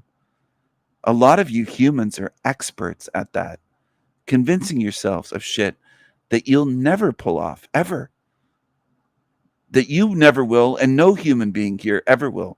Like a Jack Talcott convinced that he's going to create world peace, end all wars, end all secrets, all these things, and he can't run his own life. And many that watch his channel won't step back and say, well, Jack can't run his own life. He can't create peace within his family. He doesn't have a stable relationship in person in his life with anyone, with his son, his ex-wife. He has no friends left in person. He's homeless. The list goes on about his failures and his believers. That's the way cult believers are. It doesn't have to make sense. It's all emotional. He doesn't stand a snowball's chance in a volcano that's active, spewing lava in hell, of pulling it off. But it's not even close to possible for him or anyone, but least of all Jack Talcott. He can't run his life. And then people get in their emotions again. They get sad and say, well, that's sad. And they don't want to face the truth. Most humans avoid and deflect and deny the truth. That's what you're good at, not facing it. So by not facing the truth, you will stay here. That's the path of least resistance, is staying put where you are. Just like, I could give you an analogy, going up to a homeless bum that's curled up under newspapers and a sleeping bag and old fucking ratty blankets they found and garbage and trash in a store doorway. If you don't move them or get somebody, cops, or you call someone, they won't move. That's the path of least resistance. That bum will just stay laying there on the ground. And they don't care if nobody can get in the doorway into your shop. They don't care. They'll piss on the ground, they'll piss on the stairs or on the door. They'll piss on the place. They don't care if they wreck your property. They don't care if you can't get customers, if they're blocking the way. They'll stay put until they're basically physically dragged away. That's the path of least resistance, is them not doing anything, just staying there lazily, not moving. Well, that's the way most humans are. They don't want to face the topics, the truth topics I talk about here. They'd rather be lazy and stay put in this hell realm. And it's going to get a lot worse here. So should I feel sorry for them when I've warned them countless times on my channel? If you've tuned in and listened and watched some videos, how bad it's going to get. It's going to get bad even before I seal it in. It's going to get a lot worse. And I'm kind of chuckling. I'm not chuckling at the suffering, but at the denial of idiots in this realm. It's a clear pattern, what's going on. Things are going downhill in the West, and it's obvious as shit. And if you can't see it, you've got real spiritual issues, not just mental issues, and not just laziness. And maybe you belong here. And that's something that I accept, and a lot, I think, on my channel have not come to that acceptance yet, where I think a lot of you do feel sorry for them, which in the end doesn't help them. It just anchors you here. They'd gladly put your head under the water and pull you down and drown you with them. If they were drowning, they'd drown you. That's what many humans do. They don't care about you and you getting out. They'd rather drag you down with them. Suffering loves company. Misery loves company. Zombies love company. Evil wants you to be at their level. They don't want you to get freedom. They don't want you to do better. They don't want you to be free. Evil doesn't care if you suffer. They'd love to keep you here and hold on to your ankles and chain you and anchor you to this place. Even if it took anchoring you by getting you to feel sorry for them. So if you were leaving this realm and you feel so sorry for these evil demons, chances are you'll fuck up on your way out because you're feeling sorry for the pieces of shit here. The evil demons here, they want you to stay here. And then maybe they'll be able to convince you, some entity or some way, to, oh, you got a mission. You got to go back. They're not write-offs. You can save them, these demons. You can help them. And they'll tell you by name, you can help them. They need you. And your sympathy and care for these demons will be used against you, weaponized. I can think of many ways that evil will use things against you. And people don't want to face that. A lot of people don't want to face what this realm is, what it does, how it behaves. I'm not saying not to care about people. People get it twisted and go to the extreme then of nihilism or Machiavellian and all that shit. I've never said that. Never said not to care. But if you're caring for demons, it's misplaced. And demons would gladly use that against you with a smile. They'd love to feast upon you for eternity if they could. If they could use you as food and have you, I don't know if you've ever been to one of those pig roasts where they roast a pig on a spit. And it's like a rotisserie, a great big one though, not for a chicken, but for a great big whole pig. Hundreds of pounds, let's say, hundreds of pounds. And they get it speared. And it's on this rotisserie and it's going around roasting, cooking for hours and slow roasting and on coals. Anyway, I hope you understand. They'd do that to you. They'd treat you that way as food, roast you, and you'd be tortured.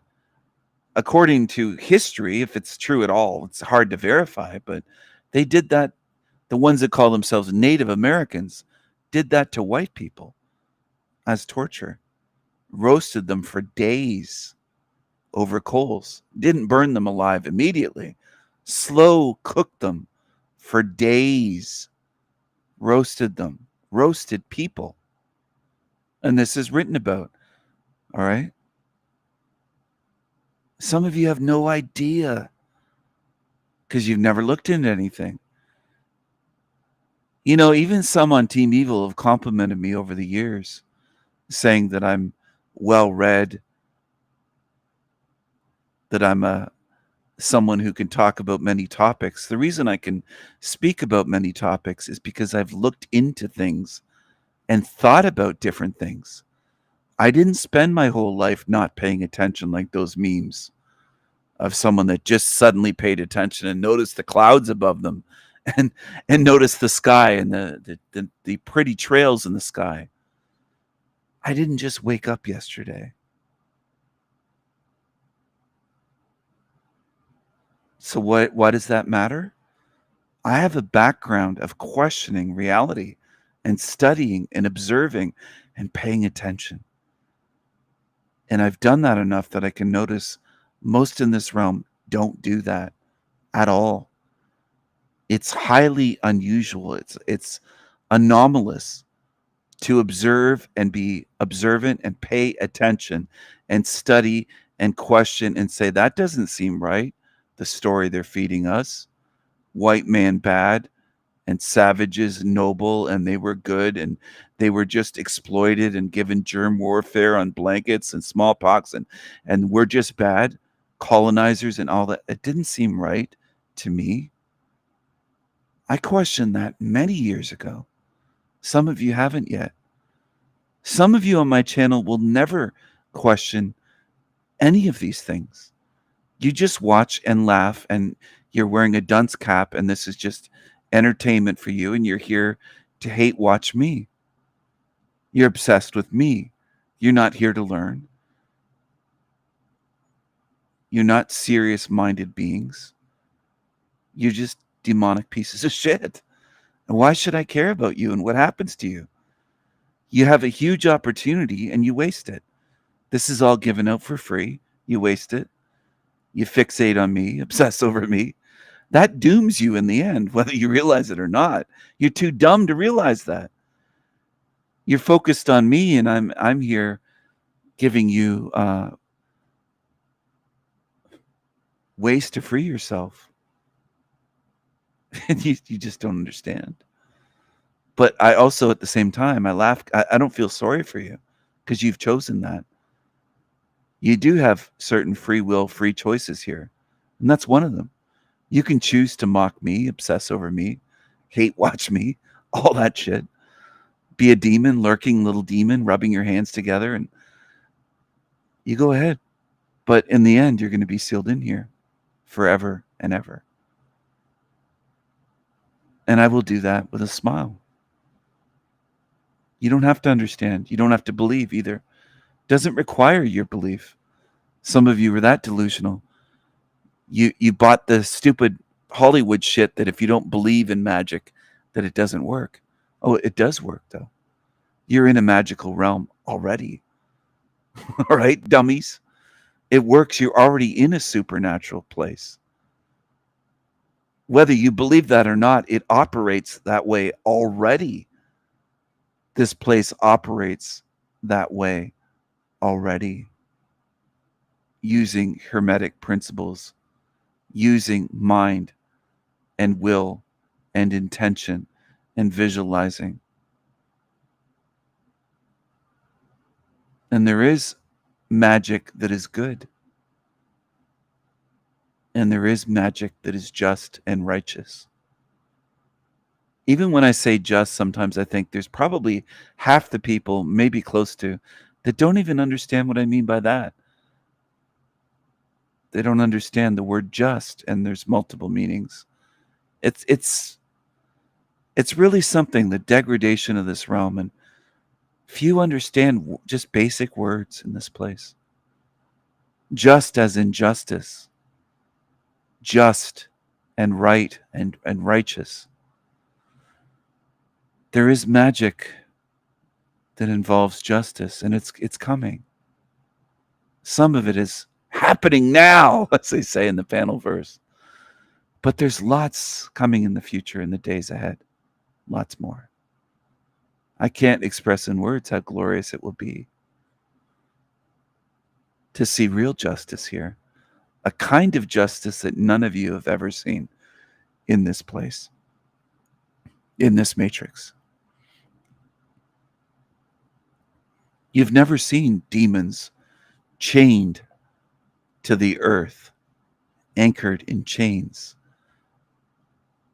but not short chains. One's long enough where one can devour another demon, or two or three can feast upon another and eat them alive. And they suffer, but they can't die. They can't escape here through death. They will wish for death. And there will be a gnashing of teeth and screams and begs and pleas by demons, to begging and pleading to get out.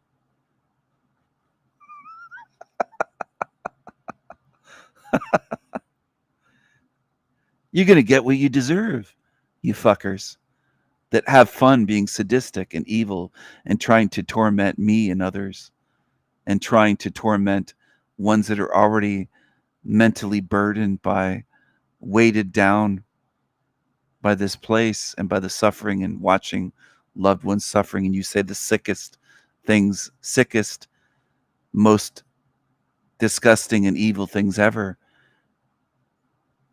You're going to get your just desserts. You don't have to believe. That's what I've been trying to teach you through my channels. This is about spiritual lessons. You don't have to believe. You don't have to understand.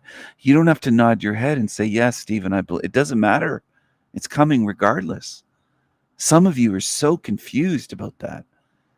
You have this stupid belief that's senseless, that's low IQ, that's idiotic, that makes me know how stupid you are. You believe that it requires your belief to happen.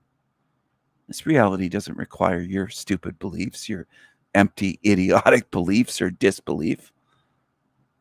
Doesn't matter. Doesn't matter. You could stand in front of a tank saying, I don't believe it can harm me, and the tank rolls right over you. I'll roll over you. Metaphorically speaking, and metaphysically speaking, spiritually speaking. I'll crush you. You don't have to believe it, even as it's happening. I'll seal you in here. You can say, no, that's not going to happen. You can be saying it as it is happening, because it will happen. It's already done. Your fate is already sealed. It's already done. I've already visualized it, imagined it, planned for it. I've worked for years on this. Years. Your fate is sealed. You'll have nowhere to go. Nowhere. Your cries will go unanswered.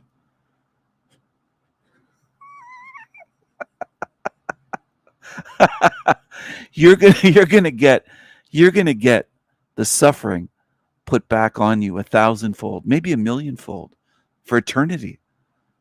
Every second of every day, for what you've done here. You've chosen to do horrendous, tremendous evil for years and years and years, for lifetimes, you demons.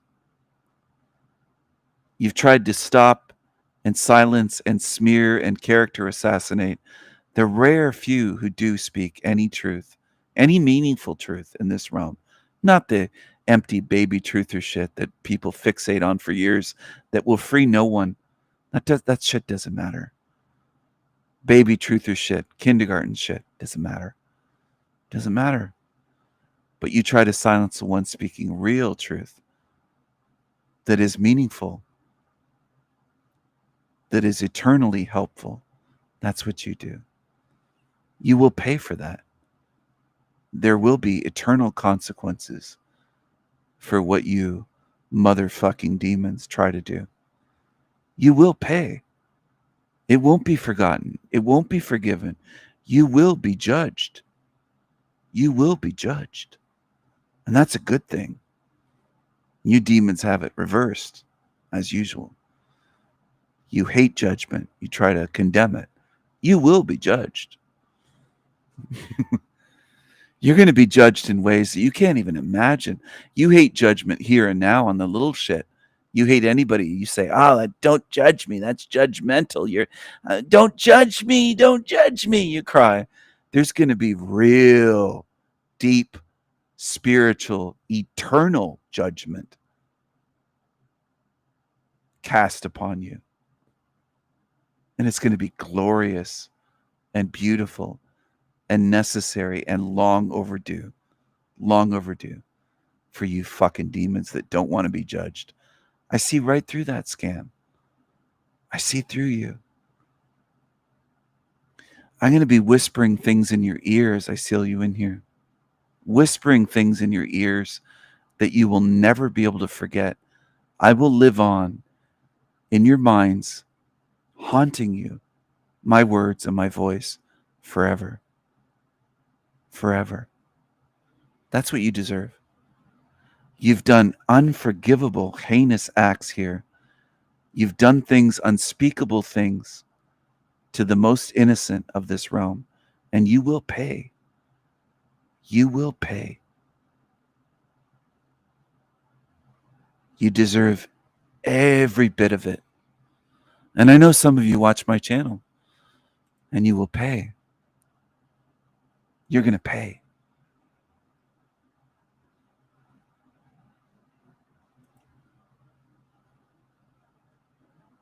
It's going to be one of the most glorious, beautiful things ever.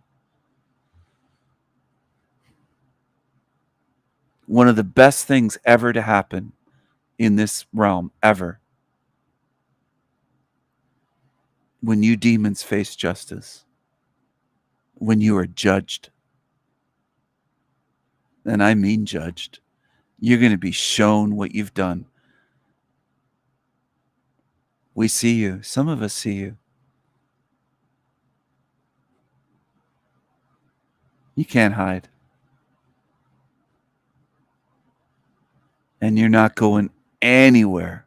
You're not getting out of here ever. This place is going to be a real sewer. What you're going to inherit here will be such a sewer matrix, a hell realm. And then you'll start to see what I mean. The ones who mock it now, you go ahead, mock.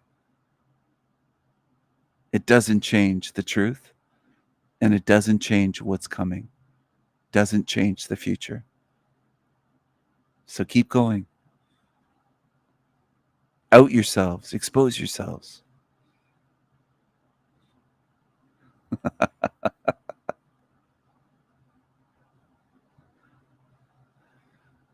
Everything you do just reveals what you are.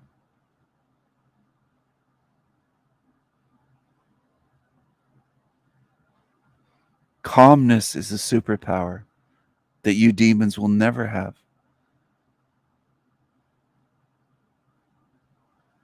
And you'll never have peace here. But you also won't have lives of leisure and luxury. All of that will be gone. All of it.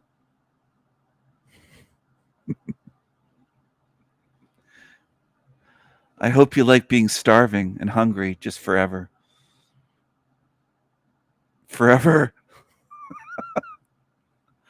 You'll be wanting to tear each other to shreds and cannibalize each other. You'll never be able to get rid of your hunger and your thirst. It's like you'll be dying of hunger and thirst forever. And not only that, but haunted by my voice, haunting you. I know what you've done. I know how evil some of you creatures are that tune in, lurking in the shadows. I know what you are. I see you. Some of you will be seeing me in your dreams. Some of you already have. You know it's true. You've seen me standing on the side of a mountain with a blackened sky.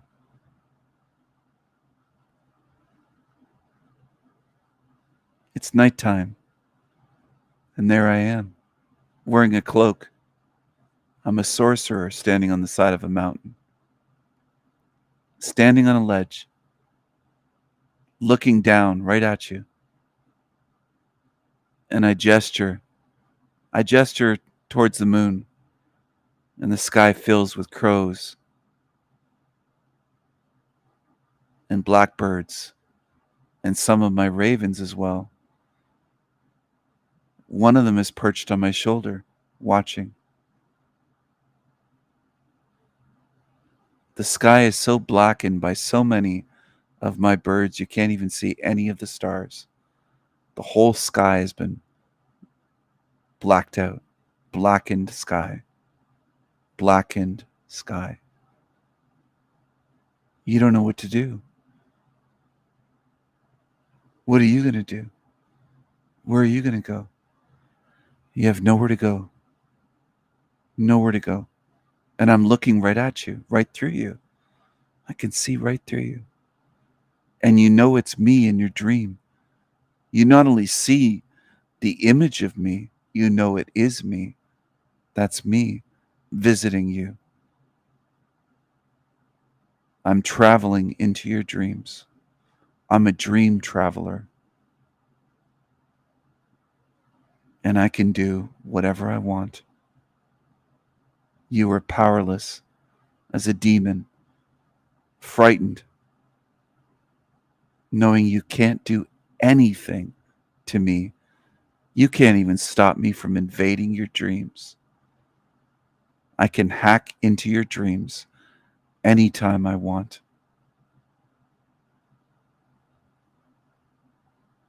You will see me and you will know that it is me, that I am there watching you. And that's just a prelude to what is coming. You have never dreamt or imagined or seen in a movie or read in a book the kind of fury, righteous fury, that will be unleashed upon this shitty sewer matrix hell realm, where you will be condemned, quarantined forever and ever and ever. That's what I plan to do. To seal you in with 1,000 magical seals. And they're all different. They're all different. And they're all in my mind. I have them already. I've designed them already. I'm prepared. You're not.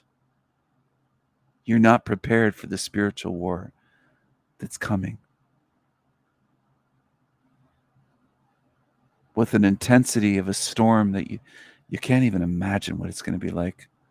You can't imagine how much this place that you demons know and love and kiss the ground is going to change.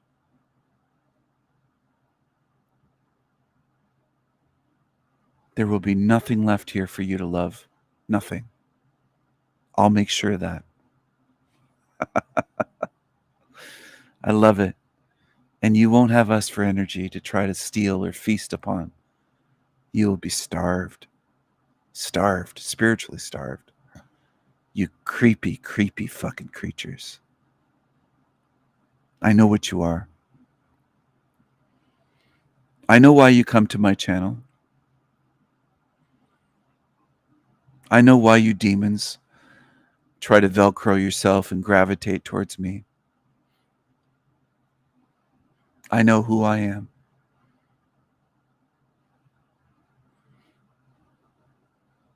You've already lost. I'm winning, and you've already lost. And I know that you've been defeated. I see it already as though it has already happened long ago. Long, long ago. By that I mean millions of sewer matrix time years ago. Millions. So it's already happened long ago. Long, long ago. You've been defeated. That's what it's like for me. To see your defeat in the future is like looking long, long ago into the past. It's already done. Your fates are sealed.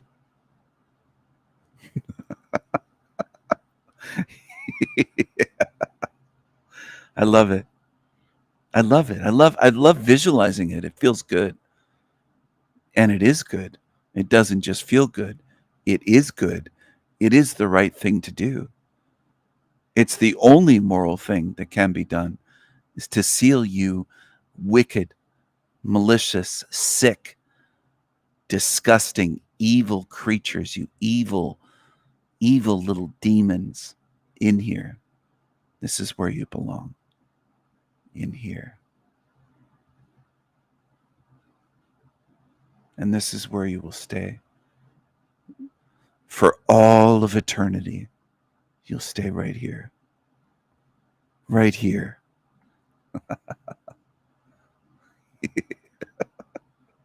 I love it. I love it. I have to hold back because I can hardly contain my laughter at times. I want to just laugh in your faces. I don't have any more mercy. I don't have any mercy for you demons. Not any mercy. None left. Not a drop. I see what you've done here. I see what you enjoy causing suffering and pain and torture, and you try to hurt people. You try to hurt the ones that are very sensitive and the ones that might be battling things, and you just prey upon them. You're sick. You don't deserve mercy, and you won't be given any by me. I save my care and mercy and compassion and sympathy, love and care for the victims, not for the demons. You're not getting any mercy. You're going to experience what may seem like cruelty, but it will be justice. What you've done to others is unforgivable.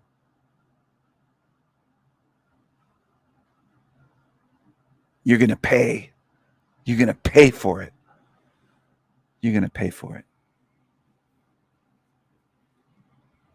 I see what you've done. I even see what some of you have done that you've never mentioned it here. Demons that lurk here. I see what you've done. You're going to pay for it.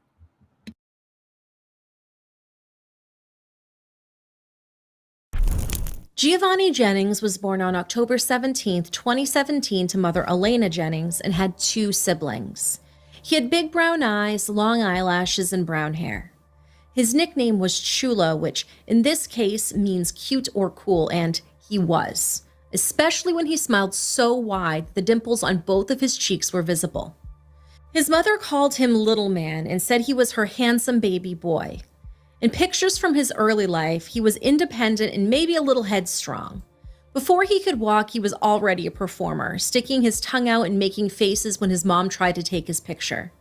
When he was walking, Elena posted a picture of him carefully aiming the garden hose to spray water in his baby's swimming pool. She wrote, "On a hot day like this, Little Man is already filling up his pool without Mama's help. He sure is too big for 10 months. His stepfather, Esteban Cabrera, said Giovanni was an amazing child who liked to run and play. In a video Esteban posted online, he joked with Giovanni and his brother, asking them to say good morning to the camera. Though he seemed a little shy at first, Giovanni's face lit up when he said good morning, and both boys laughed when Esteban asked them to say the words taco, chimichanga, and chalupa. In that short, silly moment, all 3 of them were clearly happy. Say good morning. Say good morning. Say good morning. Say good morning. Say taco. Say taco. Say taco, Chulo. Say chimichanga. Say chalupa. Say chalupa. Say taco. Say taco. Say chalupa. Say good morning. Not much has been made public about Giovanni's early life, but we've pieced together what we could find the best we could. Elena was around 18 years old when she got pregnant and seemed excited for it. She posted online in June of 2017 about turning her life around and getting a job. She said, "Good things happen when you listen to family. I never wanted to listen to my family, especially to my brother." She admitted she grew up too fast, trying to live that adult life way too soon. Didn't get me anywhere. Always wanted to live that adult life, but it didn't go too good.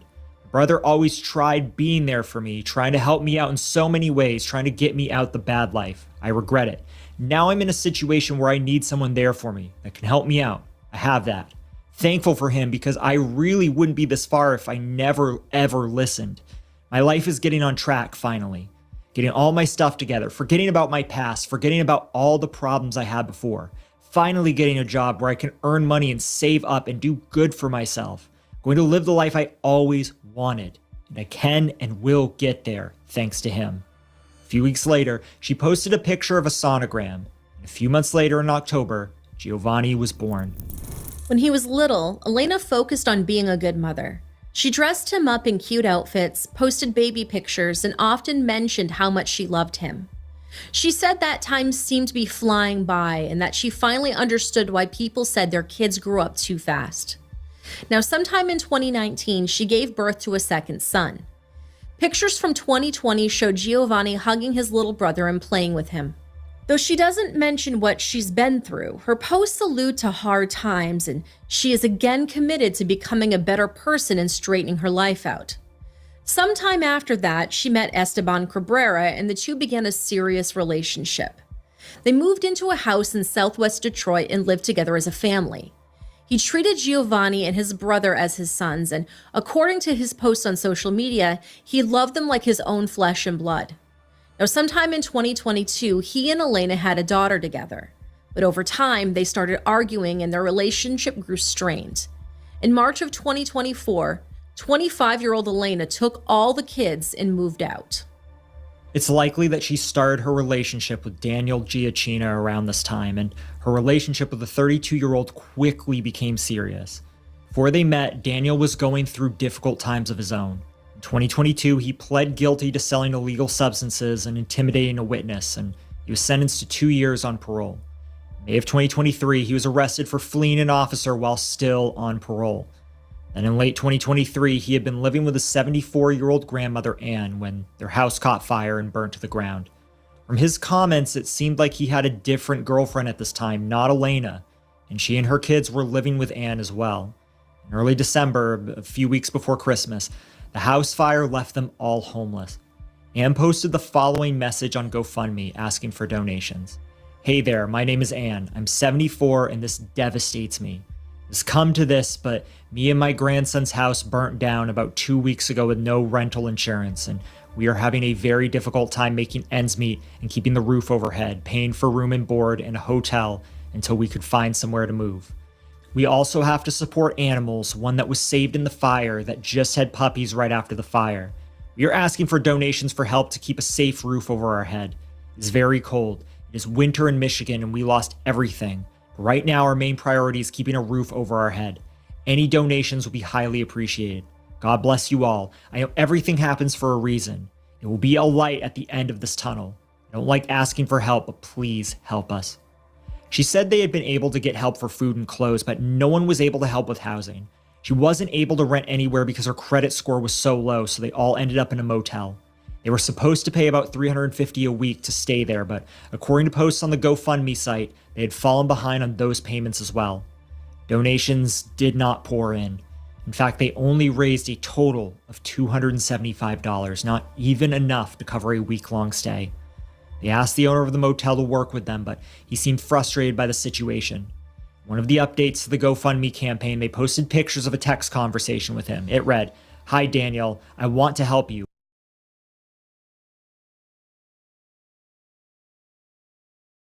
Get dirty at all. It's a comfortable ride." Tommy, I'm just relaying the message from Stoned Englishman. He says he's ortho. Wait, I don't think he wanted me to say that. Oopsies. Who's ortho? I don't know, but I'm not clicking the StreamYard link. Yeah, don't do it. It seems like a trap. I like a trap. Robin, did you ever hop a freight train when you were roofless? No, I was in the National Forest. Nope, I just stayed up in the forest. You ever been to Glacier National Forest? No, but that's in Montana, right? Yeah. Seems pretty cool. Yeah, that's one place I haven't gone in the West that I need to go. Went up to Denali, though. It's the best part of America. Denali, Alaska. Glacier National Park, that whole area. Good night. Who are you saying goodnight to? Family. Sorry. Okay, Hello. Yeti says Orthodox guy is his friend. He's cool. Oh, Yeti life. Shout out to Yeti.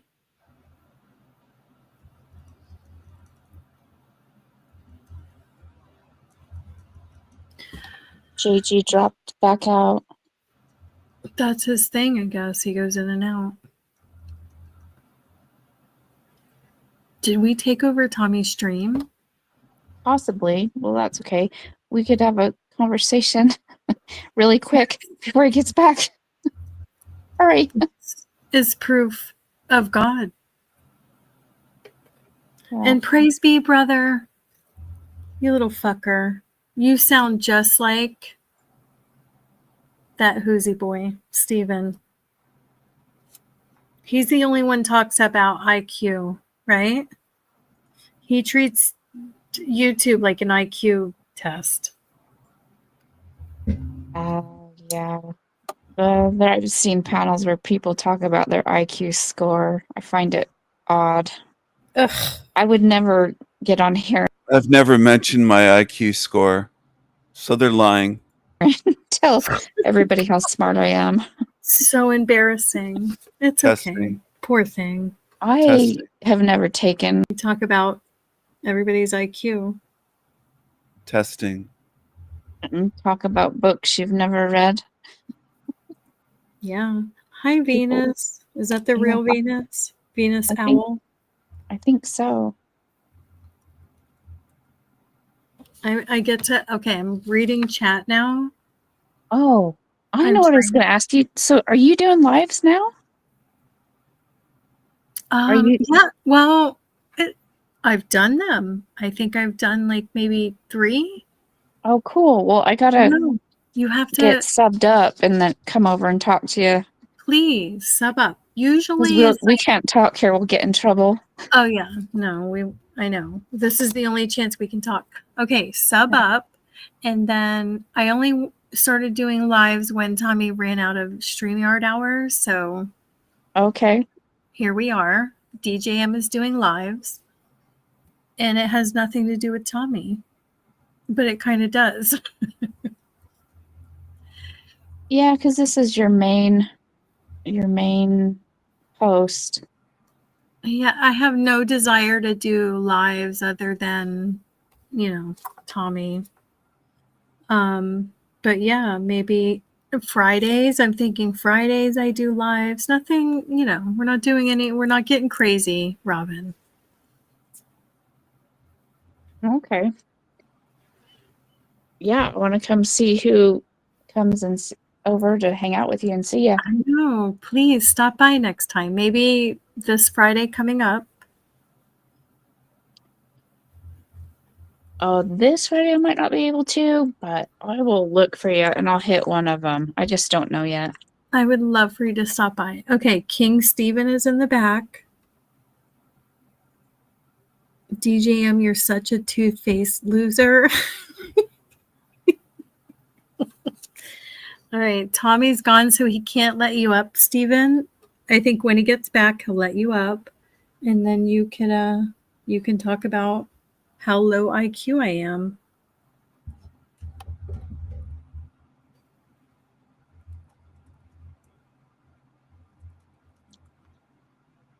I'm a liar. What the fuck do I lie about? Who called you a liar? I can't see it. Steven. Maybe I'm. Oh, he's in the back private chat. Oh. Liar, liar, loser. You piece of shit. Old hag. He gets so mean in back chat. He said the nastiest shit in back chat. Meth head Tommy. What is it? I need my readers. Meth head Tommy Tattletale. Tearful Tommy, you nasty whore, nasty liar. You guys, I'm reading. I'm going to read King Steven's private chat. Rotten hell, you nasty whore. Crybaby, coward Tommy Tattletale. T-Jack, Tommy Jack. Well, Steven, what does JG's stand for? Does that stand for Jack? Oh, I know what it stands for. Jaded guy. Jaded guy. Yeah. That actually Does that fit JG or what? That fits him. That It does does. fit him.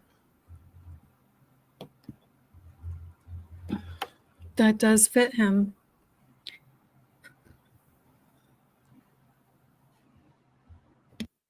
Should I keep reading Steven's the back chat, private chat? No. Okay. Oh, you can read the ones about me, but I wouldn't read the ones after that. Okay, okay, good. I love that you don't care that what you he can says read the about- ones that I have love my that. name. Robin, that's why I fucking love you. Okay, Robin is a moron.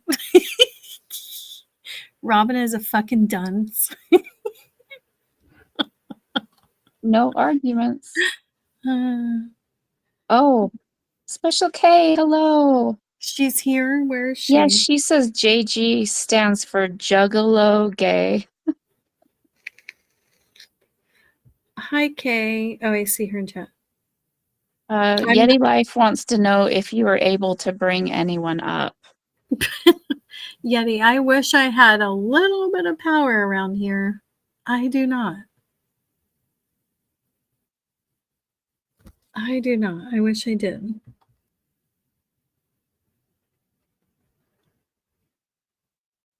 Does Pinehill still do streams? Your neighbor? He doesn't. He hasn't in a while, but he did. I asked him the other night. He did say that he's going to get back in it. He's he's kind of going back and forth, but he'll be back, he said. That's all he said. I'll be back. I don't know what the hell he's doing, but he'll be back. I gotta plug in my phone so it doesn't die.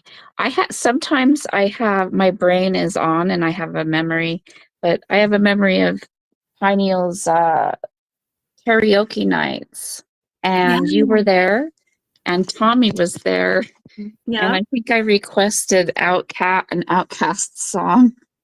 That's when I first met Tommy. I think that's I met him through Pineal. Well, I met him through Paul, but he came on the first time I went on Pineal's. Tommy showed up. And it was around the time of the Maui fires, and Pineal was doing streams about the Maui fires. Yeah, and Pineal has a good fucking voice. I told him keep doing the. He just can't. He does. I don't have a good voice. That's why I don't like to do this. I think I have a good voice. You do. And I think I could do karaoke. Special K, Tommy is side missioning. We don't know. I think he went into an elevator to check into his room. Actually, his room he might have went into his room and the water is up to his fitted sheet and everything that he owns is flooded. So he might be getting another room. Wait a minute. Was there water on the floor in his room? I didn't see it. Yes. Yes. Oh, I don't always look. Monograph was like, oh, it's just a little moisture coming up through the... No, he was slushing around in fucking water on his floor. That's why he's going to get a couple nights free, because there's a fucking leak in his room. Just sloshing around in water. That's not good. No? Especially if it's... What's the source of it? Sewer water, like a toilet. Okay, that's not healthy. That's not worth it. Can you imagine? It's not worth the free room. You can get really sick. You can get sick from sewer fumes. Now, I don't want to, he's going to fucking yell at me. I don't know if it came up through the toilet or the shower. It could have been in, maybe the AC leak or a roof leak or any other kind of leak. It could,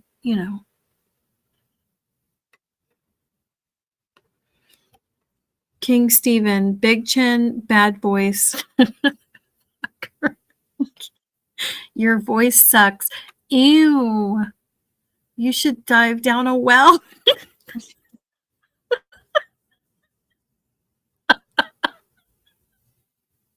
He says, King Stephen says, Tommy and DGM are sewer fumes. Sewer rats. You fucking hell demons. I've never had anyone tell me I should dive down a well. That's fucking hilarious. Yay. All right, Tommy's back. Don't fucking yell at me, Tommy. Robin's the one that said fecal matter, sewer.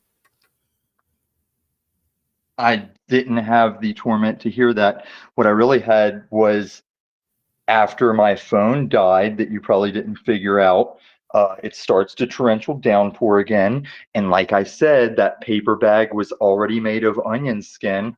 And I barely made it back as it deteriorated around my arms, cradled my thing.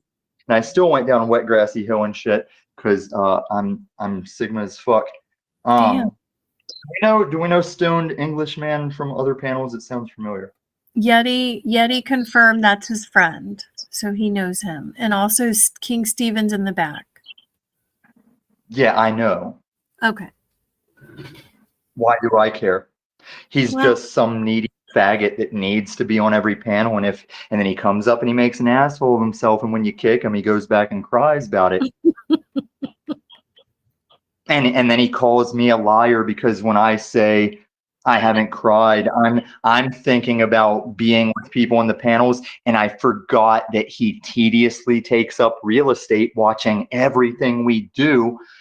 If he would have brought it up in the moment. Oh, yes, I cried when I was worried about Boogie and whenever his new friend Rose was being a garbage Jew cyborg piece of shit. I really don't know why he's back there. Oh, there's JG. Well, let him up. Let's humor us because I do need to take a shit, so this will assist. Okay, very You good. are shit. What's up, King Steven? You are shit. Dive in a sewer and drown. Drown, you bitch. Drown. Cry baby. Cry baby liar. Cry baby. Well, you're the liar. You're the liar. So you have fun with me getting with Chev and making a grand showing of your lies and your Team Evil scandalousness as you go around portraying redheaded retards and you go around trying to buddy up with Paul Enslaved. And I don't need your bullshit. Loser. He's a loser. I didn't buddy up with anybody. He's a liar and he's a loser.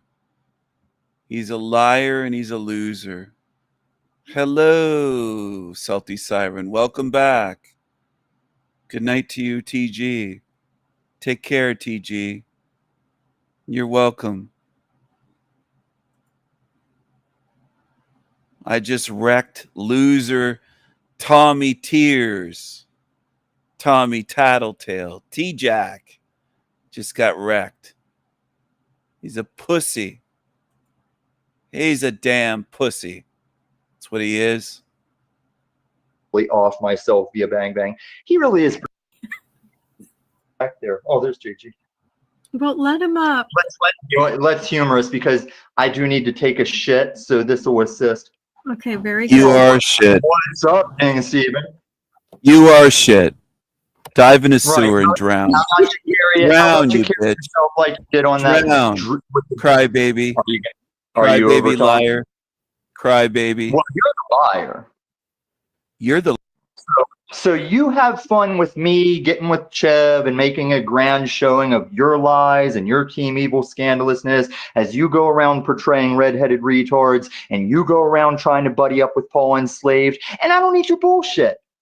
You can either come up here and talk like I'm some faggot Jew cyborg piece of shit where you were nice and cordial because when in Rome, when you're with your own kind, like, oh, we get it, King Steven. We get it. You're going to go up on Jax. You're going to ball wash. We get it. You're going to come over here and over talk and lie and accuse me of that. Change the fucking record, Canadian faggot. You're not really carrying any value out here except the lolcow. And like Flow State, he couldn't stick around for that hard truth. I'm sure his ratings will just go up. Maybe we can find more fickle bitches to go over there and profess I'll probably off myself via Bang Bang. He really is producing a lot of retards over there. Tom, did you see that BitChute link I sent you about Paul? Where did you send it? StreamYard chat. Okay, I know you haven't been around in a while. I never watch the back chat unless there's a reason to. I'll check it later. But while I'm live, I already miss so much when I'm dealing with DJM and Fat Coconuts and whoever might show up. I've given up on backstage, and sometimes I don't even catch all the regular chat. If he's doing that on purpose, it's really stupid. Who?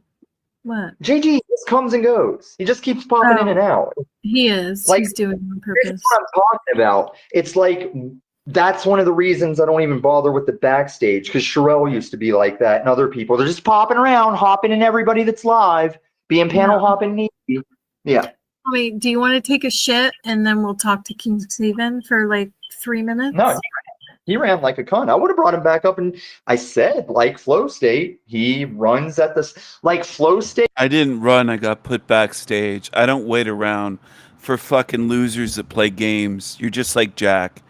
You put people backstage because you're a fucking loser. You're a coward, Tommy. You're a crybaby.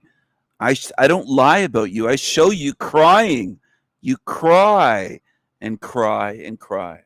State and King Steven and Jack and Paul, they're all these people that'll back. You're just like Jack. You're T-Jack.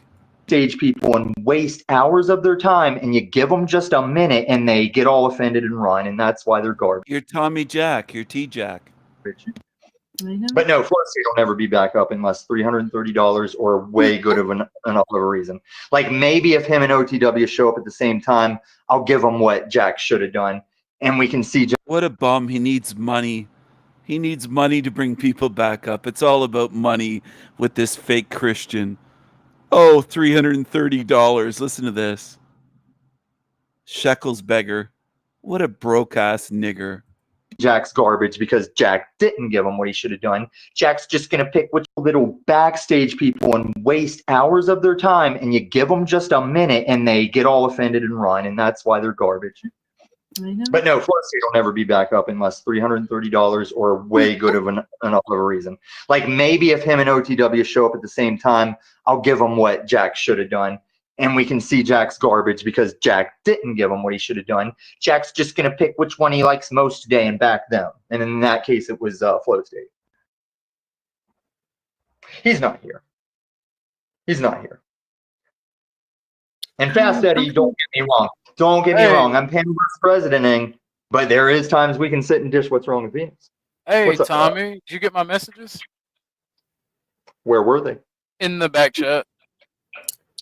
Oh, I see what you did there. It's very clever. It's very clever. Wait, what? He doesn't read the back chat. Oh, I didn't know. I ain't trying to throw off your whole show, but that Keepers of the Lore stuff I was telling you, we're doing it live. You want to come over and stream from there? Oh, no. You're, I mean, I'm not mad at you for sitting up on Flow States and kind of letting him lure you, because he's going to, whenever these truthers complain that history's written by the winner, well, Flow State's a fucking loser and he's trying to write history. So well, come give your side, shit. That's what the Lore channel's about. He was just there first. I don't have any contact. I don't have any way to contact you. I didn't see you live. Someone told me that you were live, and I'm like, oh shit. Well, we can get Illuma Tommy on because he wanted to be a part of that, part of this as well. Cool. Well, I'm kind of known as the lore master, and there's a little. I mean, we're cool, but the whole hey, let's do it on my channel. Like nobody knows who you are. That's kind of weird. That like this is an NPC. Like, I gotta warn you, I'm not mad at you. This is an NPC the game move. The way he's like, I'm gonna do an award show for people I know nothing about. You're kind of trying to lore master the shit as guys that only a couple channels know who you are. And I'm not saying people will be mad. I'm saying it probably won't be legit. Yeah, but Yeti vouched for him. That's also why I said you can, restream it onto over here on your channel. So do you want to do it here and restream it because I'm just on a phone in a hotel? Let me talk to my guys and see if I can move my panel to over here if you got the space. That kind of talk is going to make Cynthia. What's up, Cynthia? She's going to accuse you guys of being gay because you said I got to talk to my guys.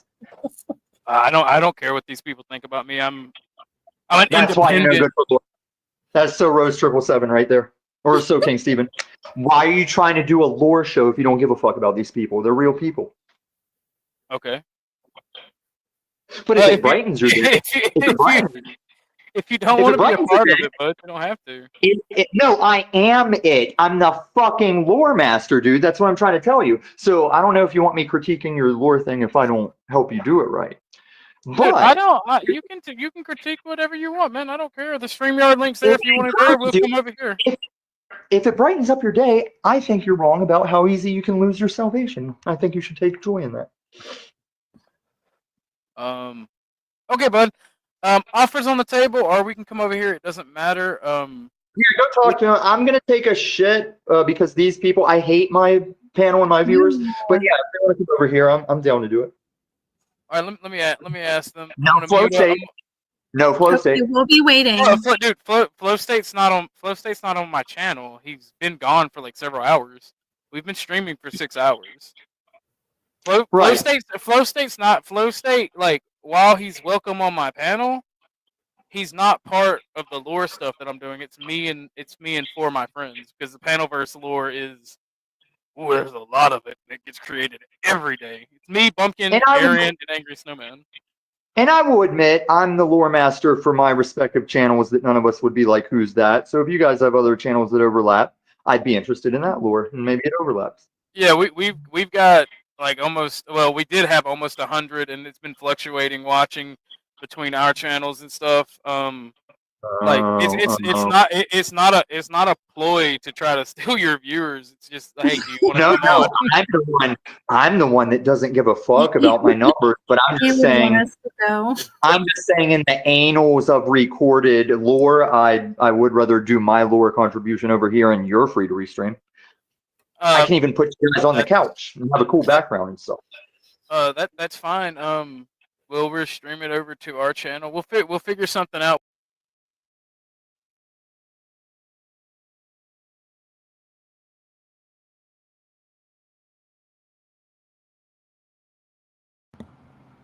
Do do do do do do do do do do do do.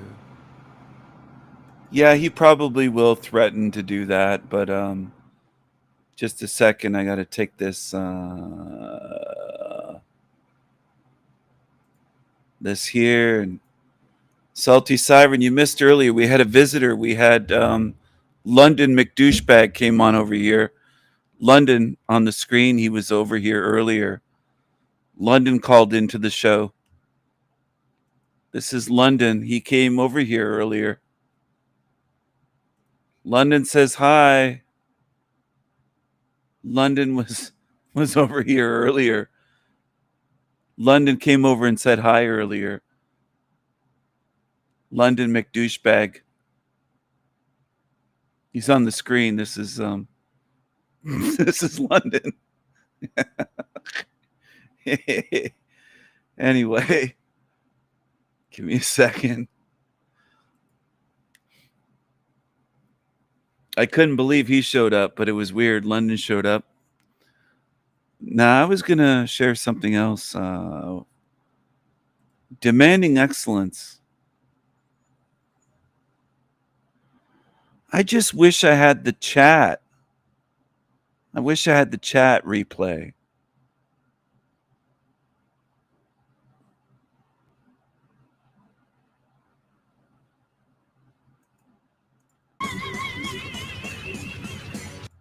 King Stephen. Hello, King Stephen. Hello. Hello, hello. Are we live now? Oh, yes, we are live, and thank you for sitting through my opening song. It seems that I can't see you for some reason. We could hear each other, but we can't see our faces. We can only see whatever overlay I have. How odd. It's... All right. I don't know why live chat replay was turned off for the video. Does anyone want to ask Rose? I don't know if she's still here, but live chat replay was turned off for the video. Why not allow people to see the live chat replay? Why not? I'll type it in the chat here. Why not allow people to see the live chat replay? I'd like to see the live chat. I didn't get to see it last night. I didn't get to see it. Why is it turned off? The live chat replay was turned off for that video. I don't know why. Does anyone know why? Can anyone guess? Or does anyone know why? I don't know why that would be. Huh. Does anyone know why?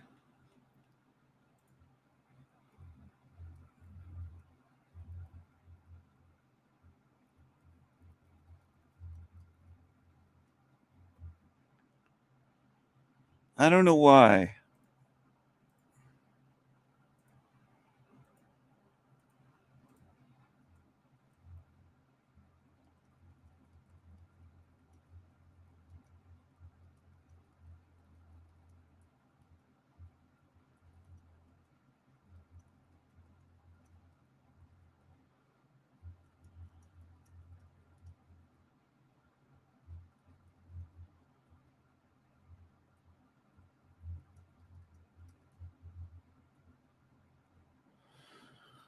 It's not interesting. Why would that be turned off? Here we go. Here we are. Hello, hello, hello. Hello, hello, Rose. How are you tonight? I'm doing so much better now that you're here. And before I give my little re-examination of the song that was made by my beloved friend in 2020 during the whole COVID hoax and clot shot, like that stereotype, including bone cancer, leukemia for children. Often there's long distance running would be the East Africans like Kenyans and going on here. Sorry, please keep going. London. You could walk for miles for 8 hours a day and collect barely a little handful of anything. They still knew that there were rings. The way you think, and I'm always so scared that I'm going to forget To make the design better, and that's it's stuck in my mind all that time from back then, because it's so ridiculous and limited, and these creatures are so limited, they can't think of making things much better, a better design. They just can't do it. I love the way you think, and I'm always so scared that I'm going to forget funny things I want to say back to you. And so if only you could see my little notes to myself.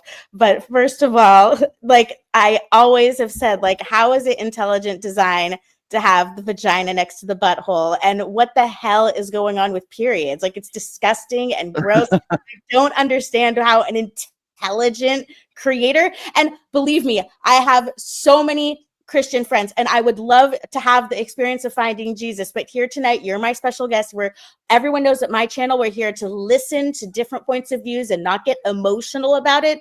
Just listen. Don't be overly skeptical or overly naive. We are listening to this point of view tonight, that it makes no sense to me that the vagina would be next to the asshole. Can I think of a better one idea and put the butthole by the armpit? No, that's not better. I'm not saying I have a better answer. I'm just saying what we're experiencing here is absurd. Yes, if it were a God that's omnipotent, omniscient, all-powerful, all-knowing, it surely could design a body where we didn't have to pee and poop, and all of that gets recycled. I can go into that. We wouldn't need a butthole. We wouldn't need that, because we wouldn't have to sit down in a toilet. I mean, even that design aspect, all the waste, if you look at the water, they call them water reclamation plants, but it's sewage. It's sewage treatment plants all over the realm in major cities across the Western world and the developed world. Maybe not in the third world, but everywhere else we treat sewage, and it goes back into the waterways, by the way. That's where that water ends up going. People don't realize that to fertilize crops, it's all shit. It's humanure. They use humanure. They call it humanure or biosolids. They use animal waste. So the fertilizer, manure, you can call it whatever you want, but it's still shit and piss. That's what it is. That's what fertilizes all crops. It's what animals eat. They eat, let's say, the corn or whatever grass. It's fertilized with that. So it all goes into the plants that our cattle eat or the fruits and vegetables that we eat. It's I call it a sewer matrix, because everything's recycled here.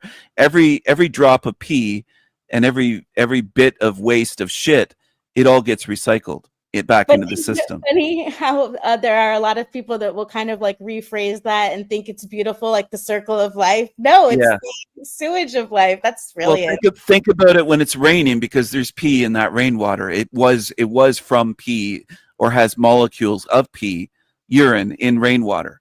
They should start thinking about that, because the recycling system goes round and round. Go ahead. Teach me here. I thought that in the process of evaporation, and that's why distilling is the best. How does the pee get into the cloud if it's evaporating? Teach me. I'm so sorry for being bad at science. How does the pee get into the cloud? Well, there's molecule, like every drop of water here has been here. There's no water coming here from other worlds, right? Do you understand? Like, every drop of water, we could say every drop of water that is here on Earth has been recycled many times if it's groundwater. I don't want to get into off topic into the, let's say, the primal waters, but groundwater from rivers, lakes, where most of our water supply comes from. Some of it comes from people's wells or whatever, but it's all gets recycled. Like when animals pee in the wild, it goes into the ground, and that goes into the underground water system. It's not just what we flush down a toilet, right? Like everything melds together in here, just like if you put corpses in a cemetery and there's any type of underground water system, They don't just stay in the coffins. Eventually they rot and it goes into the earth and into the water that's part of wherever that cemetery is, groundwater. Everything goes into everything else. The earth eats everything is the greater point of what I want to make here, beyond even water. The earth itself eats everything. It eats corpses, it eats animals, people, animals, it eats our waste. It digests everything, including diapers, disposable diapers, and landfills. People are worried about saving the earth. And the way I look at it is they're putting up posters decorating their prison cell. People need to save themselves. They might as well say save the prison, because the earth doesn't give a fuck about them. They're trying to save something, and the earth is going to eat you and me and everyone one day. That's what it does. If humans weren't here, earth would eat our buildings, our houses. Everything would be digested eventually, even if it took 100, 200, 500 years, 1,000 years. It would eat whole cities.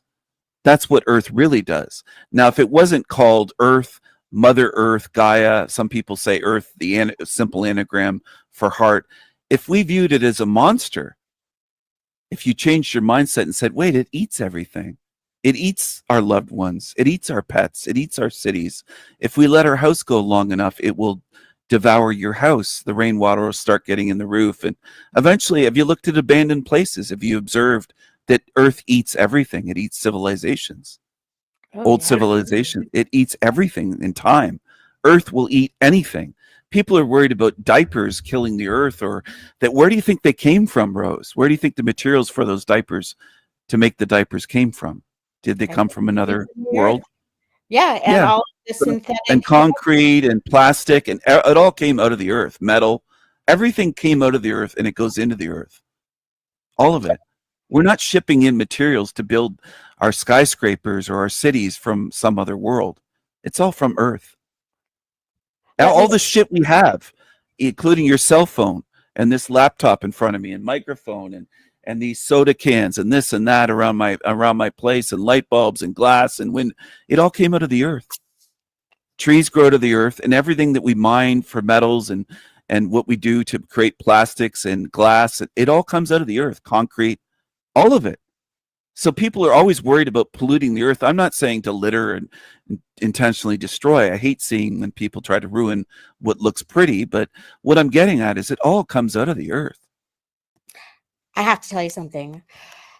There was a science experiment or a study that was done where they figured out that they could actually find out what people's favorite illegal drugs were from city to city by testing the recycled supposed drinkable water. So the water that they say you can drink from your tap, it either has a little bit of this or a little bit of that, but whatever all your drug addicts in your city are doing, you're doing their poop and pee on a microscopic scale that can be tested.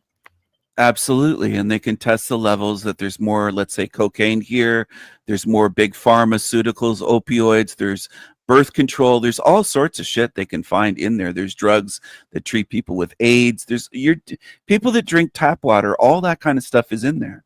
And what I'm saying is at a microscopic level, there would be urine in the drinking water as well. Just like there is in lake water, river water. Absolutely. There's runoff from fields. And it gets treated at these sewage plants, but it goes in there. Of course, at small levels, they would be able to detect in rainwater urine at a molecular level. Absolutely, because it gets recycled. It goes round and round. Like, think of a terrarium that's domed in, right? And condensation, evaporation, all that stuff takes place, and it processes. If you put plants in there with a tiny bit of water, like those plants in a bottle. Have you seen those where somebody hasn't watered it in 50 years and the plant keeps on growing? You're not going to believe this, but my stepmom has a video on YouTube about that with like over 1 million views. And she accidentally made a math mistake, and it kills me because people in the comments are like, that was like 75 years and you calculated 100 years. But yeah, there's like one dude. But yeah, it's crazy. There's that one dude, and there's that like cool picture of him holding it, and it's like got the spout at the top, right? Is that what you're talking about? Have you seen that one?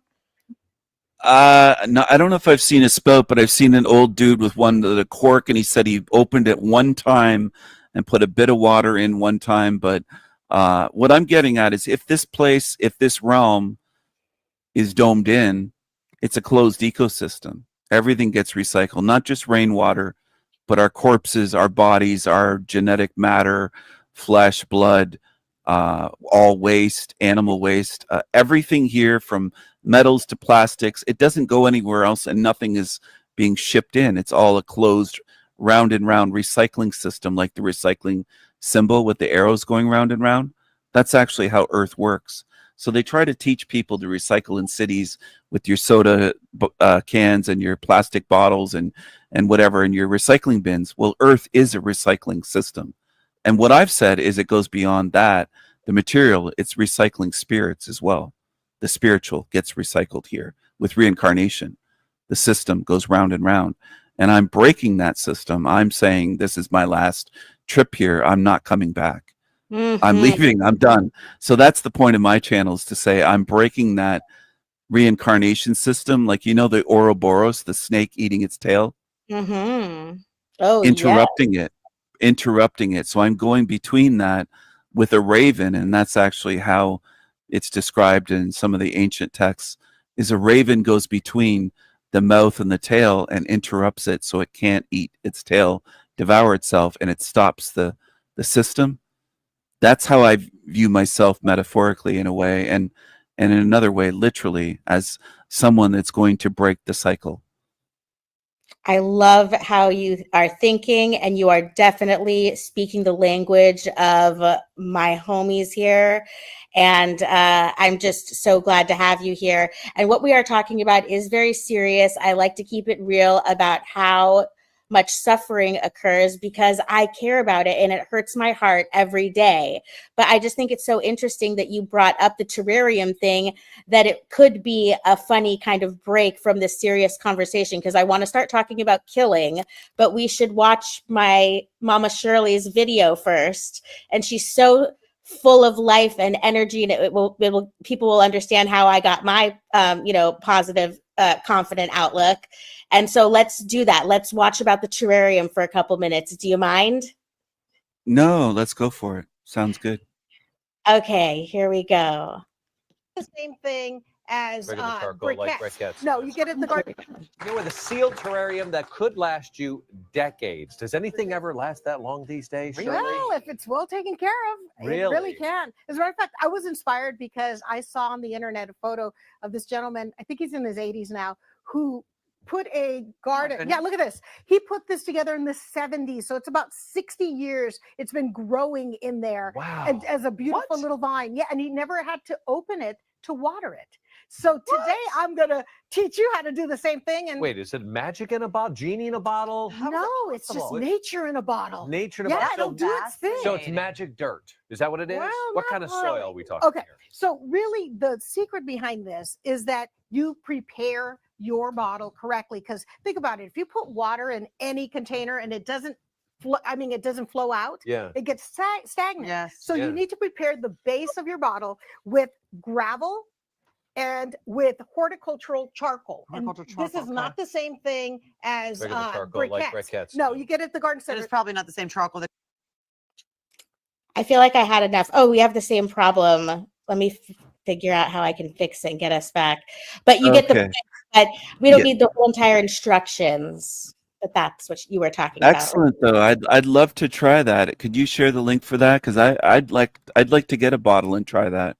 Oh, sure. Let me go. I already clicked out of it, but I'll find it again while we're talking. I did, yeah. At some point, just share it with me, and I'd love to share it with my audience as well, because I bet some of them would try that, and I've always kind of thought that was interesting to have It's something like that growing to watch. She was on was on that show for 10 years. It was the Home and Family Show on the Hallmark Channel. And it was so interesting because I never thought that show would end, because it was like just a little bit of everything, adopt the animals, do the garden, fashion. And then when the COVID hoax came, it just died, like they couldn't go to work to shoot. So the show just died. It just was like, oh my God. I was just like, I was trying to convince her so much that this was all part of an agenda and that she was a victim of it. But of course, people who are in the lower rungs whether it's fur babies or human babies, beyond this. That they texts that talk about certain things, about the Bardos, for example. I'm not really giving them the time excuse, because a lot of these people, average normies will say, do spend a lot of time watching Netflix and movies and TV shows on their downtime. They don't research. But what I've done is researched my whole life. So I am different in that respect from we'll call it the average normie. They don't spend much time thinking, pondering these things and the design of this place. But reincarnation, there are scientific studies on it from University of Virginia. If whoever wants to do a search on search engine, just put in University of Virginia reincarnation studies. It should come up. There have been studies done worldwide on reincarnation, how certain children can know certain things about people who are dead, know everything about their life, like a soldier that isn't famous. And they know everything, including what medals they won, how they died as a pilot, they went down. There's other cases from here to India where people know certain things about, it's a child, let's say, that remembers their past life, and the woman that they know was their wife is 35 years old or 40 or 50. They could speak to her and tell intimate secrets, and they're just shocked, like, how could they know that? It was only between her and her husband, because it is her husband. So they've had cases like this in this world where there's reincarnation going on. Am I saying every single person goes through it? I can't prove that. But Okay. there's also some of us that have pre-birth memories. They're known as pre-birth memories, where we remember in the womb and before the womb existing as a being, not as a body. I didn't look like this, but as a being, as a spirit, as energy, consciousness. There's quite a few of us. I mean, it's not millions, but there's enough that remember, hey, I wasn't just born out of nothing, like they teach us that, oh, there's that spark, or, the sperm penetrates the egg and fertilization. That's not the beginning. That's the beginning of a body growing in a womb. But this is a meat suit. This is an avatar that holds my spirit in it temporarily. But this body will die and degrade and rot, or be turned into dust, either way, but it's temporary. The body's temporary. I'm eternal. I'm a spirit. Do you have any sense of what the higher realms would look like for someone like me who really needs like a visual description to comprehend? I know so many people that really have interfaced with the metaphysical realm, and I've been told things where I feel practically certain of all these things, but I just don't have any direct experience. So do you have like a sense of choosing where exactly you will go, or what that will look like, or what your direction is? Because so many say that you should have a plan to where you're going before you die. I do have a plan, but I would say this: it's intelligent beings, whether you want to call them entities. I usually call them entities rather than aliens or archons or demons in the, let's say, astral level and different planes.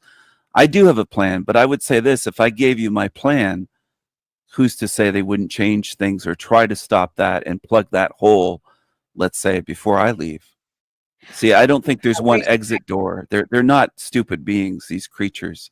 So there isn't just one exit door with a red exit escape sign, like you'd see an emergency exit door at a hospital or a school or something with the red exit sign above it. It's a lot trickier than that. We're in a very tricky, dark place. Yeah. Beauty just exists, a but second here with the exit door idea. I definitely think that could be a thing, that the exit door is different for everyone. It seems like there are people that are doing really well with trying to avoid suffering, and they could be doing it right for all we know, and they really have wonderful lives. And then there are people that's like, they feel for some reason that in order to ascend spiritually, that they have to like literally whip themselves. Like that's actually a thing, and the more suffering I have and the more pain I experience, I'm going to ascend higher. I don't agree with that. I in this life, while I'm here, I believe that I could avoid pain while at the same time learning to spiritually advance myself. I don't think that those things are separate from each other. What do you think? Can I still advance without being in pain? Yes, I think pain and trauma inhibits learning. It doesn't help you learn beating yourself or having somebody physically beat you. Or pain is the opposite. It should be fun to learn and grow spiritually, or teach yourself how to play piano, guitar, how to paint, draw. It's fun to learn. It shouldn't be painful to learn and grow spiritually. But yeah, the exit door I don't think is the same for everyone. There's not one exit door, one size fits all. We're different beings. For the people, I just want to respond when you said some people have fantastic lives. That is true, but they don't consider that. How much do you remember from your past lives, if anything? Or are you like the majority on Earth that have a blank slate? They have no memory of existing before this. Their memories might go back to age 4, 3, 2, and that's it. No, I feel like I'm brand new. Like this is my first time here ever, and it's a total trip. Well, let's put it this way. They might have the best life ever, but if they get mind wiped or their memories detained, we'll say quarantine, they could be the child in a slum in India in their next life. They might think this place is fantastic because of their current life. Right. They're thinking small. They're thinking small. I want people to think bigger. I really do. So if you think bigger, you might say, I don't want to spin that roulette wheel again. Look at what I'm not experiencing. I'm not in Mumbai, in India, in a slum, but others are. That could be me, my next lifetime. I want people to just consider the possibility that it might not all be roses. You might have a great life. I know very wealthy people. My family's known wealthy people my whole life that have it fairly easy. They have lives of leisure and luxury is what I'm speaking about. They use their money to enjoy, quote, enjoy life, and they're in a bubble. But who's to say that you couldn't be the worst of the worst, suffering in your next life, born as a disabled child that not only won't walk, but is in constant pain every day for their whole life, and has to be fed, has no independence, where they have a feeding tube, or somebody has to feed them and bathe them, and they can't move and they can't talk, and they're nonverbal, and there's millions of children in this realm in that situation. I don't want that. I don't want to come back here, and I'm not faulting them. I'm not saying that I've made videos debunking karma. I'm not saying it's their fault. I don't buy that at all. I'm just saying I don't want to end up that way. I don't want to risk it coming back here to have a life where I have no independence, and where I don't want to do that. I don't want to risk that. What do you think about the people that they call themselves, I think the Bodhisattvas, where they say, I'm going to keep coming back here forever until every single human soul escapes? I think that's psychotic. I don't think that could ever happen. That sounds crazy to me. I think that has a chance of working as much as Jack Talcott creating world peace. Yeah, that's what I think. I think it's delusional. I think it's never going to happen. There's trillions of dollars involved in the military worldwide, trillions. And there's evil characters, there's companies, there's millions of people working. I'm just using that as an example. I think it's ridiculous. People convince themselves of all sorts of shit. Mark Passio said that he's going to reincarnate here till there's no more slavery. What I'm going to do is try to get out of the whole matrix. I view this as a matrix system. So this is one level. And if you have an out-of-body experience, you might go to the void, which is between this level and the astral. The astral is around us, but sometimes it's easier to visualize as levels, like going up or going down, just because of the way human minds work. Going up a ladder or going down a ladder, going up a level in a video game or whatever, a level of stairs to a different floor. So the astral realm is still within the matrix, but it's different than here. We have different abilities, like 360-degree vision. A lot of people experience can see all around you at the same time without getting dizzy or confused. What's ahead of you, beside you, behind you, all at once. We have that ability out of body, without your eyes. When you think about it, when you're out of body, you pop out of body, let's say you're either having a near-death experience or just an out-of-body experience, OBE. You can see in all directions, right? But you don't have eyeballs because you're out of your body. We don't need eyes to see. We don't need mouths to communicate. You don't need to breathe out of body. There's a lot of things you don't need to eat. So there's a lot that they can't hold over your head to pressure you into doing shit that you don't want to do, because we don't have a body which can be used. I mean, we have to pay rent, we have to eat, we have to do this. So we're controlled in this system. A lot of it is due to we have physical bodies that have needs. We have to have water to shower, to drink. We have to have food. We have to have shelter. So you have to pay money. You have to have this, that. So they can kind of hold us hostage and control us and get us to do shit in this realm, in this sewer matrix or hell realm. But out of body, you can't be controlled in such ways because you don't even have a body. You're a spirit. You can see, you can travel. A lot of people experience timelessness. I think time within this matrix is a control mechanism. It's a construct. It's artificial. Just like I think nature here is kind of artificial more than most people want to admit because it feels good to walk out in the forest. There's more oxygen, feels more peaceful in the forest than in the city, loud city. I love going for walks and hikes. There's videos on my channel of me hiking. It feels better, but does that mean that it's natural? It could be ones and zeros. This could be a simulation that we're in. This could be as false as Star Trek, where they're on the holodeck having an experience like that. It seems real. It looks real. But is it real? That's the question. It's very convincing. It seems to be real. But I think this whole thing's a matrix that we're in. So my plan is to get out of the matrix, never to get recycled here again, to get out and to end this system. And that's how people will be set free, not by me reincarnating or recycling myself forever in this place as a slave and spinning the roulette wheel and getting whatever lifetime I get, which could be horrible. A lot of people have horrible lifetimes here. A lot of people have chronic pain, blindness, deafness, all kinds of illnesses, bone cancer, leukemia. It goes on and on. If we look beyond ourselves and go to a hospital and see all the suffering that's in your hospital nearby, there might be 3 or 4 hospitals near you. Go through there and walk through the hallways. Walk through a nursing home and see what people look like and suffer when they're old, in old age homes and old age nursing homes and hospices.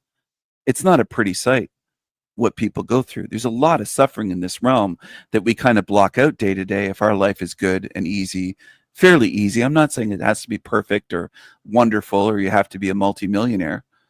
But a lot of us just don't notice that there's suffering all around us. There's special needs classrooms in every class in America, every school, there's a classroom, at least one class in every high school in America and Canada, special needs children that are disabled. So it's very common. It's more common than people realize. So if you get reincarnated, it's the spin of the roulette wheel. You don't know what you're going to get. You don't know where that ball is going to land. It's a gamble. There you go. I wish people would understand the spin of the roulette wheel analogy, and unfortunately people don't. A lot of times they'll change it to Russian roulette, to a revolver. I chose the spin of the roulette wheel for a reason, and a lot miss the point, unfortunately. A lot of humans have a tendency to try to immediately change something rather than try to understand and comprehend something.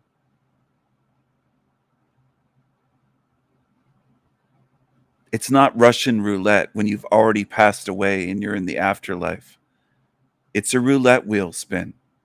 You don't know what life you're going to get, what body you're going to get, what diseases, disabilities, if you're going to live in poverty. That's what I'm talking about. Unfortunately, there's been people that have been on my channel for months or years that don't pay enough attention to even understand that one thing that I speak about, much less the thousands of other things that I've shared here. It's unfortunate, but there's a lot of people that don't remember day to day, and I don't think they've learned very much on my channel. They've been here for many, many hours, but there is something wrong with most beings in this realm.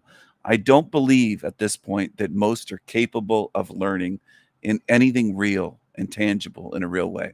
Most in this realm.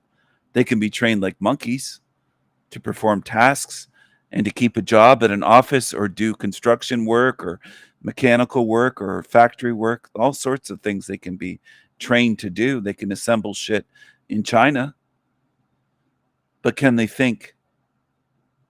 Can they learn? Those are very different things from what people in this realm believe. I've heard it my whole life. People say, well, they have a job. They're not stupid. How many have jobs in this realm and they can't see anything that I discuss on my channel about this realm? They don't see any of it. And I could point the finger and say, they have a job. They're a teacher, they're a doctor, they're a nurse, they're an attorney, they're this, they're engineer, they have multiple college degrees, university degrees. They're this. You can do that all for the rest of your life. But none of those people understand where the fuck they are. So do they really think and learn? I don't think so. And then some of you, I know what you do. You go to your programming. You revert to your programming that you have before you came to my channel. Well, they're NPCs. We need our copes. They go all to this fucking program shit, your buzzwords and catchphrases. That's what most truthers are. They're repeaters. They're just parrots. They're not much different from normies. They just repeat their little buzzwords. They're NPCs then. They're NPCs. Did I say that they don't have a spirit? No. That's what an NPC is. Non-player character, non-playable. They're supposedly just look human, but they're not like us. They're not spirited beings. I don't say that. But a lot of you go right back to the programming that you picked up along the way from shit channels, and it's just frustrating, man. It's like people want to hang on to trash, and I can't teach people that want to hang on to trash. I can't, because what it's like is somebody saying, Stephen, can you make a beautiful, delicious sundae for me? And I say, yeah, I can. I have all the ingredients in my fridge and freezer. I have ice cream, chocolate sauce, strawberry sauce, whipped cream, this, that. I could build you a delicious sundae. And then you say, okay, can you put it on top of this? And it's trash and shit. And that's what you're asking for here. A lot of people come to my channel and they want to hang on to all the shit that they picked up from shitty channels. And they come over here and they don't even realize that they've kept all that shit. And then they say to me, they're confused, saying, I thought you said about this. And they're talking about shit they picked up on Ian's channel, or shit they picked up from Tony Sayers or Anne-Marie Uber or Lion Sword or Chrissy Pissy Shateris or this one or that one or this one or that one. It's just Archaic's channel or all over the place. Tons of them. And I'm like, I don't talk about the world being full of NPCs. I don't talk about that. That's not part of my model. You're jumbling it all together. You might as well take my information and put it in a blender with the shit and the trash that you picked up and blend it all together and say, okay, if I blend everything together, it's going to be good. No, it won't be. You've ruined what I handed you then. That's what you've done. You spoiled it. You ruined it. Just like if you said, can you make me a sundae and put it on top of this? No, I'm not going to pile ice cream on top of garbage. No, I won't. And I'll say this, and I'm serious about this.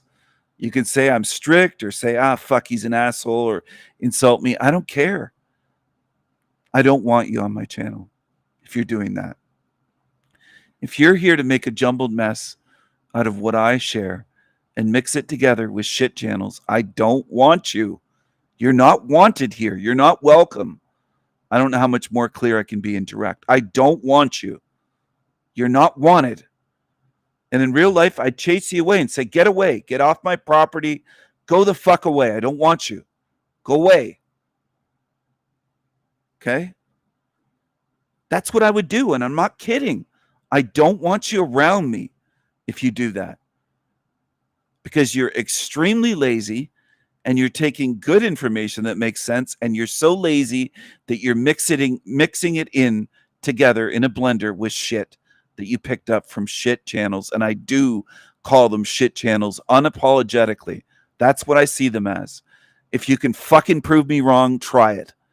But I'm tired of people going by their feelings, going, boo-hoo, he calls them shit channels, and they're just other channels with their opinions, and and I prove that it's more than that. I prove how shitty they are and what they're doing. You're not wanted here if you're like that. I don't want you. I don't even want you watching, not just being in my chat. I don't want you watching my content. If I could block you from seeing it and hearing it so you couldn't get anything from me on here, I would do that. And I'm not kidding about that. If I was running a club, I wouldn't let you in the door. I'd tell the security, the doorman, don't let this person in. They're not wanted here because what they've done. You've proven that you're not trustworthy and you're someone that just wants to mix it all together, just like mixing garbage in a salad bowl or mixing it in a meatloaf pan and then putting the meat in there and mix the diced onions and this and that ingredients that you have in your meatloaf. And you're mixing it in with fucking trash. That's what you're doing. I don't want you sullying the truth, taking what is true and real and important and meaningful and sacred. That's what esoteric truth is. Mixing it in with garbage and shit channel shit. I don't want you. You are profane. You're taking what is sacred and real and meaningful that I've put a lifetime into and just mixing it in with trash. Carelessly, lazily, mindlessly, stupidly. And I don't want you. You're at the bottom of the pyramid. You're in the fucking gutter. And you can say whatever you want. You can say that's negative, he's nasty, he says this. I stand by what I'm saying. I would say the same thing if you ruined my artwork. If you took a beautiful piece, an original painting of mine and just trashed it, ruined it. That's what you're trying to do.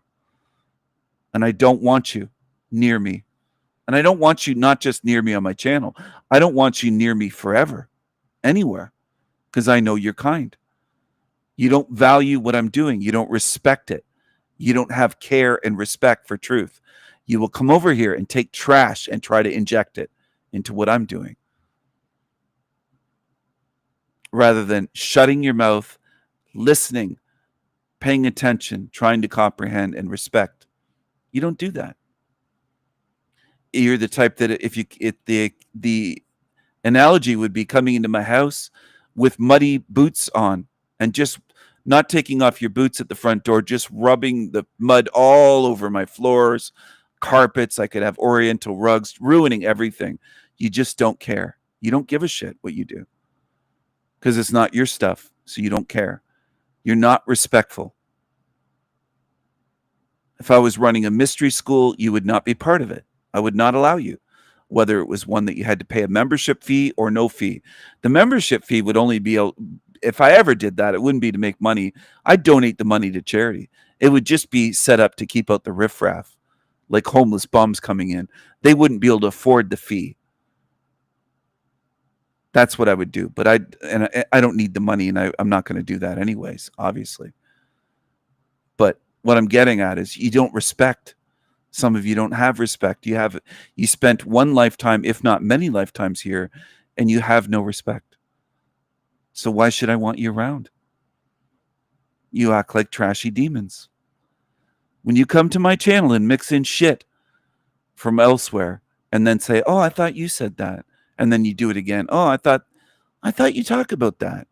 It reminds me of Talcott saying, are you sure you donated to me? I don't remember you donating to me, Stephen. Are you sure? You try to fucking play these gaslighting games.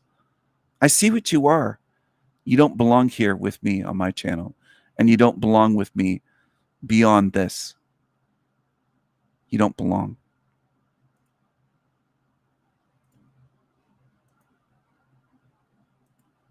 I have YouTube receipts for my donations to Jack Talcott, and all I had to do was do a search in one of my email accounts to find Talcott. And it shows you've successfully made a super chat purchase from YouTube on the channel Jack Talcott. And there's another one as well. So I have receipts, but they lie. That's what some of you do here. And I've tried to be patient and tolerant. But as I said, I do have boundaries. If you don't respect me, my channel, my work, what I'm doing, then I don't want you. I don't want you here. You're not quality. You don't belong. You belong on the trash channels, on the shit channels. Go back there. Some of you get, oh, no, I don't want to go back there. I don't care if you want to. You don't belong here because you're bringing trash here. And I don't want you. Some of you have a lot to learn in terms of respect. You shouldn't stay where you're not wanted. You're not wanted here.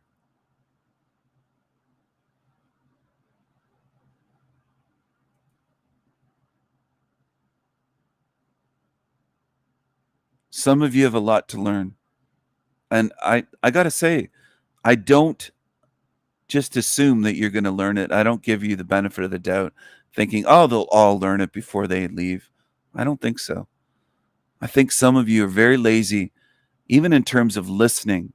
You don't have listening skills. You can't pay attention. You don't have focus and attention, and you don't take it seriously enough to really listen and try to understand. So be it. You don't have to. That's the other thing. Then you'll lie and say, oh, he expects people to pay attention and it's a cult. He doesn't want people to leave. No, I want you to leave if this isn't the right channel for you. If you don't belong here, don't stay. Leave. Go to the shit channels, the ones that I show on here, and I comment about the shit they're pushing that doesn't make sense or is an outright lie, or they say that we suffer for no reason. They lie all the time, every day. There are reasons why they're suffering here. It's built into the design. It's not for no reason. Not for no reason at all. And they lie to you, and a lot of you accept it. It's not a big deal for many of you. You just accept lies as normal. Doesn't bother you. I think there's a lot that come to my channel where these channels lying day after day does not do to you what it does to me. You don't mind being in a realm of lies. It doesn't seem to faze you. A realm of flies, a realm of lies, a realm of mosquitoes, a realm of ticks and leeches and parasites, worms and intestines and blood and brains. None of that seems to matter to you. In fact, it might turn out that this is the most disgusting realm ever created. And it doesn't bother some of you, which to me says you belong here. I don't see what's wrong with you staying here. You don't mind. There's so much about this place it doesn't seem to bother you a bit. You're cool with it. I don't expect you to be enraged or off the deep end, but you see a lot seem pretty blasé and pretty cool with it. Like, oh, well, indifferent at best. If not, well, it's the way it is. Mosquitoes kill 750,000 people per year, and they'll blame humans and say, we did that. We didn't do that. Fucking morons. Mosquitoes have been killing people for possibly millions of years here. But there's always dumb people. So be it. Stay dumb. I can't force you to get smarter. I can't force you to pay attention and try to understand things and ponder. I can't force you to think. I honestly see it that most people are too fucked up. They can't think. I think they're incapable. I think the only way that they'll ever get free from this hell realm, the majority here, is if someone else like me and other spirits working together shut this down and work freely without pay, compensation, without any rewards, nothing promised at all, just doing it for the sake of helping the helpless, to free the helpless fucking idiots. That's what I think. I think that's really their only chance. And I know some of you are stuck and you don't see it. And some of you are going to bang your head against the wall the rest of your life trying to, quote, wake up the ones that will never wake up. They won't wake up to smaller things, much more obvious, easier things to see than these topics. Way easier. Way easier. Mainstream things that even the mainstream conspiratards, the lowest, the dumbest baby truthers that are basically retarded can see. The dummies can see. There's most in this realm won't even be able to see that. Okay? Those topics. And by the way, it doesn't matter. Some people have said, I've been researching hundreds of topics in rabbit holes. Congratulations. I'm slapping my shoulder like a pat on the back. Congratulations. Awesome. Awesome. And you'll lose all of that. You won't have those memories in your next lifetime. Congratulations. and you don't get it. You don't get why this is the most important truth topic. You're too dumb. Well, so be it. Doesn't hurt me. Doesn't hurt my loved ones. It doesn't hurt my team. Doesn't hurt my moderators here. Doesn't hurt any of us if you're too dumb and too lazy. Go ahead. Go through 500 more rabbit holes. Go through 500 more. But you know, when you lose your memories and you get recycled into a new body and a new life, chances are you will remember 0% of what you researched this lifetime. You'll be a blank slate as a newborn baby. Congratulations. You did that work, and you said you were so curious and looked into things in this lifetime for nothing. Congrats. Now, do you feel stupid? You did all that work and research and looked into this and read these books and websites and videos for nothing. And you, in the end, you lost all of that because you started over. Game over and start over from scratch. Congrats. Congrats. And I have to teach some of you, which is remarkable to me. It has to be explained that this is the most important truth topic. Imagine. Like, to me, it's just obvious. So I know there's a problem there when that has to be explained. Nobody had to do that for me. I recognized it right away that this is, without anybody telling me. They didn't go, psst, Stephen, this is the most important truth topic, because if you don't look into this and get this right, all your other research and memories and everything about this life, you won't remember it your next lifetime. You get recycled. Nobody had to do that. But I know I have to do that for others because they can't even piece that together. So the ones that call themselves truthers and truth seekers, you're some of the dumbest, fucking, most arrogant, narcissistic idiots around. You truly are. You mock real truth topics, and then you fixate and focus on shit that won't help your spirit one iota, not even one drop at all on your way out of here and on your deathbed and after your body or your spirit leaves your body on your deathbed. It won't help you a bit. Some of the stuff that you really focus on.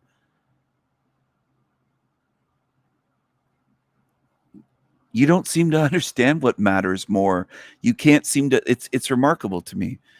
You can't look at something and say, this matters more than this. I think you lack that ability. And then I know some of you, I've heard it for longer than a decade. All truth matters. Everything matters. This matters. Flat Earth matters, right? Are you going to be thinking about that on your deathbed? And if so, how's it going to help you set you free? Huh. Hello, Wendy. Good morning to you. Good to see you. Good to see you. How are these other topics that people spend decades on? How is it going to help you? Because your body's going to die one day. And how is it going to help you if you don't remember any of this and you start over, you get recycled into a newborn baby's body? You're in a womb again and you don't remember any of this. And some of you say, well, how would that happen? Well, then I ask you, like, it's like spoon feeding babies, unfortunately. I have to remind you that that's the way you started here in this life. Now, what if you do this again? And then I know people will go way off track, and that's what people do. They don't focus long enough to understand things. You started here as a blank slate. The vast majority on Earth don't remember anything before age 3 or 4. Most don't remember being age 2, 1, crawling in the womb, or pre-birth memories. The vast majority don't have any memories before around age 3 or 4. They have none. None. That's fine. Well, maybe that will be you again in your next lifetime. And they can't fathom, oh, I'll be a blank slate again and as a newborn. How can you not see that? It's obvious. And it shows me you're not paying attention. You're not focused. You're not thinking. You're not taking it seriously. You just tuned in for entertainment. So be it. Congratulations. You wasted perhaps your last chance. Great. You're lazy. You don't focus. You're stupid. And you're on a channel that's I'm trying my might and trying my heart out, my spirit, to help you. But I can't. I know I can't help most people in this realm. I can try, and I do. But can I help them? Can I actually reach them? I don't think so. I think most are lost causes. They're unreachable. And yet I still try. I still try.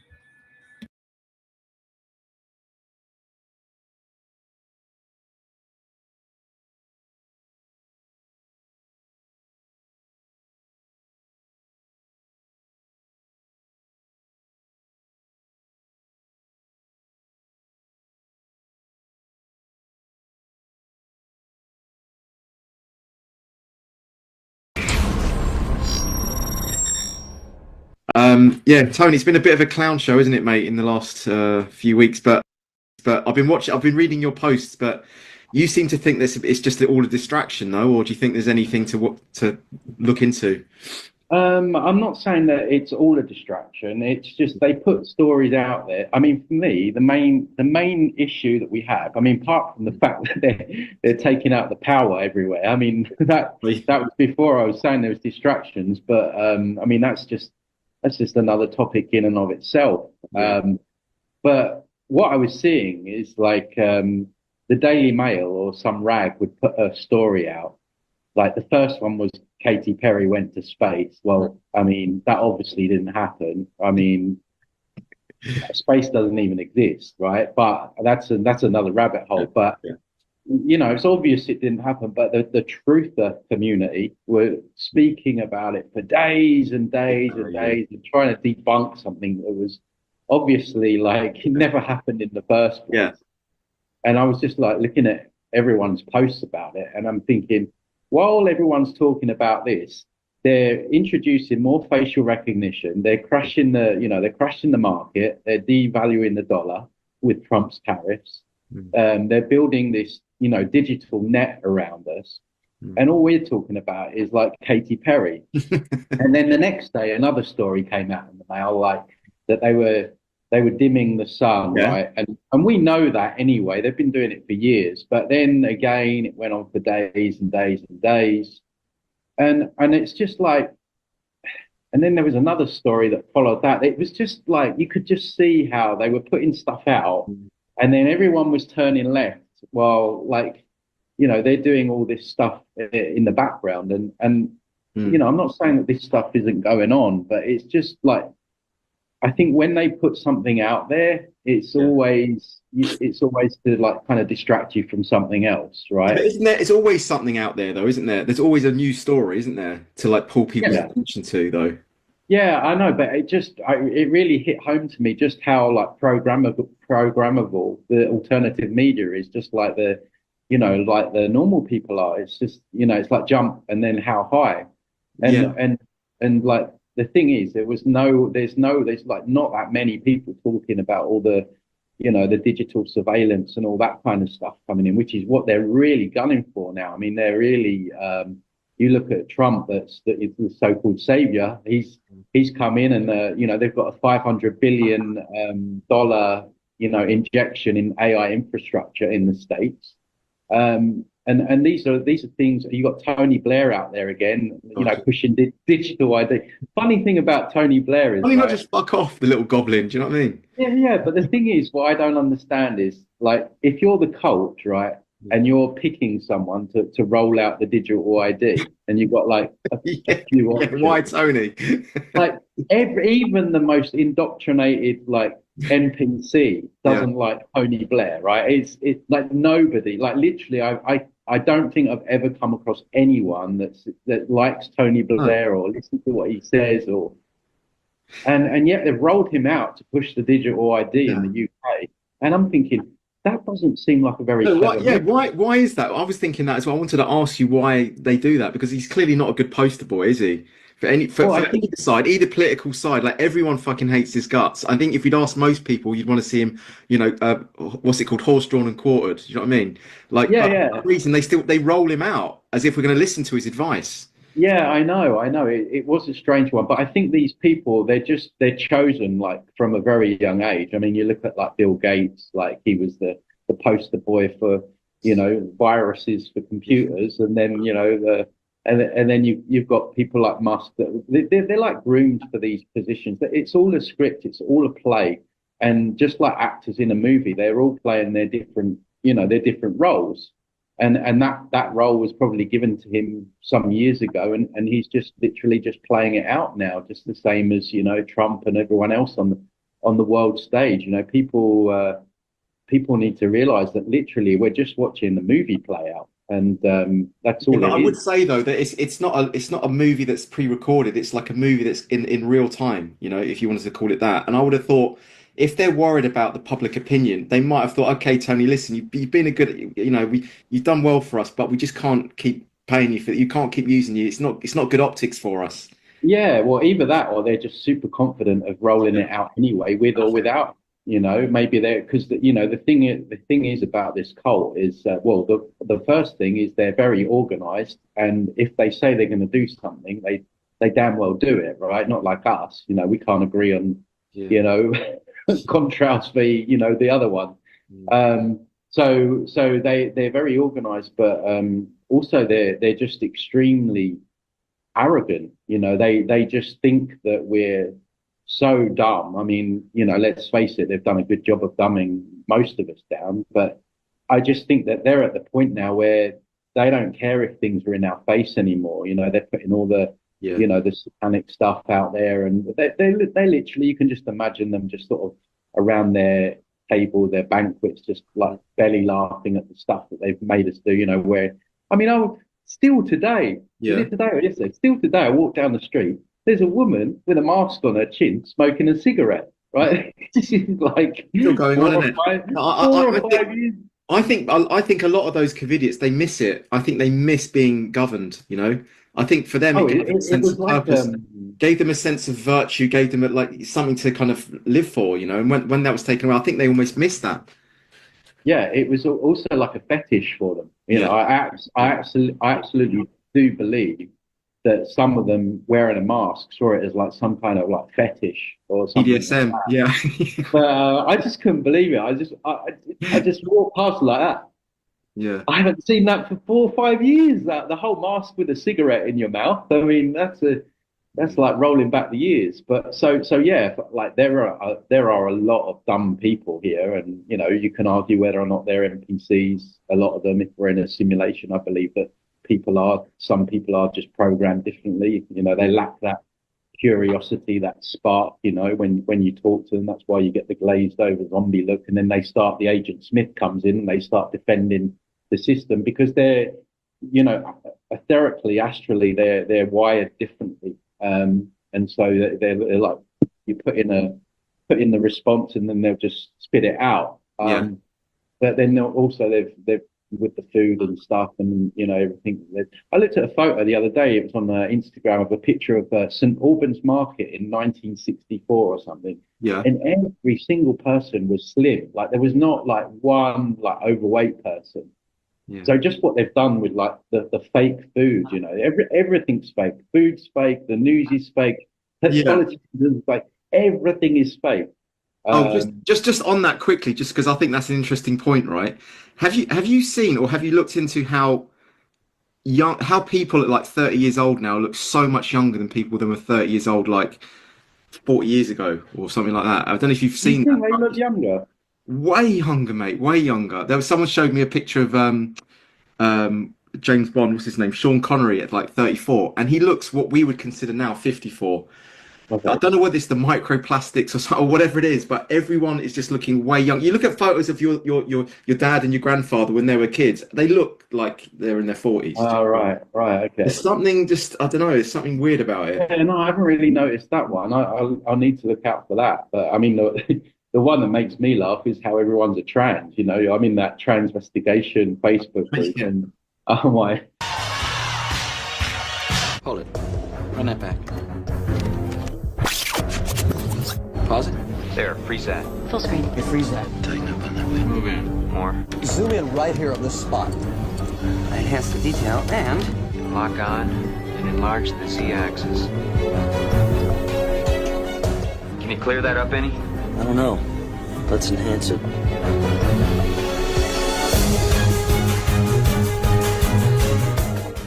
I used to like, who's that actress? Oh God, everyone used to love her. You're the same kind of age as me. What was her name? Dark hair. I can't remember her name now. Megan Fox. Megan Fox, all right? Oh well, yeah, she looks blokey. Yeah. Well, I used to like her as a kid, like many blokes, not as a kid, as a young teenager. Yeah. And then in that group, there's like photos of her with like the Adam's apple, and I'm like, oh shit. It's like, You're regretting some of those moments when like a lot of these people that are out there in the public, they're not actually like the sex that we think they are as well. Yeah. I mean, it's just a shit show, really. Well, it's the inversion, isn't it? It's whatever the Luciferian inversion of, like, you know, getting everyone to worship the inverse of everything. But I would say though that it's a trick to kind of think every celebrity's trans. That's the I'm not saying that, but you cannot deny the Adam's apple in some of these, you know, some of these people. And I mean, some people go overboard with it, and like I say, I'm not saying that everyone is, but certainly, you know, there's a lot of evidence to suggest that, you know, that some of these people are not what we think they are in that respect. Yeah, definitely. Yeah, and it makes sense, doesn't it? By the way, I was going to ask you, you know, let's say the NPCs, just quickly on that again. I know we did a whole show on it last time, but did we go NPC last time? We kind of started off with NPCs. Yeah, I can talk about NPCs all the time. What percentage of the public would you say are NPCs? And for anyone watching here, we're talking about non-player characters, the kind of, if you're playing Grand Theft Auto, the ones that just walk around and don't actually do anything. But are we talking like the majority here? Or are we saying that they're a minority, but they're kind of just completely, you know? I would say up to around 7%, I think. Right. Okay. And we can see that with just how many people are like interested in the sort of things that we talk about and the truth. And like I say, I define them as, and people say, oh, you know, isn't that an arrogant way of looking at it, like you're better than them? No, it's not. If you take this as being a simulation, in all simulation games, you have like the source player, the main characters, and then you have the NPCs. And the way I see this is it's just the same kind of thing. It's a simulation, and there's a lot of movies that allude to that fact as well. You look at the Truman Show and stuff like where you go, you know, he goes out of his house in the morning, and then everyone comes out at the same time. And there's other movies as well that suggest this as well. Well, The Matrix, you said it earlier, right? It's that so most people are the Agent Smiths, I would say. Yeah. And Neo, it takes a lot to be the Neo, because the Neo's the one that stands out away from the collective consciousness, right? And conformity. And Neo's the one that's able to like bend the spoon, right? He's got the creative ability, right? And so I would say up to like 70%. But the other thing that could tie into like the NPCs, or well, there's a few other things as well, or lack of, I don't know, awareness, curiosity, or whatever. First of all, a lot of us here are getting our memories wiped before we come back down again, and we don't know how many times that's happened. Yeah. You know, so we don't really know what that does to the soul. If you look into like the soul travel, or soul trip, as I like to call it. You know, we have the life review, and, you know, then we get guilt tripped to, you know, say, oh, John, you really hurt Joe Bloggs in 2008, you know, so you got some bad karma. Oh, really? Well, yeah, but if you go back down, you know, have another life as a Vietnamese goat farmer with one leg, you know, then you can resolve that karma. Really? Do you think that's what? Do you think that's what happens? You kind of like, because you feel bad, you kind of get offered another lifetime, and you go, all right. Well, they tell you need to learn certain lessons, right? They tell you that Earth is a school, and, you know, we're here to learn lessons. And I mean, it can't be. If you're getting your memory wiped, by definition, it cannot be a school, because in a normal school environment, you do the research, you take the test. If you fail the test, you've still got the research to take it again. But here, you take the test, you fail, they wipe your memory, you come back with no recollection of what you've researched in the past. I mean, look at the word research, retire. You know, these are things that we've done before, clearly. So, you know, we don't know like how many times we've been around here. So we don't know how many times we've been through that veil of forgetfulness or the memory wipe process. So we don't know what that does to our consciousness, how it fragments it. Maybe that dumbs us down to some extent. But one interesting thing about NPCs is that I remember I reviewed one NDE where the person that was having the NDE reported seeing like normal souls and then mechanical souls going into like human bodies. Yeah, so I thought, well, that must be the NPC thing going on there. So that was quite telling. But what did you do? You actually did a session. You did a regression or? No, it was because I spend a lot of time researching these NDEs that people have. Well, they're fake anyway. They get shown all these like heavenly realms and stuff like this, and you know, these light beings and guides and the angelic realms and stuff like that. So they get given the love and light experience.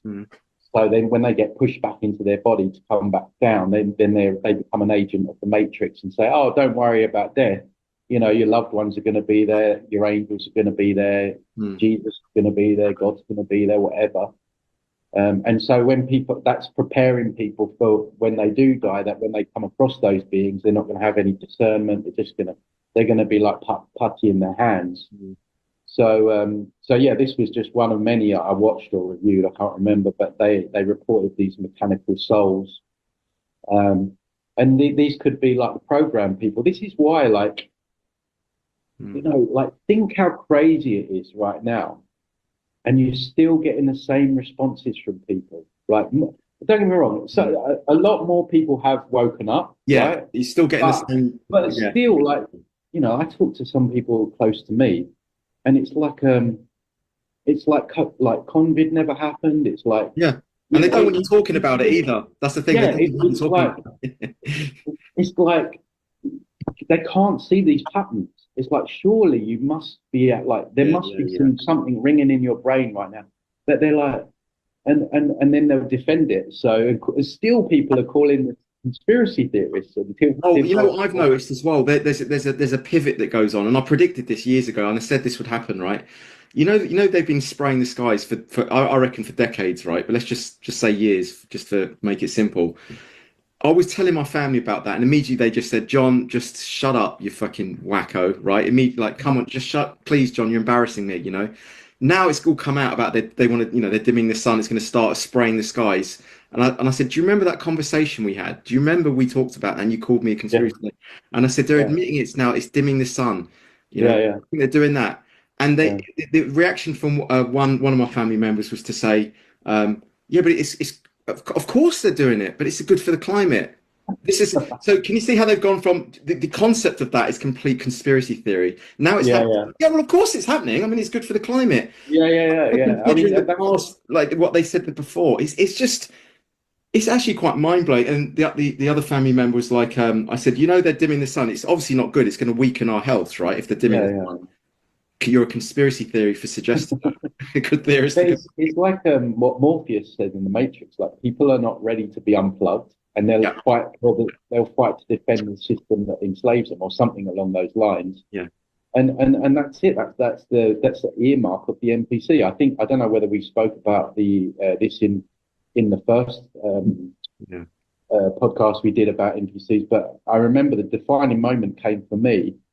I was on a bus from Puerto Escondido to Oaxaca here in Mexico, and it was a 12 hours rigorous. The aircon broke down, and they had movies playing on like the whole 12 hours with the TV right there. And I was like looking out the window and just pondering stuff, you know, as you do, and like asking all these questions: why is the world so messed up, and you know, all this stuff, right? And then I looked around, and there was just a defining moment. And every single person on that bus was like that at the TV, right? And I was like, well, that's it. There's no curiosity about anything. There's no like pondering anything. There's no. It's just it's just NPC behavior. Because I think you mentioned another story as well. I can't remember, but I'm trying to find one here. Okay, so I was in Paris. This was like 10 years ago, 11 years ago, and I was doing a social experiment where I had headphones in and I would drop my wallet on the floor. And I would say nearly everyone would like run up to me and give the wallet back, right? One girl actually took it, she put it in her handbag, and I caught that on camera. Oh, really? But there was one moment, there was this Asian girl, and I think they're probably almost like, I think they are more NPC, some of these Southeast Asians. We'll go into that in a minute. But Yeah, I don't know what your opinion is of that, but yeah, I dropped this wallet right in front of her. I've got it on camera, and she's glitching because she cannot work out. Like it's like the computer can't work out what's going on.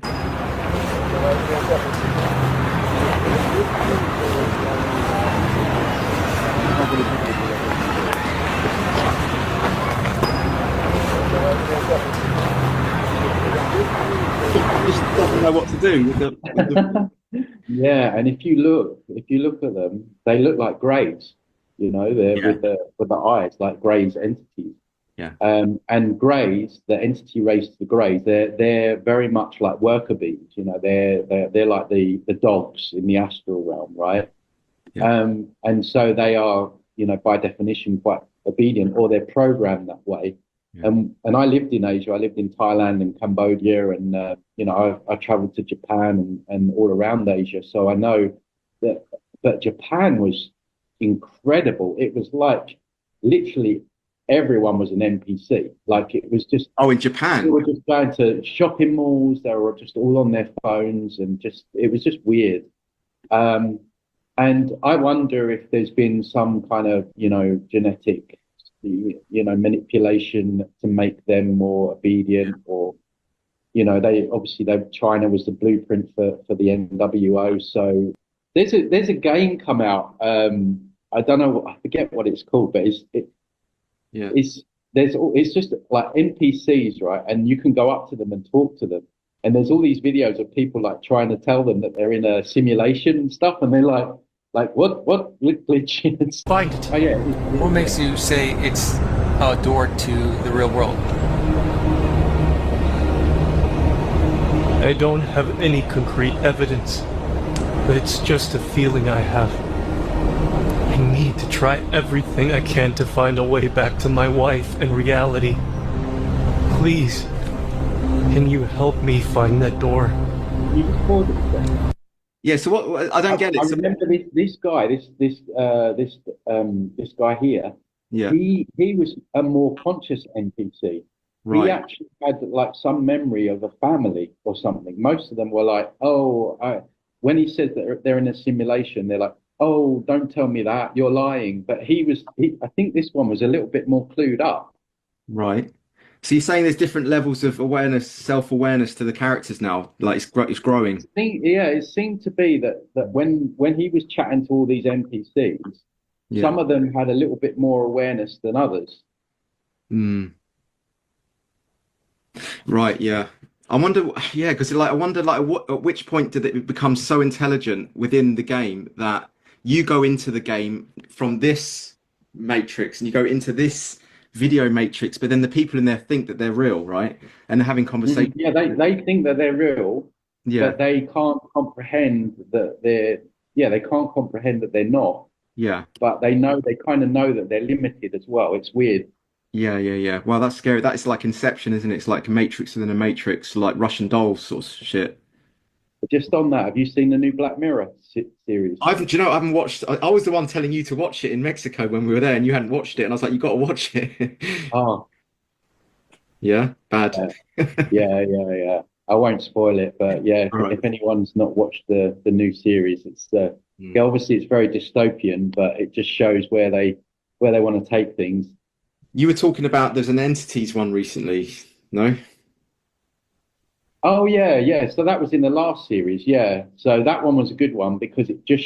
Did you watch the one where the woman, she was a Boney M fan, and I think I only watched the first couple of series, to be honest. Oh right, okay. Well, there's an episode in the one that you're mentioning is basically.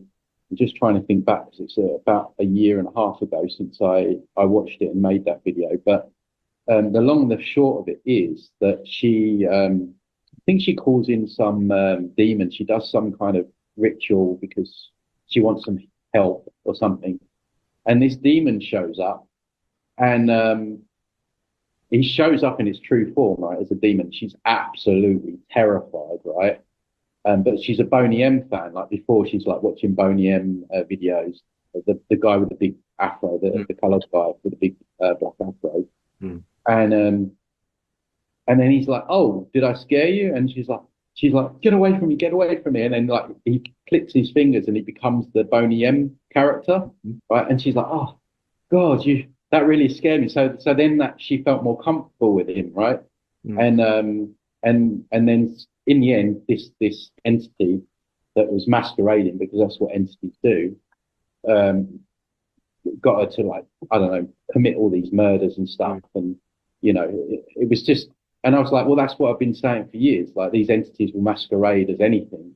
This is why people need to be careful when they're channeling or thinking that they're dealing with guides or angels or, you know, friendly alien races, because you're literally just dealing with a demon, even down to loved ones. I've told the story many a times. I've had one particular guy thought he was channeling his dead dad. Right. And he's because they know everything about us. He was telling him what his favorite food was and everything like that. That gave him more confidence that this was his dad. Anyway, he followed the advice of this entity, and his life just ended up a complete mess. You know, he just lost his job, his wife. Yeah. So, do you think? I mean, because we've had this conversation before, but you don't believe there's any good entities, but you think they're all bad, don't you? But well, I think so. If you say that Earth is a prison and the astral realm is the prison yard, and so when you go and take these plant medicines or DMT, or you try and connect with anything, you're connecting into the prison yard. Your intention is going into the prison yard, and that's where all these entities are, and these masquerading entities. And so basically, what you're doing is you're playing Russian roulette. At that point. Now, I'm not saying that there's not anything good in creation. Of course, there must be, right? I mean, there's good humans, there's good and bad humans. But in terms of the astral, which is just a layer of this matrix, if you envisage this as, a video game, that's like a level of this video game. So literally, you're going into like the computer programmer's home, basically, where all these entities and what I think is the AI is feeding on all of our energy, and where this is all coming from. So yeah, I'm not saying there's no good anywhere ever in existence, but certainly in the astral, I wouldn't be looking to connect with anything. Certainly wouldn't look to be connecting with anything that calls itself an angel or a guide, or even down to a loved one. And that's very triggering for people, because people, they want to think that their loved ones are still around and, all that stuff. Well, chances are, let's face it, they probably went to the light tunnel like everyone does. And, they're probably either recycled back down here on planet Crazy, or they're in the real afterlife realm, which is like the Beetlejuice realm, the film Beetlejuice, where it's like another earthly realm where there's jobs and there's people who have money and stuff like that, which is the real NDE. It's not the show they put on for the fake NDEs. So that's where people go when they really die, and apparently you wait there, and that's under more lockdown than this planet, right? There's police and stuff like that, and you have to go, when you die, you go to like the registration center or the processing center, which is in the film Beetlejuice. When people die, they go to the processing center, and then you're given a ticket or a card, and someone comes to pick you up, and then they take you off, and you end up in that real NDE, where people are just as indoctrinated and brainwashed, and there's still like a 5D ascension agenda being run there. Where are you basing this? Is this just off other NDEs? This is off NDEs. This is off experienced astral travelers, researching experienced astral travelers that have gone into that realm. And the thing is that people don't realize that they have telekinesis abilities in that dimension. So where they could create food and money instantly with thought and intention, they're still working jobs, because they're used to Earth. It feels good for them, right, to do the same things, right? It's almost like you become addicted to this place. There's bars. I mean, the Beetlejuice film. There's bars and pubs. People are having sex and stuff like that, because you can have like astral sex and stuff like that. Yeah. but these astral travelers are saying they don't understand or they don't realize or remember that they have these abilities, these telekinesis abilities, and they can fight back, you know. And this particular astral traveler says that one time he was in this earthly realm, and you know, it's like a big city, and there's police there, and one of the police came at him with like a baton, and he said using his telekinesis abilities, he turned the baton back on the guy, and the guy was hitting himself, right? So we have all these abilities, which is very important that we remember them now, because we don't know if we're going to need to use them. Hopefully we won't. Hopefully, you know, we don't go to the light or whatever, and you know, we get out of here. But for me personally, I'm making sure that I'm going into that part of my existence, you know, fully battle ready, you know. Like, where do you go if you don't go to the light? Where are you going to go? I know you said you tear a hole through the matrix, or when you die, you know, and that. Yeah, I mean, it's I'm definitely not going to the light, that's for sure. And I'm going to use my intention, because it's like driving a car. Your intention in that dimension is instant. We can create realms like as well. If I said to you, John, like shut your eyes and create a place for me with a lake, mountains, and you know, some wildlife, that's already there. You've already got that. You've already got an idea. You've created that exists in the astral. So when we're in the astral, we can do that. We can create realms. And the problem is like people are not driving their car. So we've got this car, which is our consciousness, and these entities are meeting us and driving the car, or telling us we need to drive the car this way, you know, come here, you know, have a life review, you know, yada, yada, all this stuff. And people are just like, oh, okay then, because they're so used to not being sovereign here on this dimension. They're listening to the others, yeah. So you say use your intuition, just go with your instincts on that one. Yeah, it's so you've got to take control of the wheel and you drive the car out, right? So my intention is to get out of the astral. I want to get out of the astral realm. How all of this looks like exactly, I still don't have all the answers, but I know that's going to be my intention, and hopefully at that point, you know, we have more awareness, and you know, maybe we.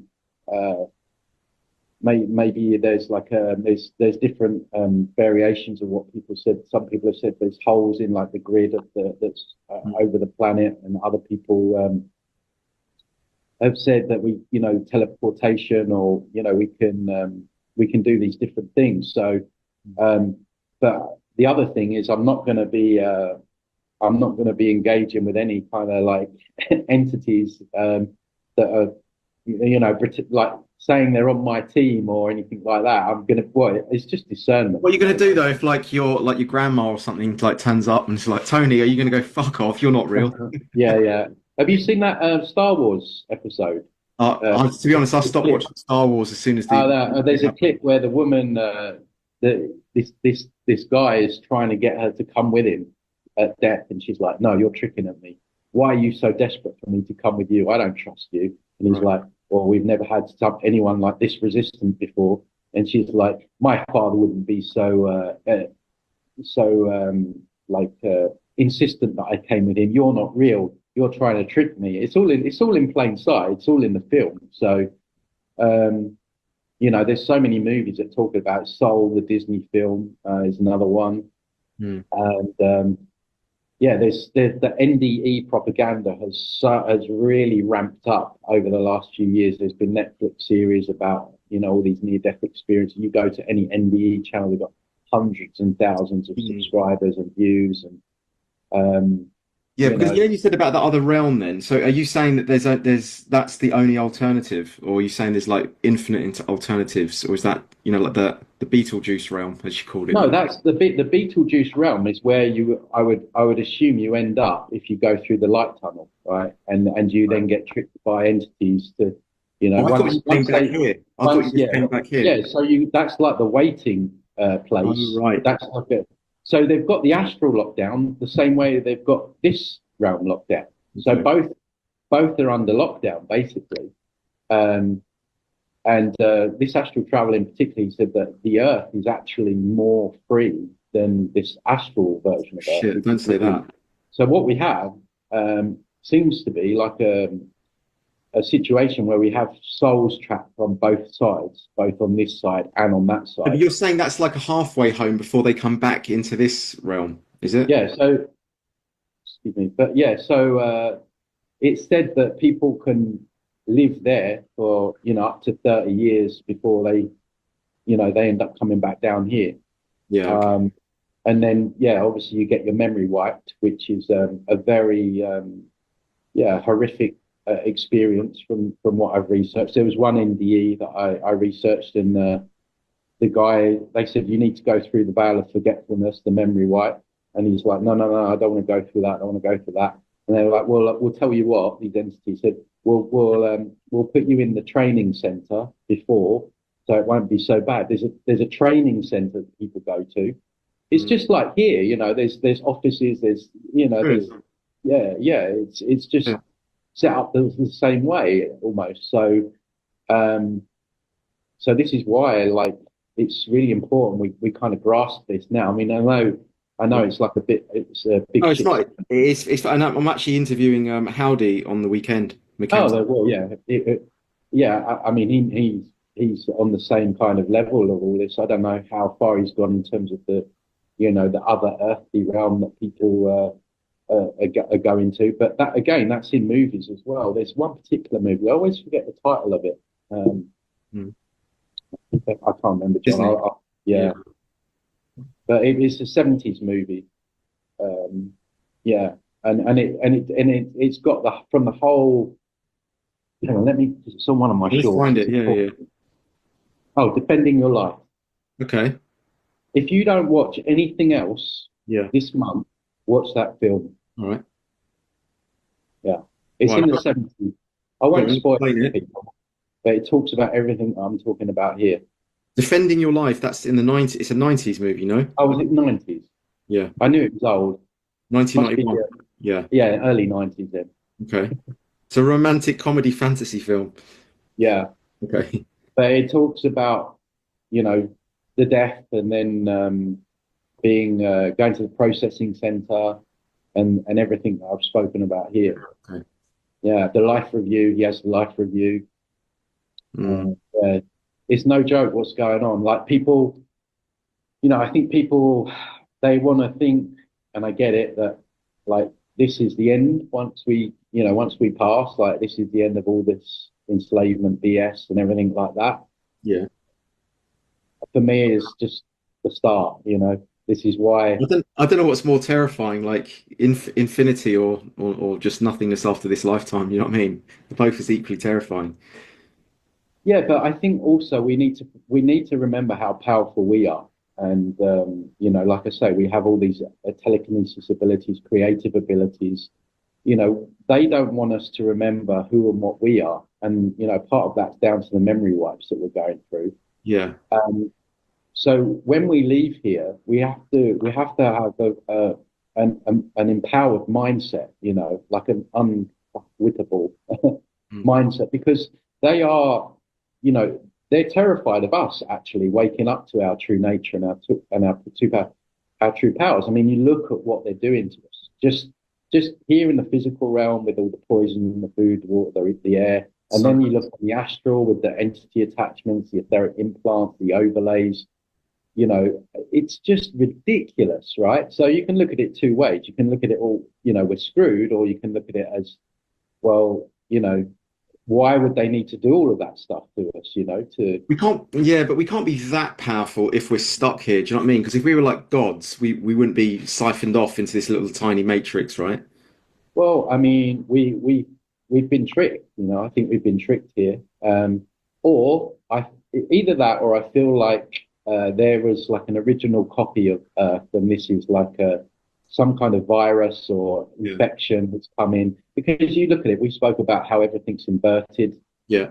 How everything is like even nature, something's got to consume something else to survive. So people say to me, yeah, but nature's beautiful. Nature's freaking ruthless. I watched a video the other day of an eagle took a goat off the side of a mountain, flew to the highest altitude, right, and just dropped it, right? And this poor little goat went bang, bang, bang, bang, until obviously and then the eagle just came back down and just started like going at it. Jesus. It's like don't tell me like nature's brutal, right? So we live in a world like where something needs to consume something else to survive. Like I used to be vegan, right? And that I don't recommend it now because you need the animal nutrition. But even now, I'm not vegan. It still feels weird, the fact that I have to, eat a cow. It still feels weird to me. But that's how we're made. It's like something, and everything is consuming something else, and our energy is being consumed at the end of the day. These entities and this AI is siphoning off our energy to power this whole simulation. So we're the batteries, like the movie The Matrix. We're the batteries. Yeah. So in The Matrix, though, there's like an objective reality, you could say, right? Even though when Neo wakes up into the pod and then he goes onto the craft, right? That's meant to be the objective reality, but he doesn't consider whether that's also another Matrix, does he? Yeah. That's a good point. Yeah. So I'm just wondering, what is the objective layer of reality here? Yeah, but the pods is an interesting one because a lot of astral travelers have seen people in pods, and been a lot of reports of pods being there, like that actually being a thing. So is our consciousness being projected? We could be strapped up to like a Sims game in a pod. Like there's a Red Dwarf episode as well, where they're in a simulation. Yeah. But then I'm guessing though that when you wake up in the pod, like how are you to know that that's not a simulation as well in another like Inception style, like? Well, I would hope that if we wake up here, then we wake up there. That would make sense to me. But yeah, I mean, like I don't have all the answers. Obviously, we don't know, do we? Just guessing at this point. I still, every day I sit and think about these things and, try and come up with and actually funny enough, I told I was going to have a chat with you to a couple of my mates, and one of them wanted to ask you, have you heard about the declassified documents about the gateway process? That was one of his questions to you. Yeah. So that was Robert Monroe who he actually became corrupted in the end. They got to him. He then started saying Earth was a school, I think, towards the end of what he was doing, but his initial teachings from his travels are very interesting. You can listen to them online. And what was the question specifically about? Yeah, because he said that it was declassified about. So he did. Yeah, so remote viewing. He's watching. He did the whole gateway thing, and then I think after that they got to him and said, "Well, he's getting too close to the target, let's say." I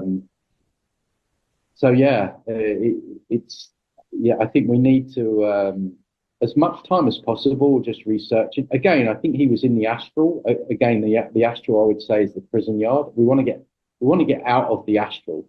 And the other thing as well, like we don't know. I mean, I'm hoping this is not the case, but we just don't know. I mean, we have to be ready for anything. Like, there's this false light. Maybe there's other false lights. Maybe it's all about discernment at that point. We have to, if we don't exercise discernment in this realm, it's not like you die and you have your discernment ready. It's like knowledge. Like we've got to do that now. We've got to prepare now for them, basically. So becoming sovereign and discerning and remembering the abilities that we have is something that we need to do now. Can you not do it here then? Do you not think you could telekinesis and whatever, teleportation and telepathy here? I think well, they've given us this human body, haven't they? Which is, to me, it's a torture device, basically. I mean, you look at the nervous system. I mean, it's so evil. Like the fact that we feel pain, and we have to go through the death process, is inherently evil.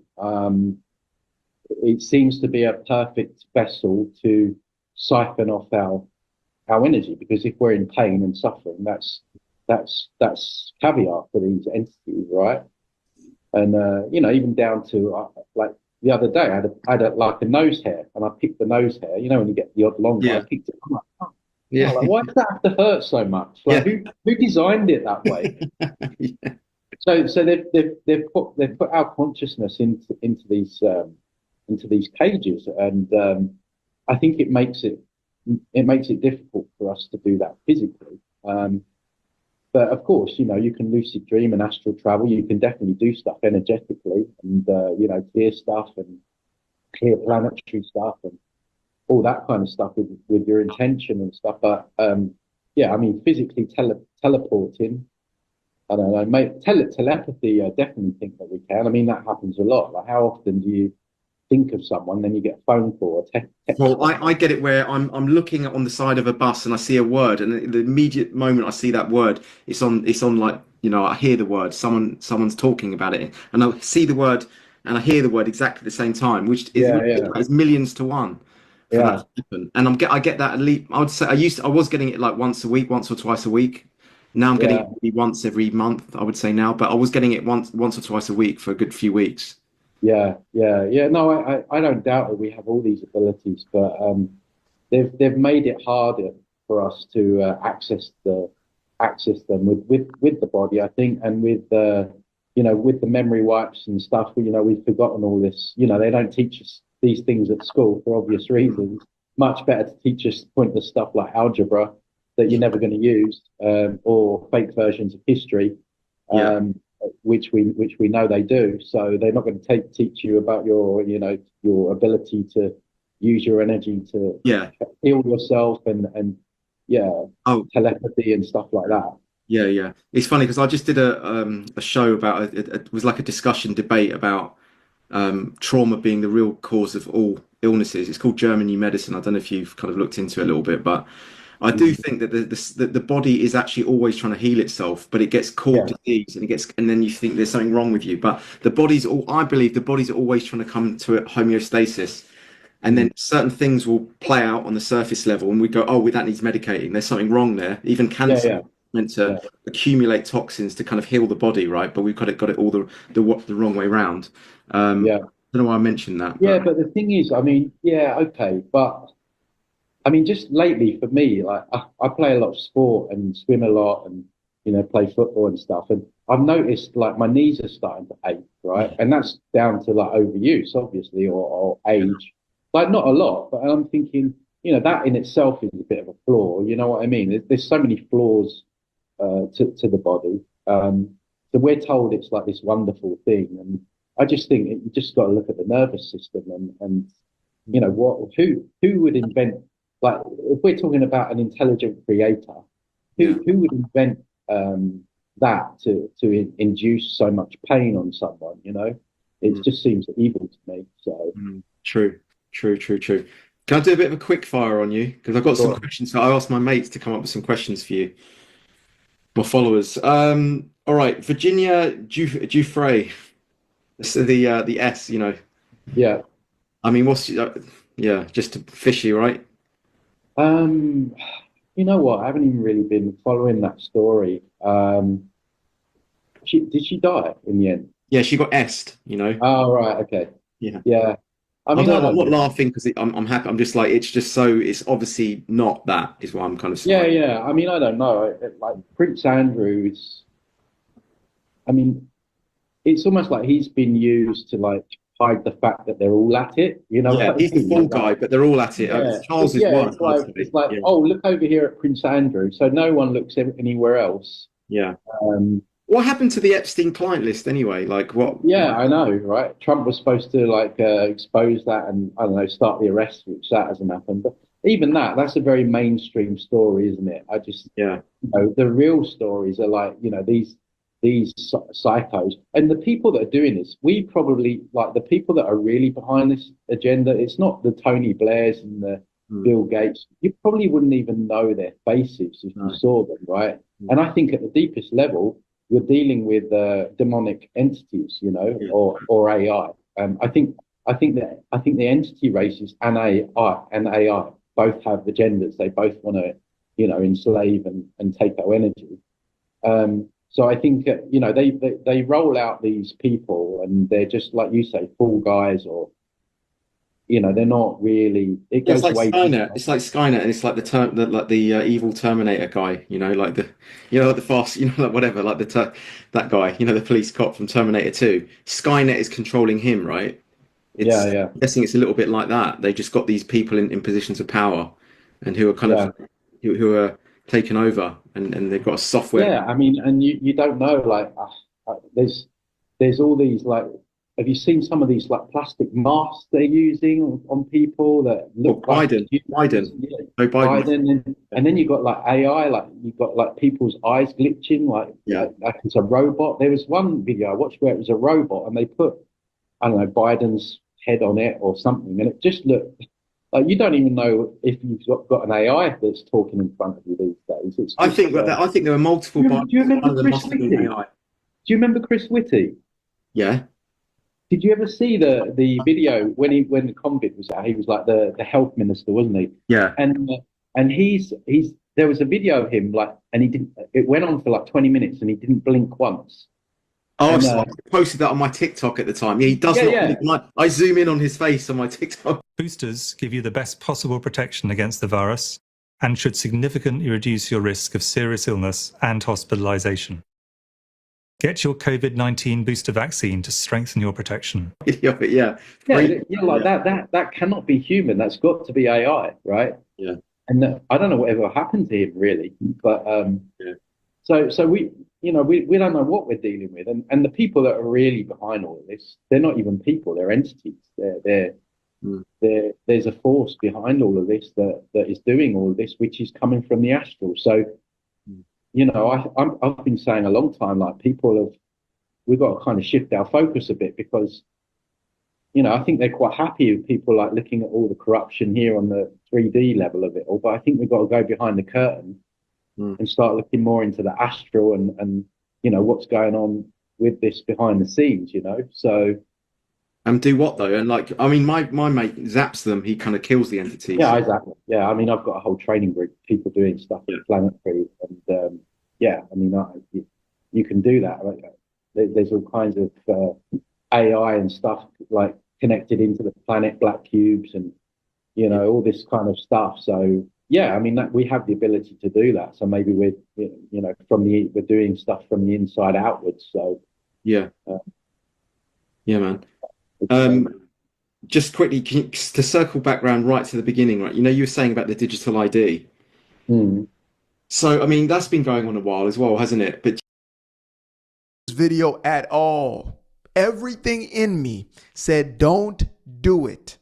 Not because this ain't the whole truth and none but the truth, so help me God, but because I know that the backlash is about to be something else.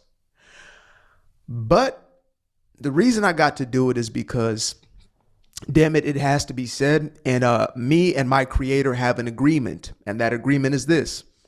You go out there and you tell the truth, whether you feel comfortable or not. Simple. If you want to go to sleep at night, sound as a baby in a crib, tell the truth. So here we are. So brace yourselves, because this brother right here is he's about to say some things that'll make some folks sweat in the back of their neck. And shout out to Southern Africa, shout out to Zimbabwe, shout out to South Africa, shout out to my folks there, Lesotho, shout out to my folks over in Swaziland, shout out to all of y'all, because this is a Southern African brother who brings back a little bit of home. So let's go ahead and get into this. Okay.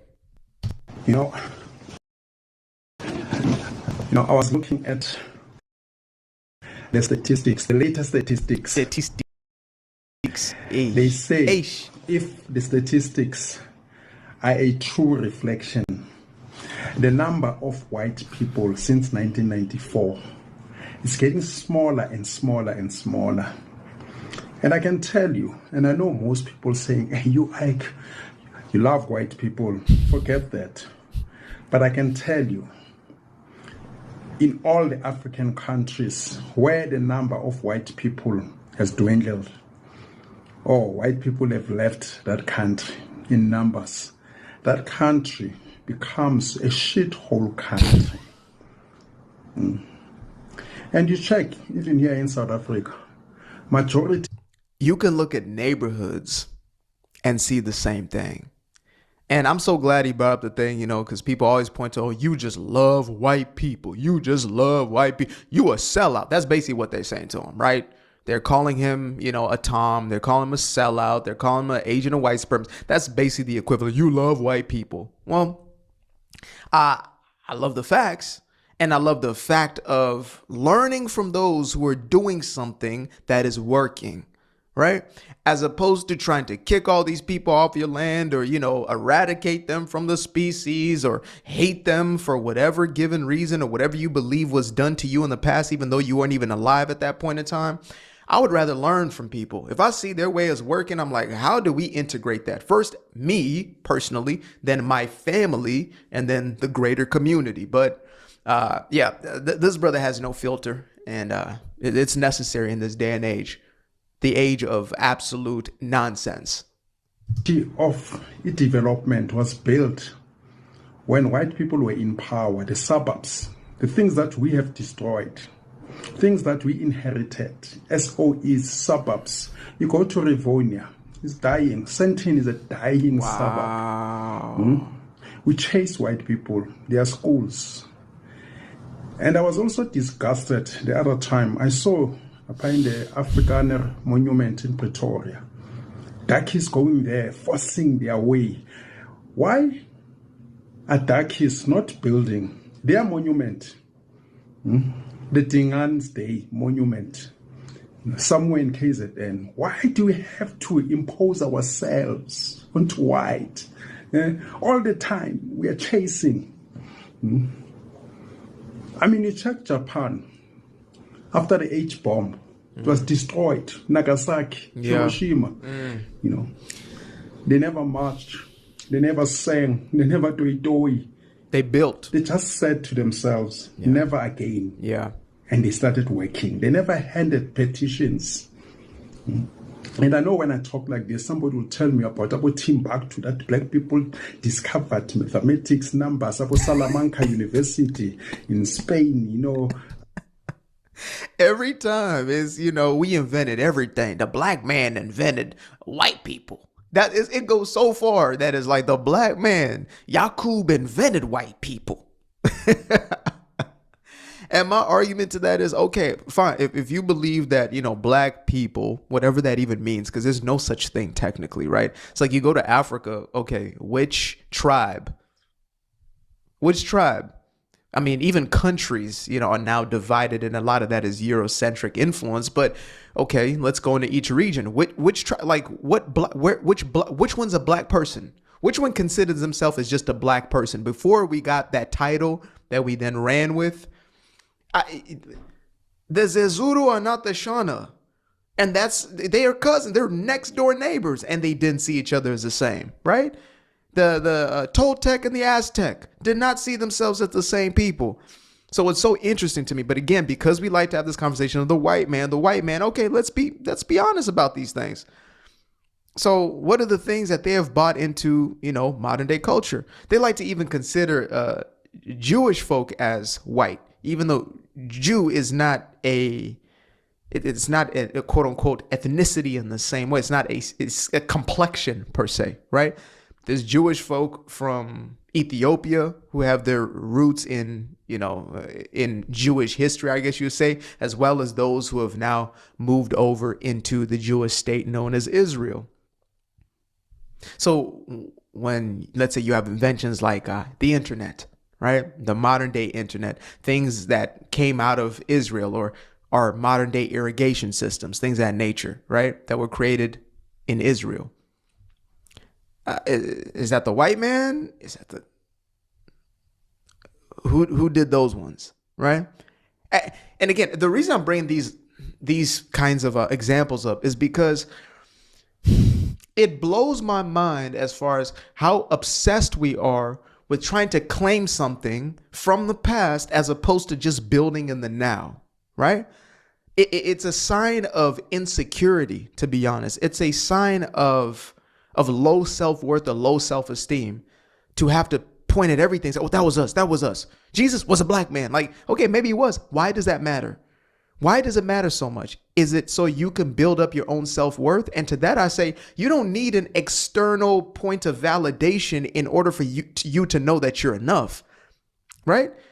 Okay, yes, you could know that you had kings and queens in the history of your peoples, if it even was your peoples. Absolutely. Like me, I have direct lineage to the Mutapa family, direct lineage on my mother's side to the actual royal class in Zimbabwe. But yet, that doesn't tell me that I'm worthy or not worthy. It just tells me of some history. That's all that says to me. That's all it informs. Now, after that, I'm the first generation outside of apartheid.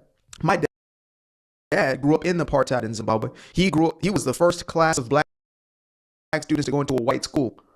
And that's why also I kind of got this dog in me when it comes to this conversation, because this is a man who built himself directly out of apartheid into creating a business against all odds in a system that was working against him for much of it. And as soon as they were on the other side, now he's having to work against the corrupt African government. Robert Mugabe, the dictator who sat in a seat for 27, 30 years. And my pops had a harder time under that regime than the folks who even before that, because there was so much corruption taking place. So again, let's let this brother preach. Alexander the Black Corpse. I know that. I've read that long time ago, before there was internet, when we were still using my encyclopedia. Was it encyclopedia? I was an originator, like Dr. Khalid Muhammad. We used to read those days, read books. So people now want to tell me that, the Dark Ages, I'm talking the last 700 years, the last 60 years, rather. The last 20 years, the last 30 years, that kids are losing. We are losing. We are forever chasing. But I can tell you, white people are living in South Africa, especially the youth.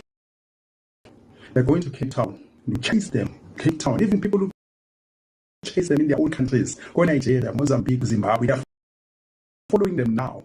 And white people are going to Australia. We're chasing them. New Zealand, Canada.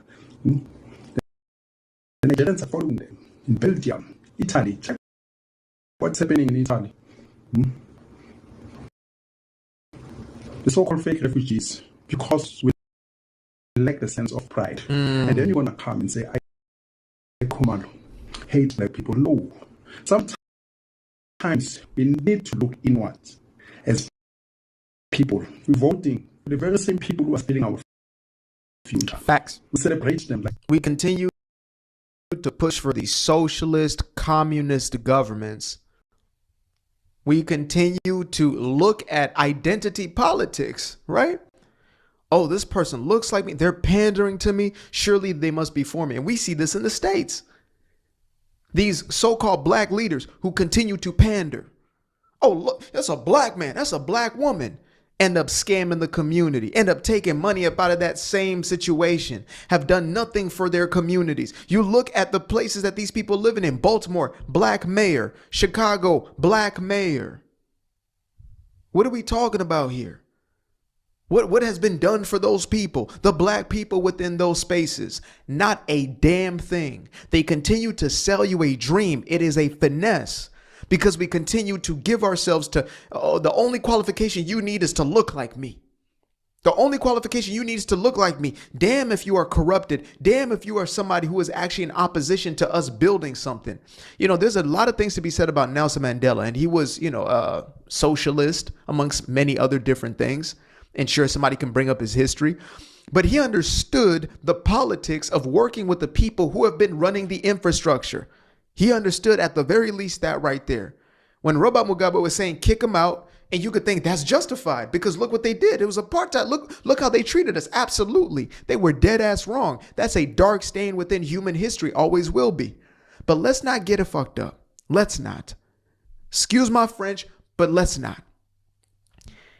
That man then led that country, which was once a prosperous country, into complete decline. Oh, but the white man pulled out. The white man stopped working with us. The white man no longer. Guess what? You're still pointing back to the white man. So what is that saying? You are saying that they're better than you. I didn't say that because I don't believe that. I believe all of us have the potential and the capacity. But when you continue to, like he's saying, chase, chase, chase.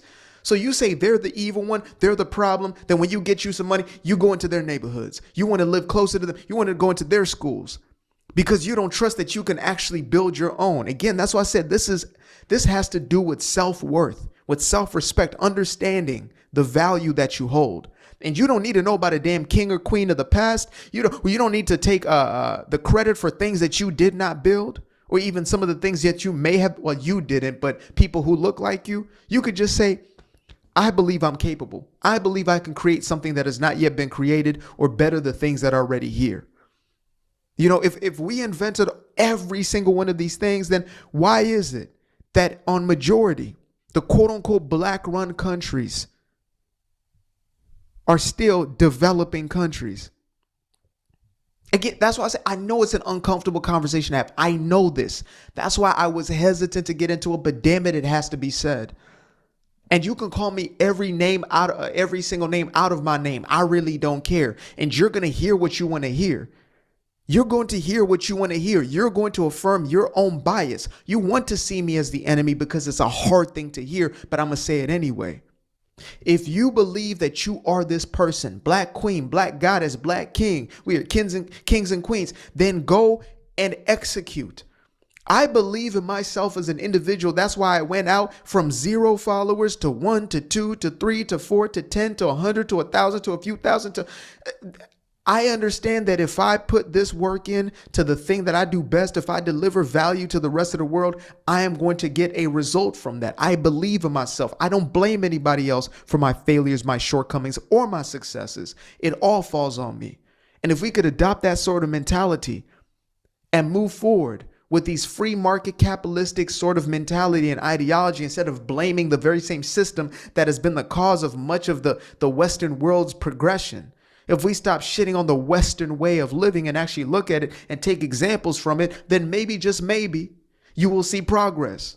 Oh, we got to do it the African way. What's the African way? What is it? What does that even mean? Was that name even given to you by the people who you proclaim to be your people? Or was that put onto the people by those who are now building the modern world that we now have? You are on. I don't want to hear none of that colonizer bullshit anymore from somebody who's on an iPhone. I don't. Or any type of smartphone. I don't want to hear it. Because if you believe so much that these people, the enemy, etc., then you wouldn't be using their technology.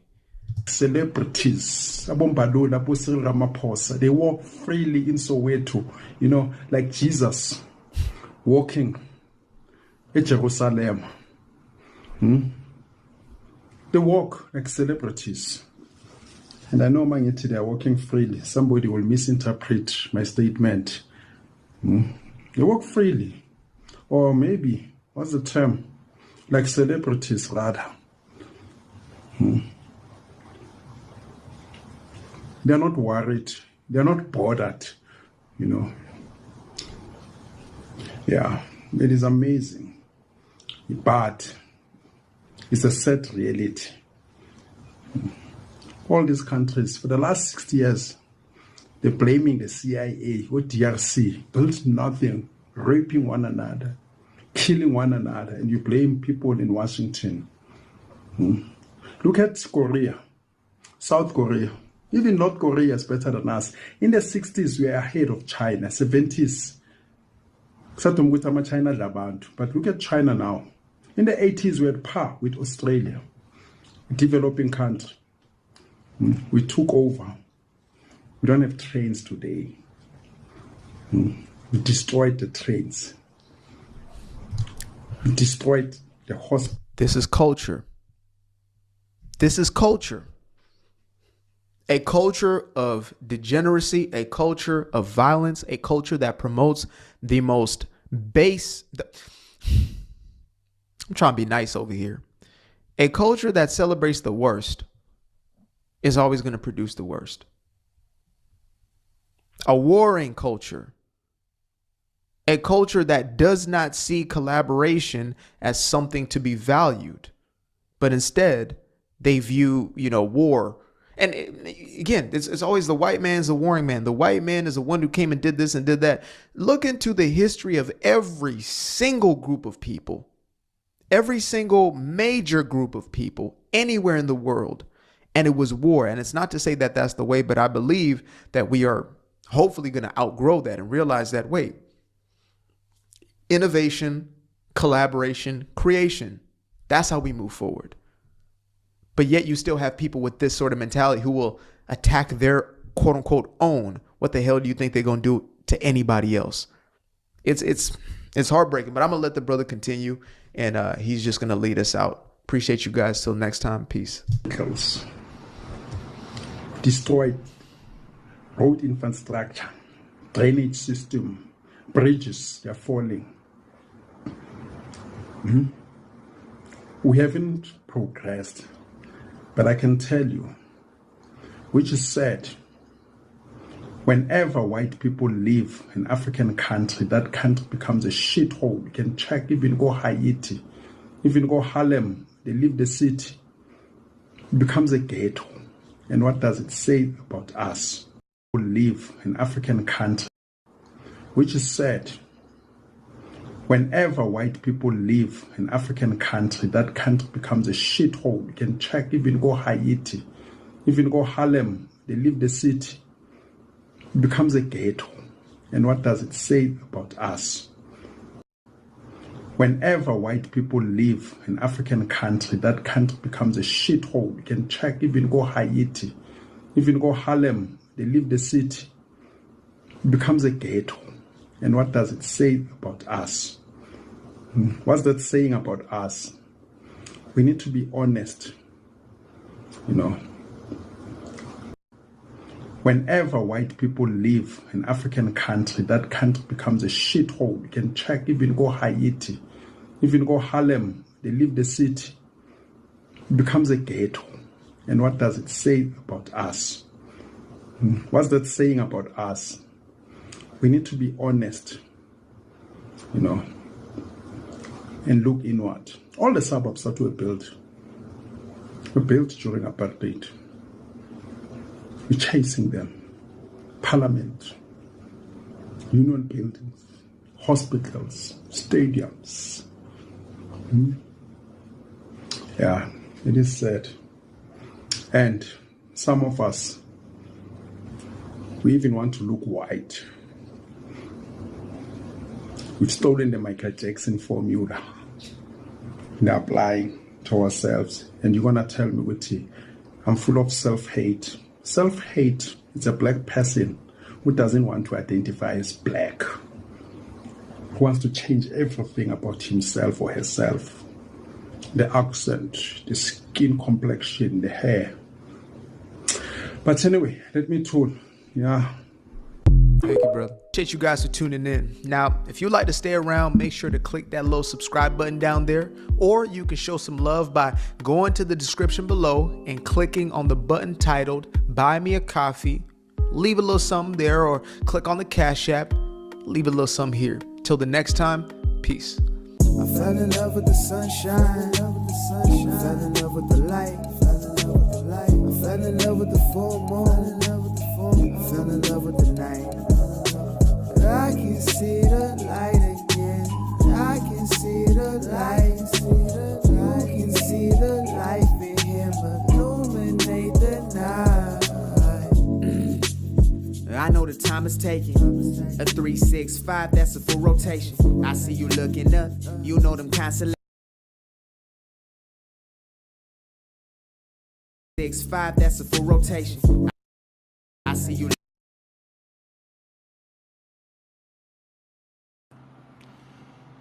There you go. He threw in the devil horns right there, of course. No surprise that he did that intentionally. He threw in the devil horns, his hand. Devil horns, of course. But what else is new in Hell Realm? That's what they do.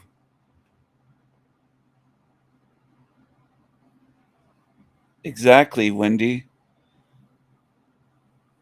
culture and politics can change, but race and genetics don't. That's the thing. That's the way it is. And the rare exceptions don't change the rule at all. They just prove the rule.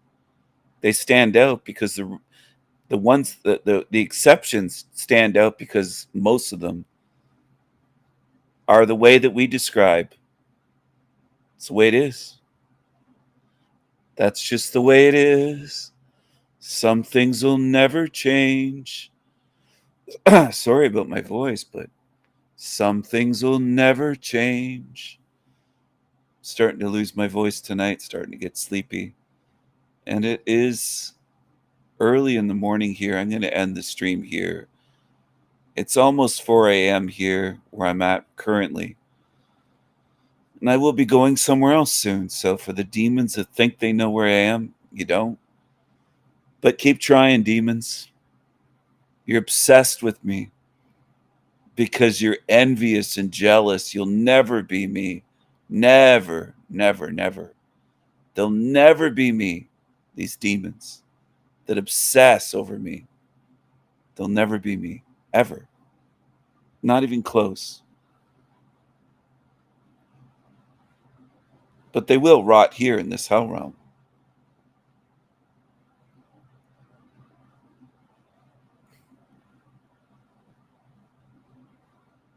That's the best part.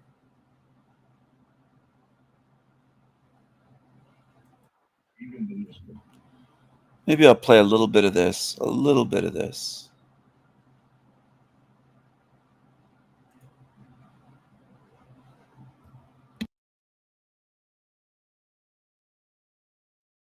Even the most qualified, educated people want to dabble into ninjatry.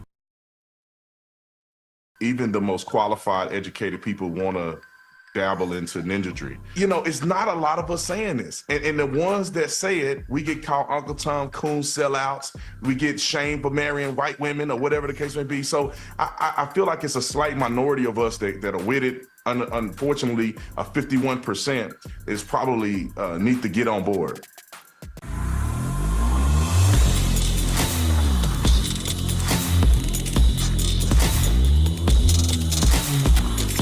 This video is brought to you by TatumStore.com, TatumStore.com. Make sure you shop for Memorial Day weekend sale.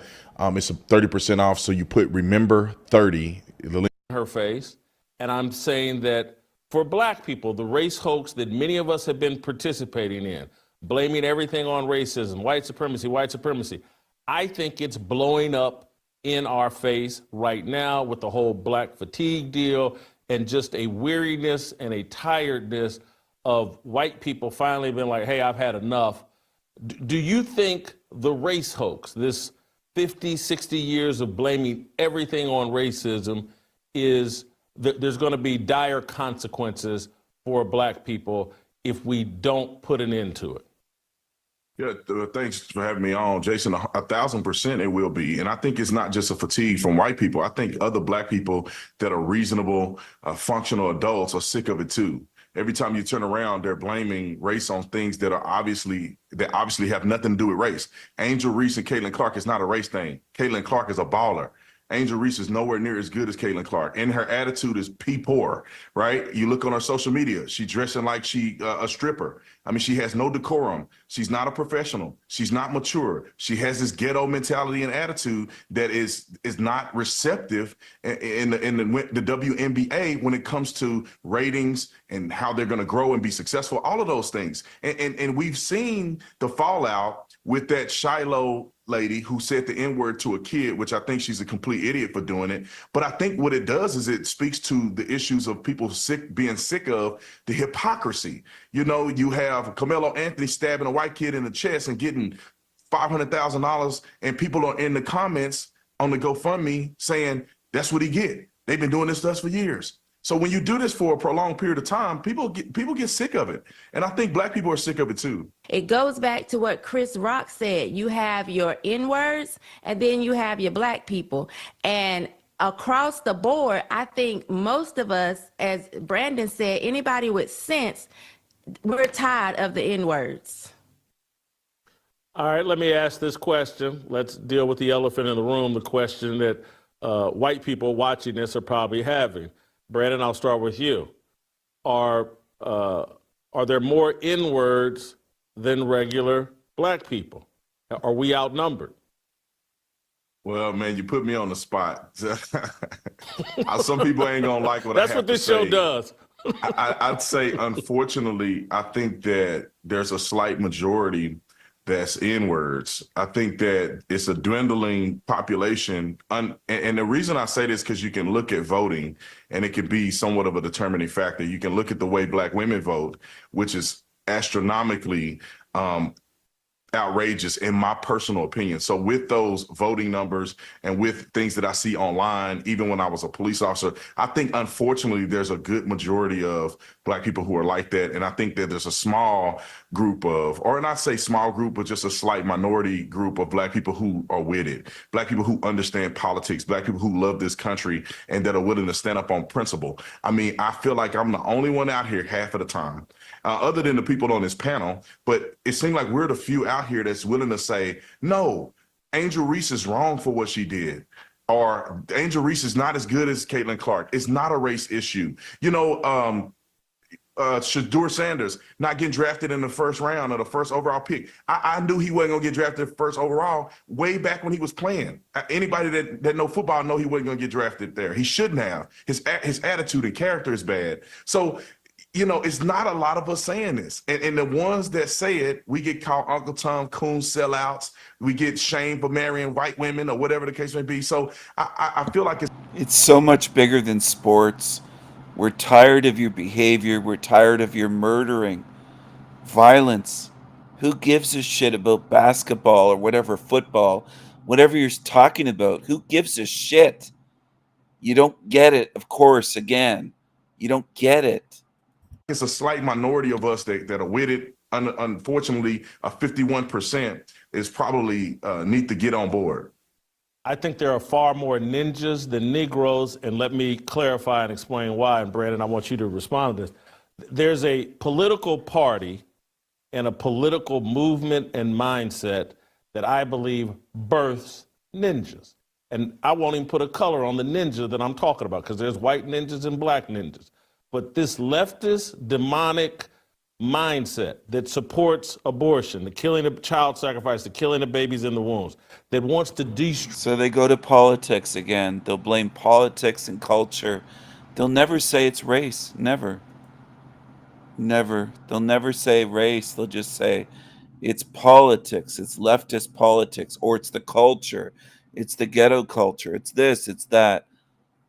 The elephant's in the room. It's race. That's the main difference. That's the main thing.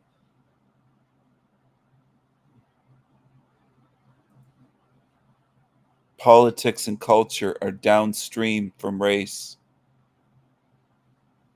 How so? As a baby, you're born as a certain race. Your genetics are your genetics. That's the way it is.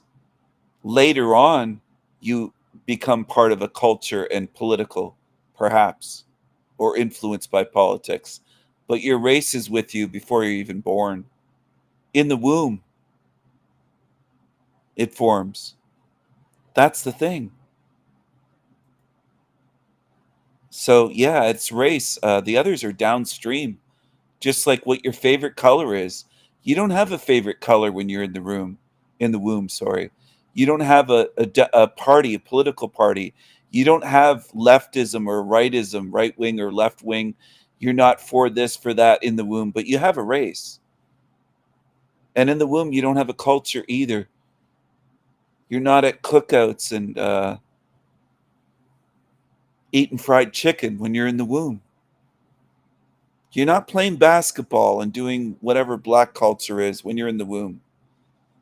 You're not as a newborn baby either. But your race is already established. And your race doesn't change. You can change cultures. You can change countries. You can change your politics. But you can't change your race. You can't change your race. You can try to pretend, but it doesn't fool people or work. Your race is your race. It's the way it is. So all of the rest is downstream from race, culture, politics, your everything else. That's the way it is. And I can't change them. I can't fix that.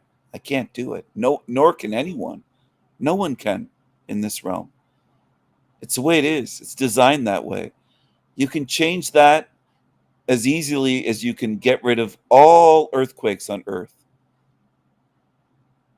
and all thunderstorms. It's not going to happen. You can't do that. You can't get rid of earthquakes. It's part of the design of the realm. That's the way it is. So anyway, I'm going to leave people with that. I'm going to end the live stream here. Thank you all for watching. Mad love and strength to all good spirits, all good, true, authentic spirits that are real truth seekers and are not cockroaches and are not trashy liars and two-faced Janices like is so often the case on YouTube. Mad love and Viking strength to all true good spirits, to the authentic ones, not the fakes, phonies, pretenders, Janices. Thank you for watching. Thanks for being here. I will see you again soon, everyone. I will see you soon. Take care. Bye for now.